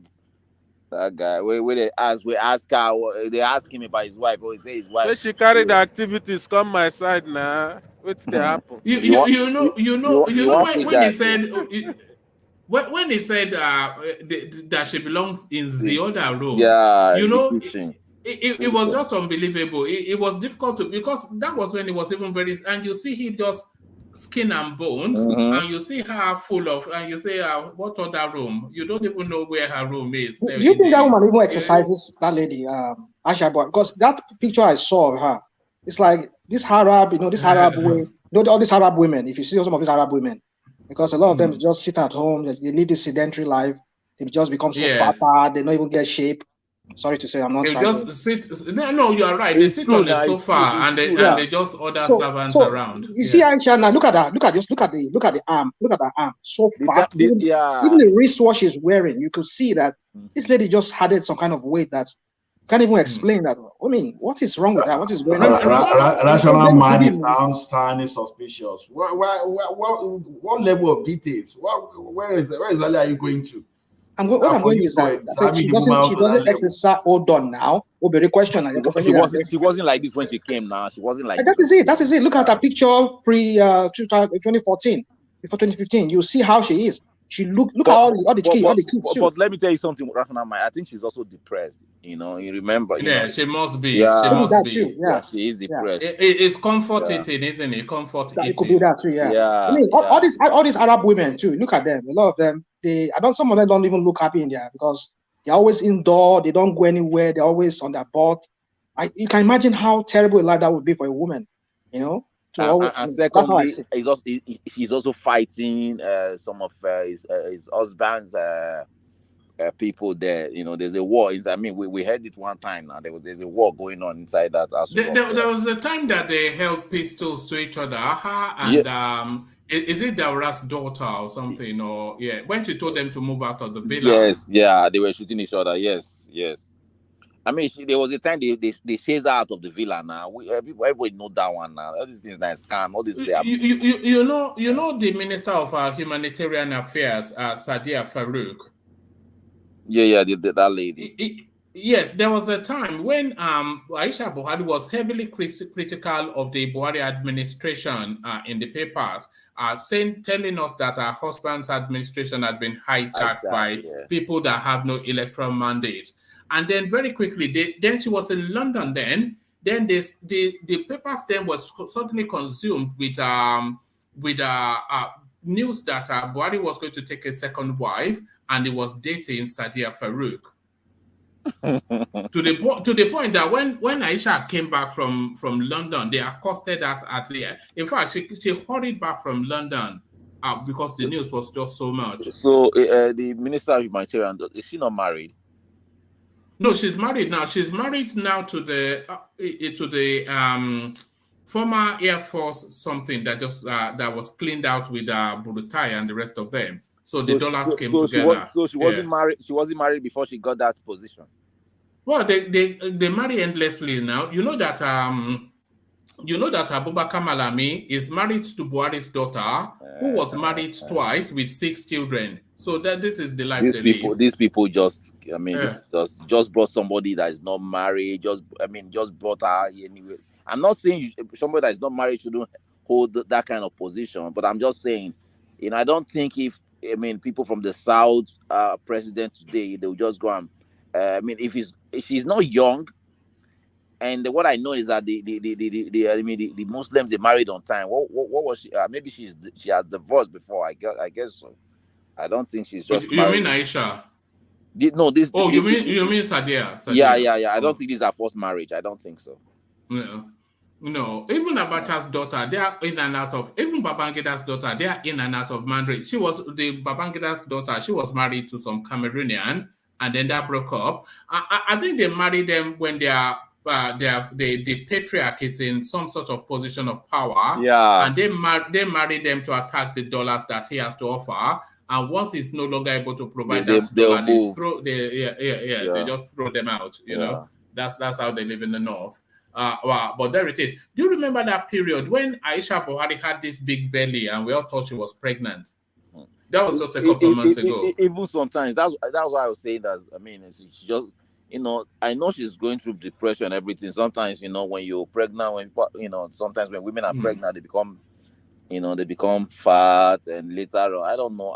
But these are just speculations, But I think somebody is helping her.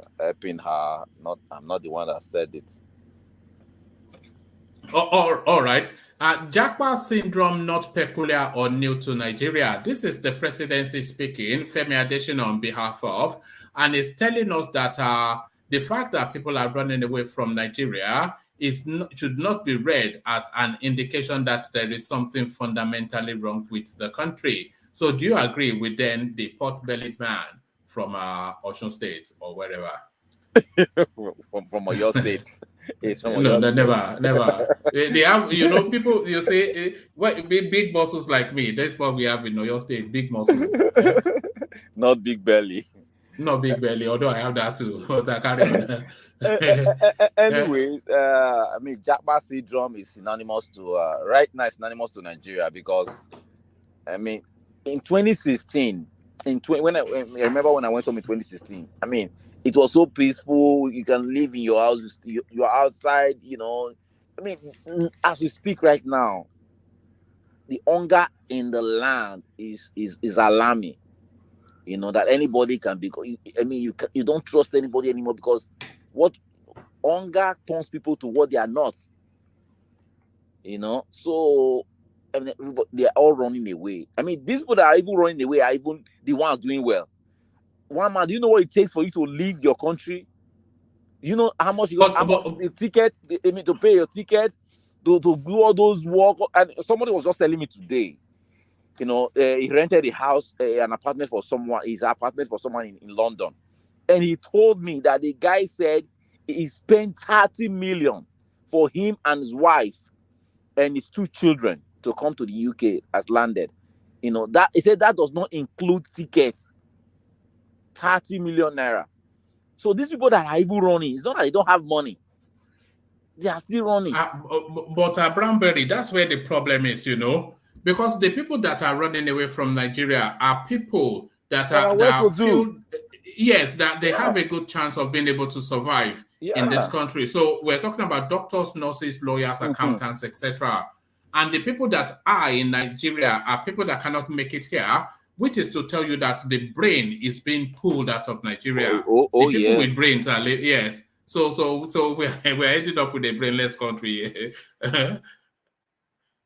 But it's not funny, and the government is saying Japa is a nonsense. You see, don't let us blame Femi Adesina now. After all, the Japa syndrome started during the first thing of his boss as a military head of state, and yet it's repeating the same thing now. And you know, this is the guys people are praising and awarding big performance attribute to. But you see, like you rightly said, is people under this type of government, even if you have that money, right? If you have 100 million today in your account, you are not sure of what is going to happen to that 100 million tomorrow.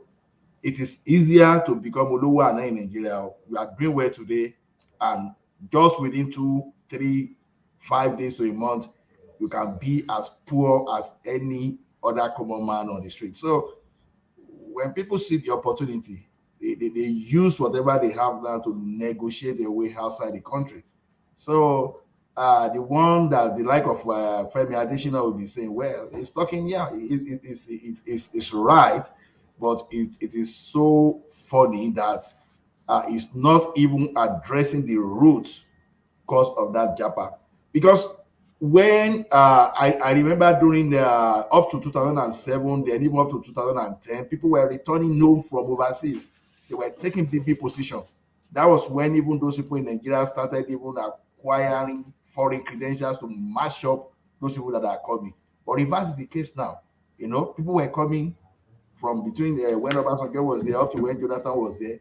But now people are beating out just like they used to do when even this man was the military head of state, where he destroyed our middle class. So, well, for a person like Adesina, you won't see any big deal there. After all, he's still eating, so he's still on the dining table. So he will not talk. You see, the offending thing is this quotation. This is just midway through what we're saying. It says, but you cannot now say that because people are leaving, then it is a sign that something is fundamentally wrong. So that is what really offends. He's saying that people are running out of the country at a rapid speed, but that is not an indication that something is fundamentally wrong. So that is what offends in that in the totality of everything that it says. So that means it doesn't get it. And you cannot have that the presidency does not get it, because then we're in deeper trouble than we think. You see, the like of Femi Adesina, we always getting strong. Whether they will miss the principle of economics, they will miss all the basic principle in science like physics, everything. For example, as Newton will tell you that a body continues in a state of rest or motion unless it is acted upon by external forces. You see, one thing is this: if there's no reason, Yoruba will say,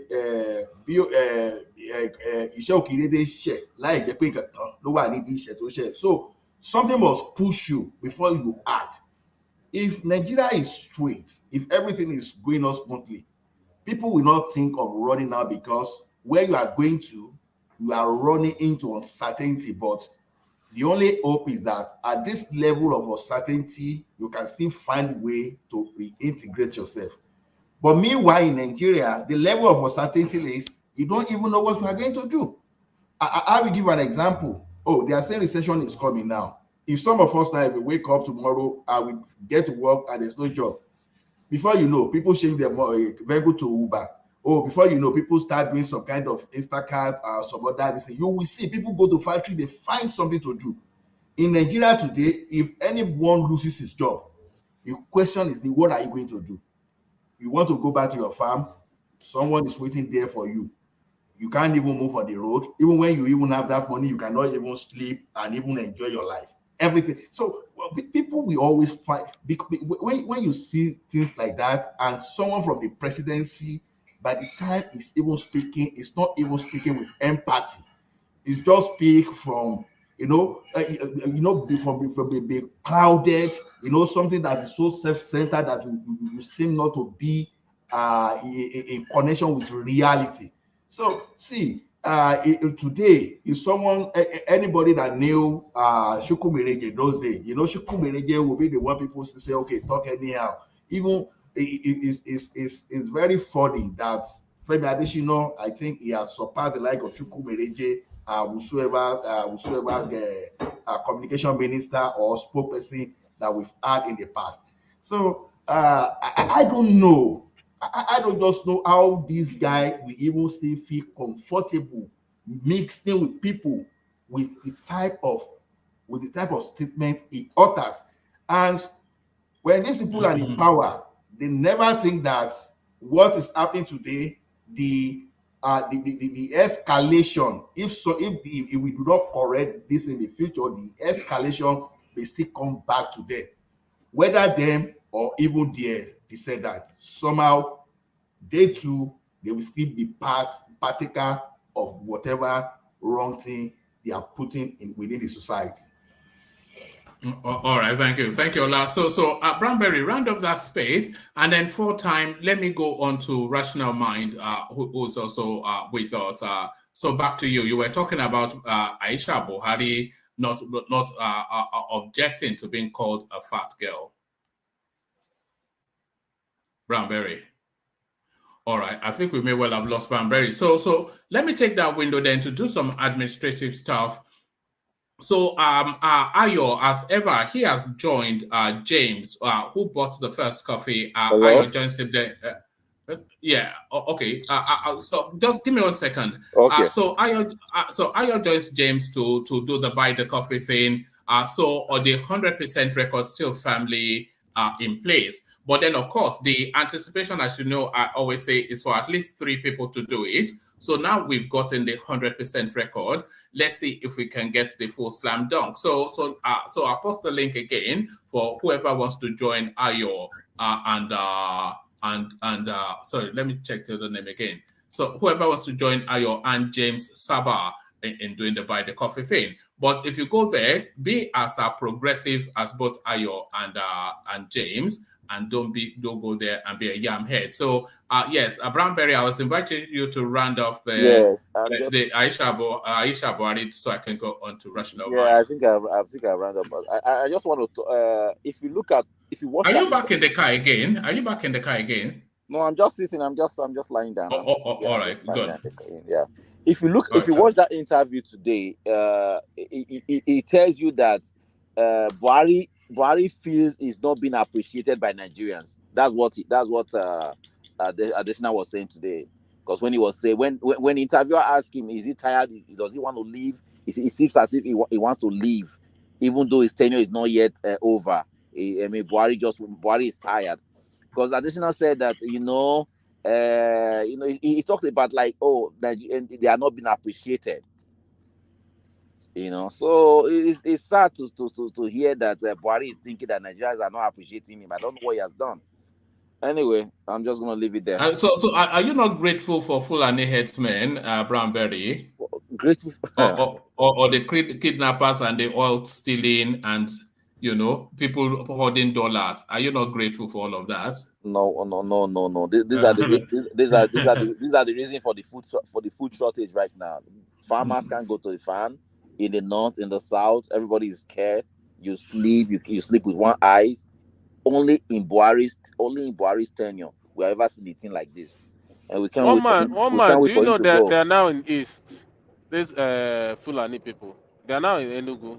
I just heard a story that they chased some people out of the farm in Enugu.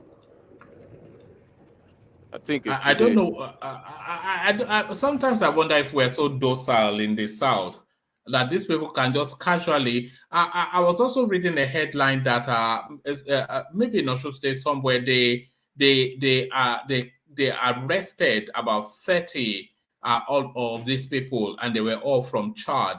And then it set me thinking, That how was in can you? Ogun State. That was in I Ogun was State. in Ogun State. Yeah. So it set me thinking, how can you trek all the way from Chad to Ogun State without anybody stopping you to even ask you questions, and you just casually stroll in with your daggers and your AK-47s? How is that possible? You know what? Our politicians from the south, they are the ones that are just. They are the ones that are just letting these things slide. I don't know why, because it's just politics. Because they speak French in Chad, of course, so they are easily spotted. That was why. That was why they were Yeah. easily spotted. Yeah. No. So then, how are they able to make that journey? Is really my question, because they have to traverse so many spaces. Someone is bringing them in. Someone brought them in because they were living in the same neighborhood. They were all living in the same neighborhood. So that was how they were able to track them down. And I believe that there are still some out there. There are still some out there that were not able to track down. One man, all of you. Same question for everybody. Can you tell the difference when you say Chadian and Nigerian, even another Cameroonian, if they dress in that their kaftan and whatever, babariga, what they call it? No, I can. The cannot. Chadians are darker. They are darker. The Chadians are darker. There are some parts, like the northeast of Chad, they are more like the Buzu local. I mean, they look like more like Fulani, like this half Arab, half Africans. You can see that difference. So, but then if they claim to be this our Buzu, They claim to be Nigeria. What can you do? What are you going to do? Because we also have some part of Castina, those border area between Niger and Nigeria, that they also So have. if they can't speak any Nigerian, if they are Well, French that's the only way you speaking, can then go. But if they speak Hausa to you, If they are speaking outside to you, Fulani, why are you gonna talk? So that's even forget about the language. If they go around eating baguettes, then you know. If they go around eating baguettes, No, rational mind. Even let's even forget about the language. But the fact that you are in your farm and you see a stranger trespassing, that enough is even enough security risk, irrespective of whether the person is even a Nigerian or a foreigner. You see someone now, for example, you don't know that guy around, let's say, a farm settlement in Ondo town, and suddenly you see those people, even whether they are from Sokoto or they are from Kano, the question still remains that because you're in Nigeria doesn't mean that I can just jump into your compound. Yes, because I'm in Nigeria. So this is what these people do. They come to the land that is not theirs. They are trespasser even to start with. Let's even forget about other criminality they try to commit. So to me, is one of the area when we lost this thing is over the time when the military took over. These people that we normally call Olopa Igbo. Over time, the function of those people, we don't forget about all those people. Because then they were in our bush, in our forest. They know all forest rangers. They are called forest rangers. Forest guards. Is it guards? Okay, forest guards. So they know. They normally use these double barrel guns, and they wear this kind of green. They were even then we used to see them with very dark goggles, all those stuff.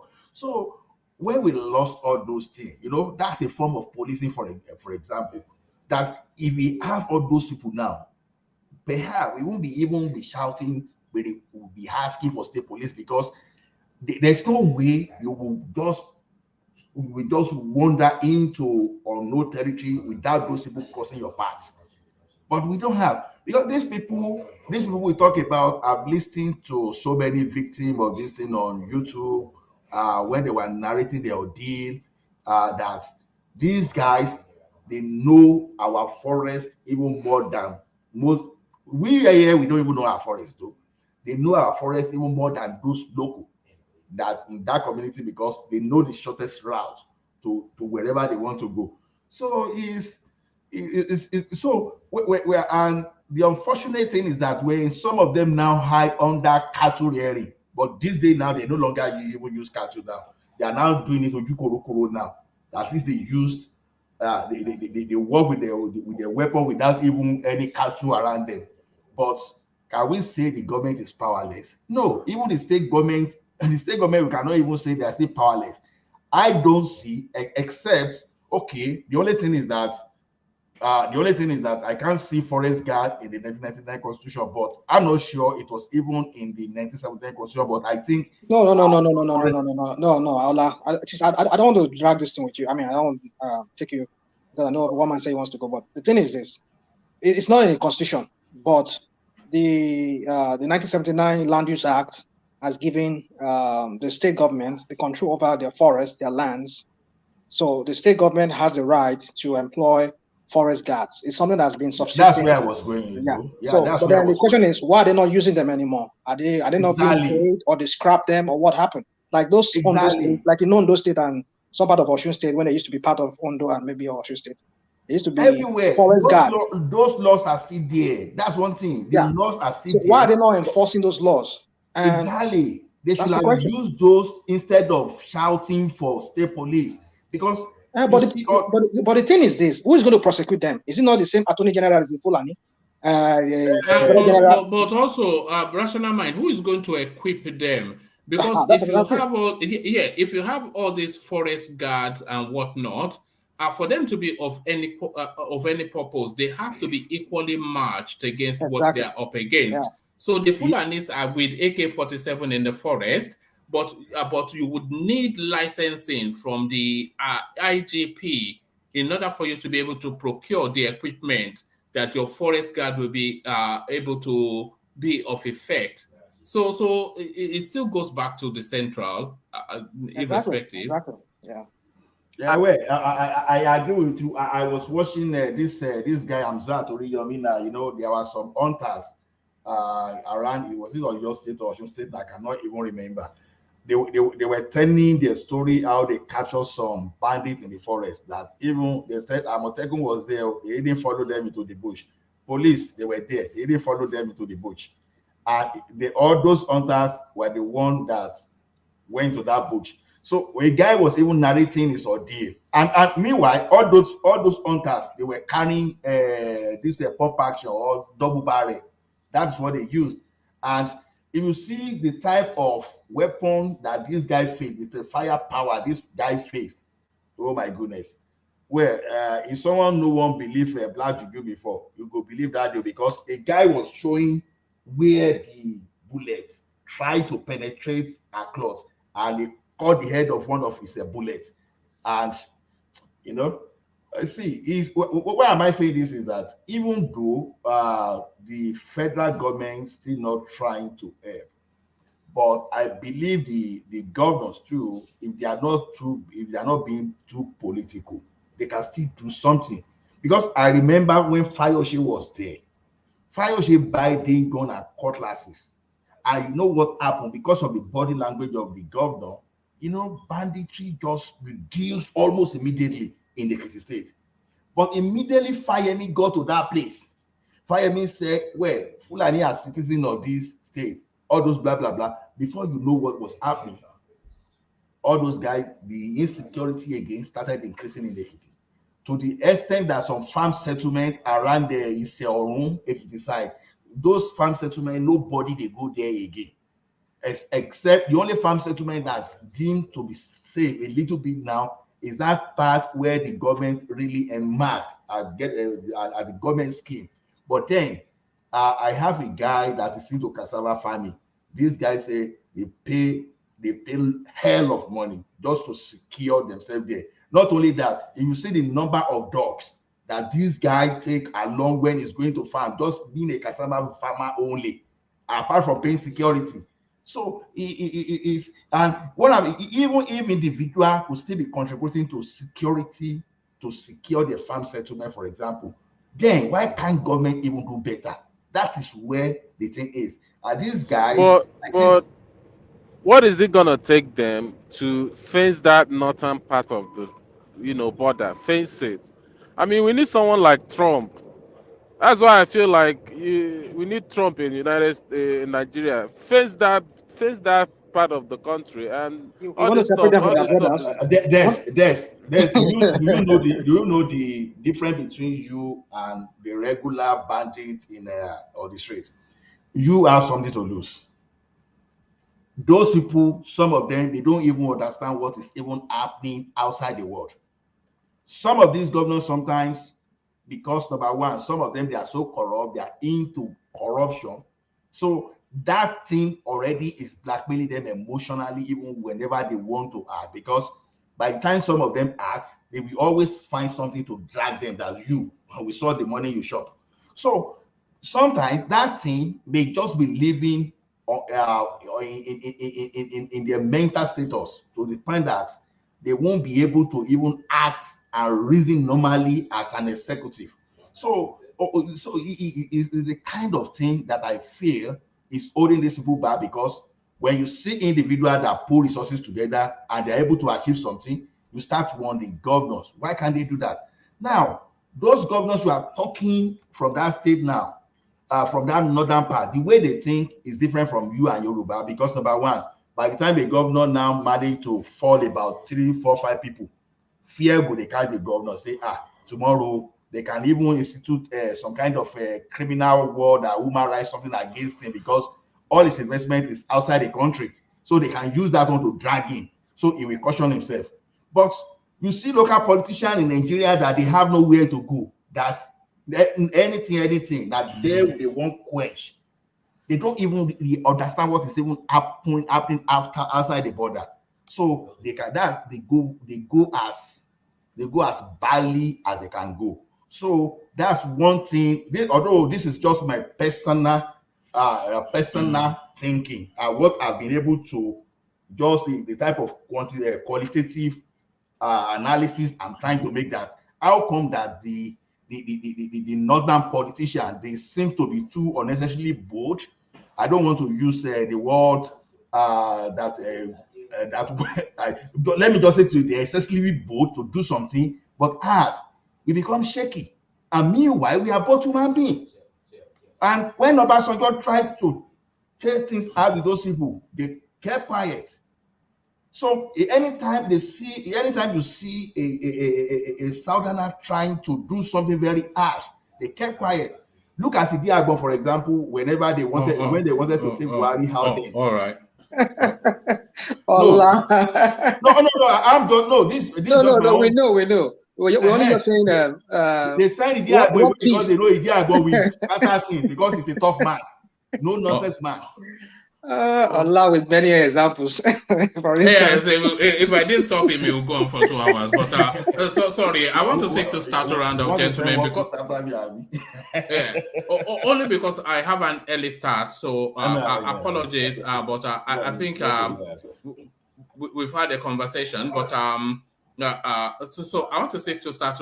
Have we lost Ajande Koko? Oh, okay. I seek to start a round of then to land on rational mind. We kick it off with the people that I suspect may not be here or anymore. So X0 always turns up. It stays all the way through, but we hardly ever hear from him. Anytime we do try to hear from him, it's on a train or something, and we just hear whooshing noises. But just to fulfill all righteousness, X0, closing remarks. Yes, of course. Thank you, X0. Thank you for spending the time. Anyway, you are here in spirit, if not in body. So thank you, X0. Somebody that I suspect is only here in spirit, if not in body as well, the Progressives. So the Progressives, closing remarks. All right. So thank you, Akim. Always at least we heard a little bit from him. Somebody that hopefully has gone to bed now because he's always in the stroke driving. Des, are you there with us? Des, are you still here? Yeah, I'm still here. I'm still here. Look at that. We keep you company for your journey, don't we? That's what it is. Somewhat. You say Yeah. if I hang out with one man, before I know it, I've reached my destination. I'm Reach my driving for 6 destination. hours and he's talking nonsense for 6 hours. So the two You can fit know. in together. All right, closing remarks, Des. All right. All the obedience out there. We have a fundraising. Everybody, any amount is okay. 1,000. A million Nigeria giving 1,000 naira. It's about 1 billion naira. So any amount you can bring out, it's much appreciated. Let's keep this doing, and I promise them in 20 I see it. Thank you, one man. Thank you, everybody. Have a good night. All right, thank you, Des. Thank you, Des. Drive safely. So from Des, let's go on to Brown Berry, who is no longer behind the wheel and safely tucked on his couch. So Brown Berry, closing remarks. Yes, thank you, Mama. Thank you, everyone. Just want to touch on this insecurity again. I mean, the state governors, they should do more. They should invest in technology. I mean, to fight this insecurity, because sometimes investing in technology might be more cheaper than buying arms and ammunition.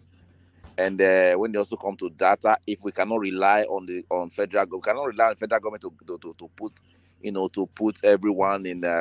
We should have a database. But if the state governments can start, putting their citizens in each database of each state, from there they cannot turn it to the federal government, because nobody knows each other. Somebody lives beside you, don't know who he is, don't know where he comes from. Nobody knows. The government don't know them. State government, local government don't know them. So everybody's just like a ghost in Nigeria. So God help us. Thank you and good night, everyone. All right. Thank you, Brown Berry. So Brown Berry spent the whole day with us today, and we are all the happier for it. So thank you, Brown Berry. From Brown Berry, it was the artist formerly known as Emilio Kon. It's from South Africa. Emilio Kon, now Nawiwi. Nawiwi, are you still there? All right. I think we may well have lost him. So thank you, Nawiwi. So thank you, Nawiwi. So from him, let's go on to Ola closing remarks. Yeah, thank you everyone for keeping me company this evening. I really enjoyed the discussions, and please let's just like I keep preaching. Please let us be kind to the forum, and let's click thumb up and let's share with people, and then please keep coming with a quality content so that we can have something to learn from one another. So that's the only way. The more we educate ourselves, the better for our society. So maybe sometimes as I speak, sometimes not sometimes, many times I learn and cure my ignorance too. The same way too, I think I can be able to cure some people's ignorance. So that's the purpose of the forum, and let us keep lifting the forum. So thank you everyone. Thank you, one man, and hope to see you later. All right, brilliant. Thank you, Ola. So thank you, Ola. So that's Ola, of course. It needs no introduction to anyone here. So thank you, Ola. So in the absence of the presence of a man of equal might, the rational mind. Rational mind, final word. Yeah, one man. Thank you so much. It's been a wonderful session. I think we all have to interject in between. Well, thank you to all the guys in the comment section. You guys have been the strength of the platform, always keeping us alive, busy on the comment section. Kolata and the rest of them, and Ogunli and the rest of them, Oga and all of them. Yeah. But for me, just to conclude. Ogunli is actually Ife. You know Ife, of course. I could tell because I didn't know that. I don't know it was Ife, but Well, I know the Yes, guy it's fair. speaks Egun because sometimes myself and him we chat in Egun language and something like that. I'm not too good in writing Egun, but I do hear a little. So anyway, so I mean, it's good to know. You remember Jack on the door? Yeah. On Lagos LTV, let Jack on the door. Yeah, LTV, yeah. Jack on the Remember those door. days? Yeah. Oh God. It means Jack on the said. That's what it means. Yeah. Oh God. So anyway, so yeah, so I mean, it was a very beautiful language. The only that sometimes people make fun of it.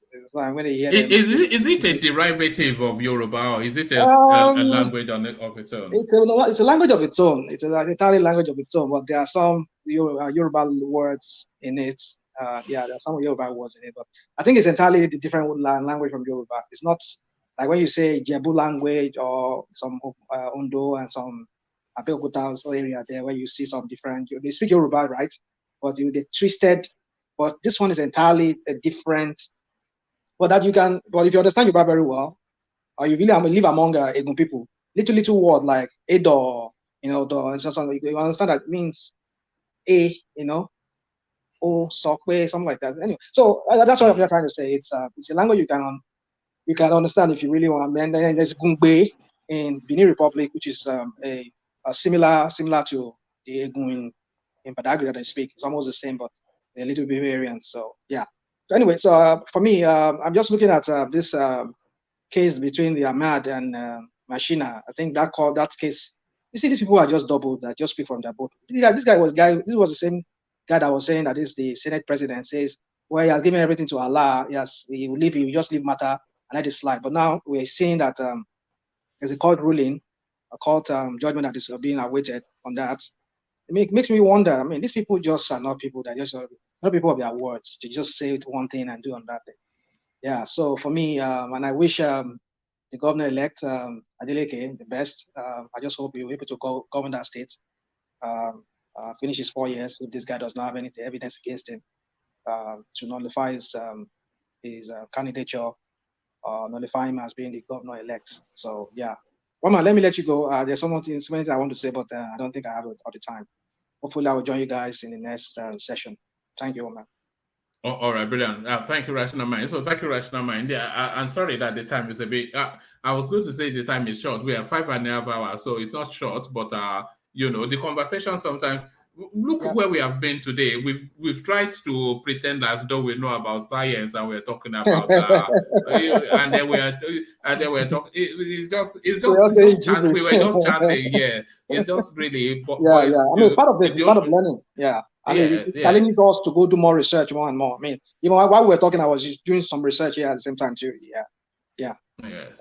All right, brilliant. All right, brilliant. A real delight. So thank you, Rational Mind. So in the absence of Adelekjee, Rational Mind closes the session. So the final word has been had by Rational Mind. To the super chatters, the coffee buyers, and the in-betweeners. The super chatters, the coffee buyers, and the in-betweeners. Thank you one and all for your company. We do it again, of course. We always do it. So make sure you're dialed in. If you're not already subscribed, then please correct that. Click on the like button as well. That helps with the YouTube algorithm. So I'll leave it here.